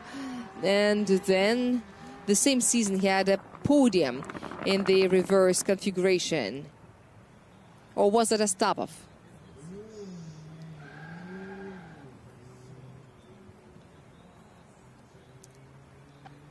When suddenly there was a collision with Arkady Tseregratsev in the final, and Arkady Tseregratsev confirmed his reputation of the main specialist in Moscow Raceway and the main specialist in the Red Ring. He needs some more stability. Oh wow! Hello. Yes, that is slightly more than 80. This is 30 out of 30 for the line, 29.5 for the angle, and 35 for the style. So Grigory Gusev loses only 5.5 points, which is 94.5 points, and he's 15th. Yes, this is the way it works here for us in the modern version of RDS-GP. And the last one standing. Who will be in top 32? Evgeny Spirin from VS Team in Novosibirsk, or Artem Leitis from Carvel Racing and Sortavala. We cannot do anything for Artem Leitis, but it all depends on Evgeny Spirin right now. This is his home event, his only qualifying run, and this is the run in 126 meters, 580 meters of the scored section of the track that he's already counting down. He collects touch and go 2. Here he breaks the borders of the track, definitely. Then he moves to touch and go 5 in the second sector. He accelerates just as he's supposed to do. Then he takes a transition, both 7s. And there are 2 inner clips left until maybe a result of finish. I have questions about the no-go zone, but this is only 2 points because then he takes the clip. And now let's see replays, and the judges are thinking. The question is about the second touch and go. Was there a wheel? It looks like there was. And here he shouldn't have crossed the dotted line because he crossed it with a half of his car, not only one wheel, but it is minus 2 points anyway. Even if you see 2 wheels out there, which I think wasn't there, it is minus 5. Minus 5, it's okay. So the maximum is 85. But there is quite a big space for him to fit in, because he's got to show something over 81, because Artem Leitis didn't have a 0. So it's 81, from 81 to 95. Just like it happened at the Gora Drive. Now, in the Gora Drive, Lukoil Racing drift team was nervous. Now VS Team and Carville should be nervous. If you take a wire and connect them with a wire, I guess they could generate electricity, because there is a great difference in potentials. So, my friends, here are several words about the nearest future. Very soon we will start the opening ceremony. There is still a chance to start it on time. Indeed, it is 2:30 p.m. local time, so in Moscow it would be 4 hours less, and 4 sharp p.m. local time. This is top 32. And I remind you that we invite the holders of VIP, Comfort and Comfort Plus categories to the autograph session, and all the rest are invited to RDS shop, to Service Park, to the food court, where you can find lots of good things as well. But during the autograph session, I don't think that there are any activities, but it can be different. It depends. I don't remember all the rules. But you can watch and see. You can just observe the team's life in the periods when their drivers and their cars are at the parade. So now the clouds are coming out, but we are holding on for dear life. And this is 28, 32, 32.5. We are sorry for Carville Racing. Artem Leitis, personally, we're very sorry for you. And congratulations to Yevgeny Spirin and VS team. He managed to concentrate. He did everything it took. And he got his team 3 places out of 3. He's 17th in the rating. Yes, Yevgeny Spirin is 17th.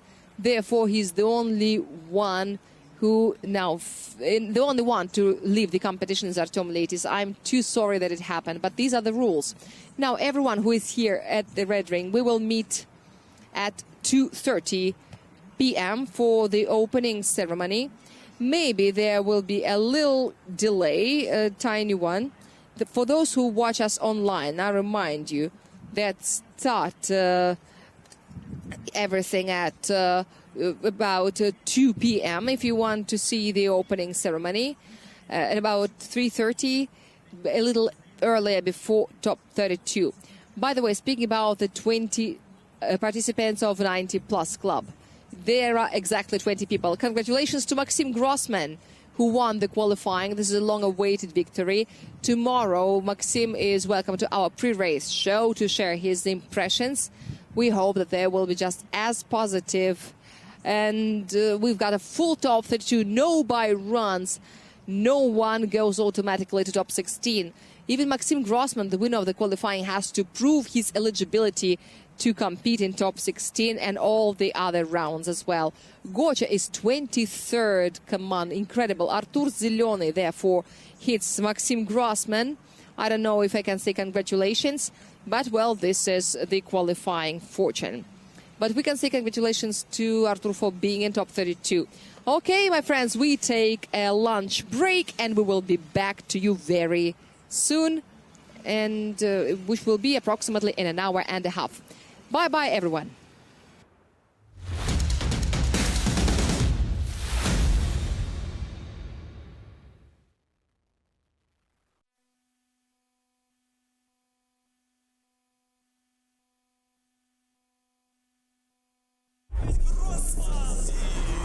Мы – команда, которая не боится перемен и готова идти на риск. Мы не просто едем, мы диктуем ритм гонки.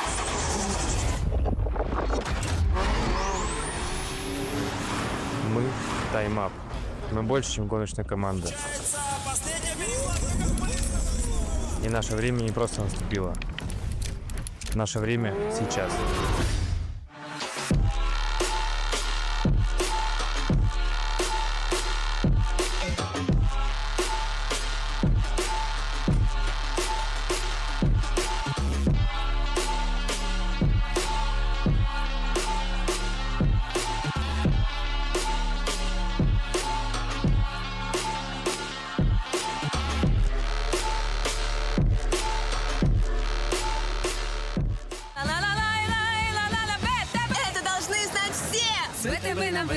А почему выгодно? С дебетовой карты ВТБ скидки на поездки в сервисах Яндекс.Гоу до 50%. Получайте скидки на поездки в сервисах Яндекс.Гоу до 50% с картой ВТБ. ВТБ, все получится.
MotoGP — это вершина российского дрифта.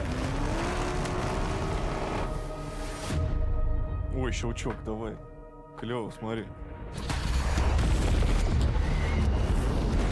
Они все супергерои вообще. Мы дрифтеры. Цепляется мертвая хватка. Take it easy on me.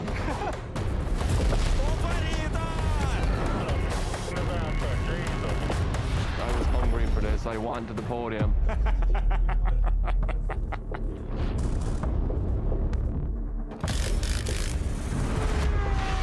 Самое сложное — это остаться на вершине. Вы что, угораете? Что, это моя проблема, что ли? А ответа нет на этот вопрос.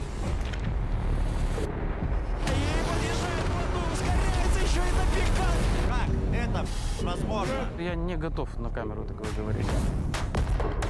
Надо верить молодым. Извините, мама звонит.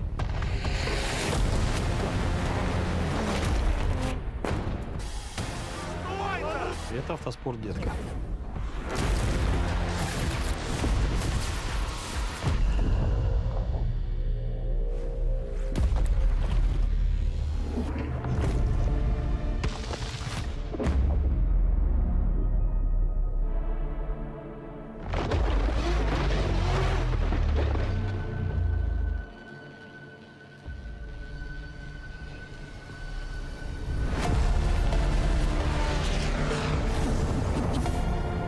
Вообще, за что дрифт любить-то надо? Риск. Мы этим живем.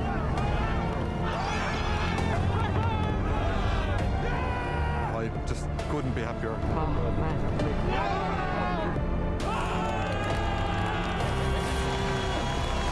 Черт побери, мы за это и любим дрифт.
Но в любом случае, ты когда приезжаешь на соревнования, ты хочешь победить.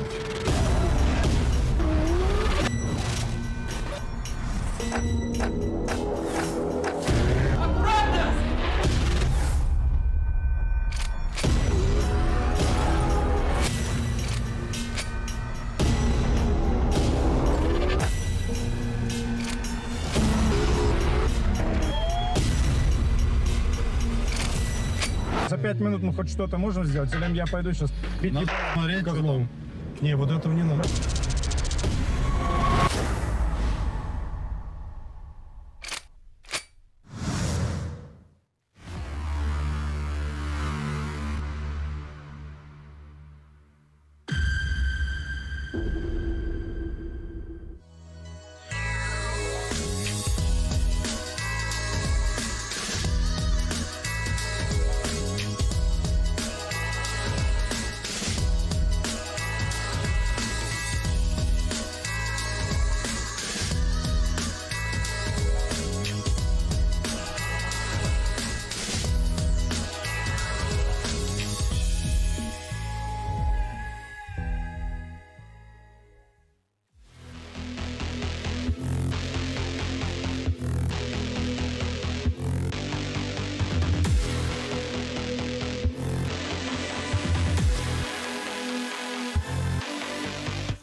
В 2024-м явных преимуществ технических не было ни у кого.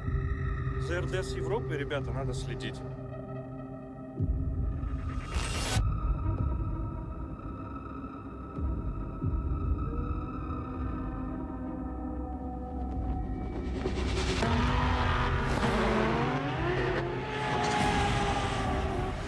Нормальные пацаны ездят.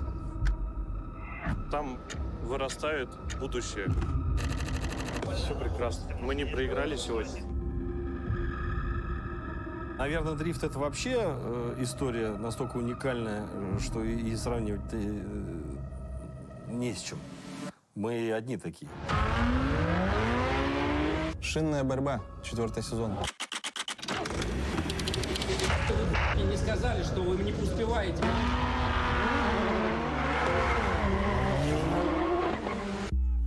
Я думаю, что мы им показали, что они не такие недосягаемые, как, возможно, некоторым из них кажется. Темная лошадка, казалось бы, ноунейм-пилот может стать чемпионом.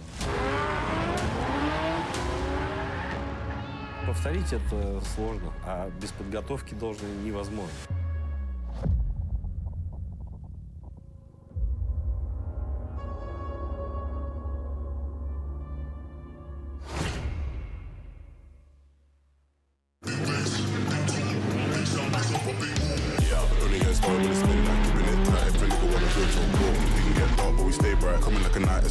Touch my sleeve. Niggas around there wanna disagree when it's clear that I'm speaking facts. Man like me, you know I'm proactive. Never gonna stop till I see the big man's on flats. Up on the front door, it's like midnight, midnight, midnight, midnight.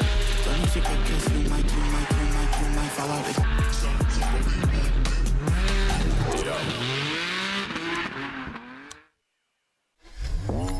Вы все время в движении? Читайте Автомейл.ру. Это портал про автомобили и для автомобилистов. Здесь все самые важные новости о машинах, премьеры и тест-драйвы, штрафы и полезные статьи с советами, путешествия и истории. Будь в движении. Заходи на Автомейл.ру и читай про главные автомобильные события.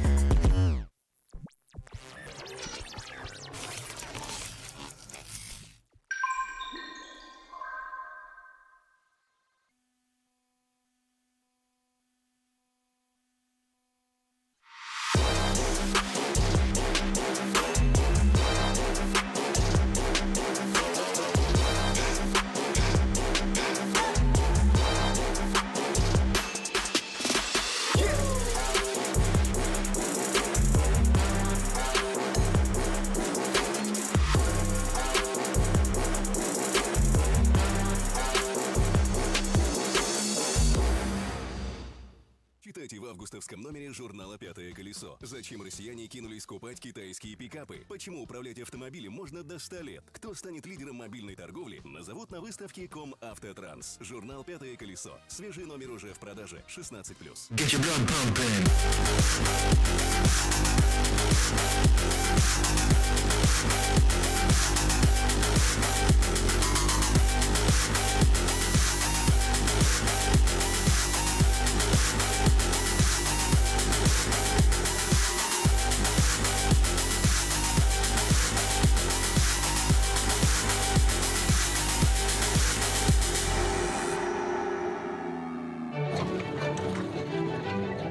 Привез вам показать карету короля дальних земель. Пробег от дворца до дворца. Не бита, не крашена, на нее даже ни разу не нападали. А это мы сейчас узнаем в бесплатном отчете. Свяжись с продавцом. Получите бесплатный отчет о машине, связавшись с продавцом. Авто.ру. История авто бесплатно. Куда приведет тебя спорт? К экрану? К любимой команде? Или в спортзал? К клавиатуре? На ринг? Или на стадион? Все пути открыты с чемпионат.ком.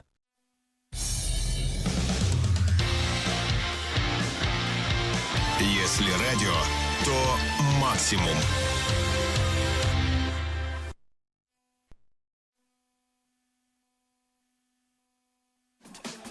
Мы любим спорт за моменты драйва. Моменты впечатляющего мастерства. Моменты запредельных эмоций.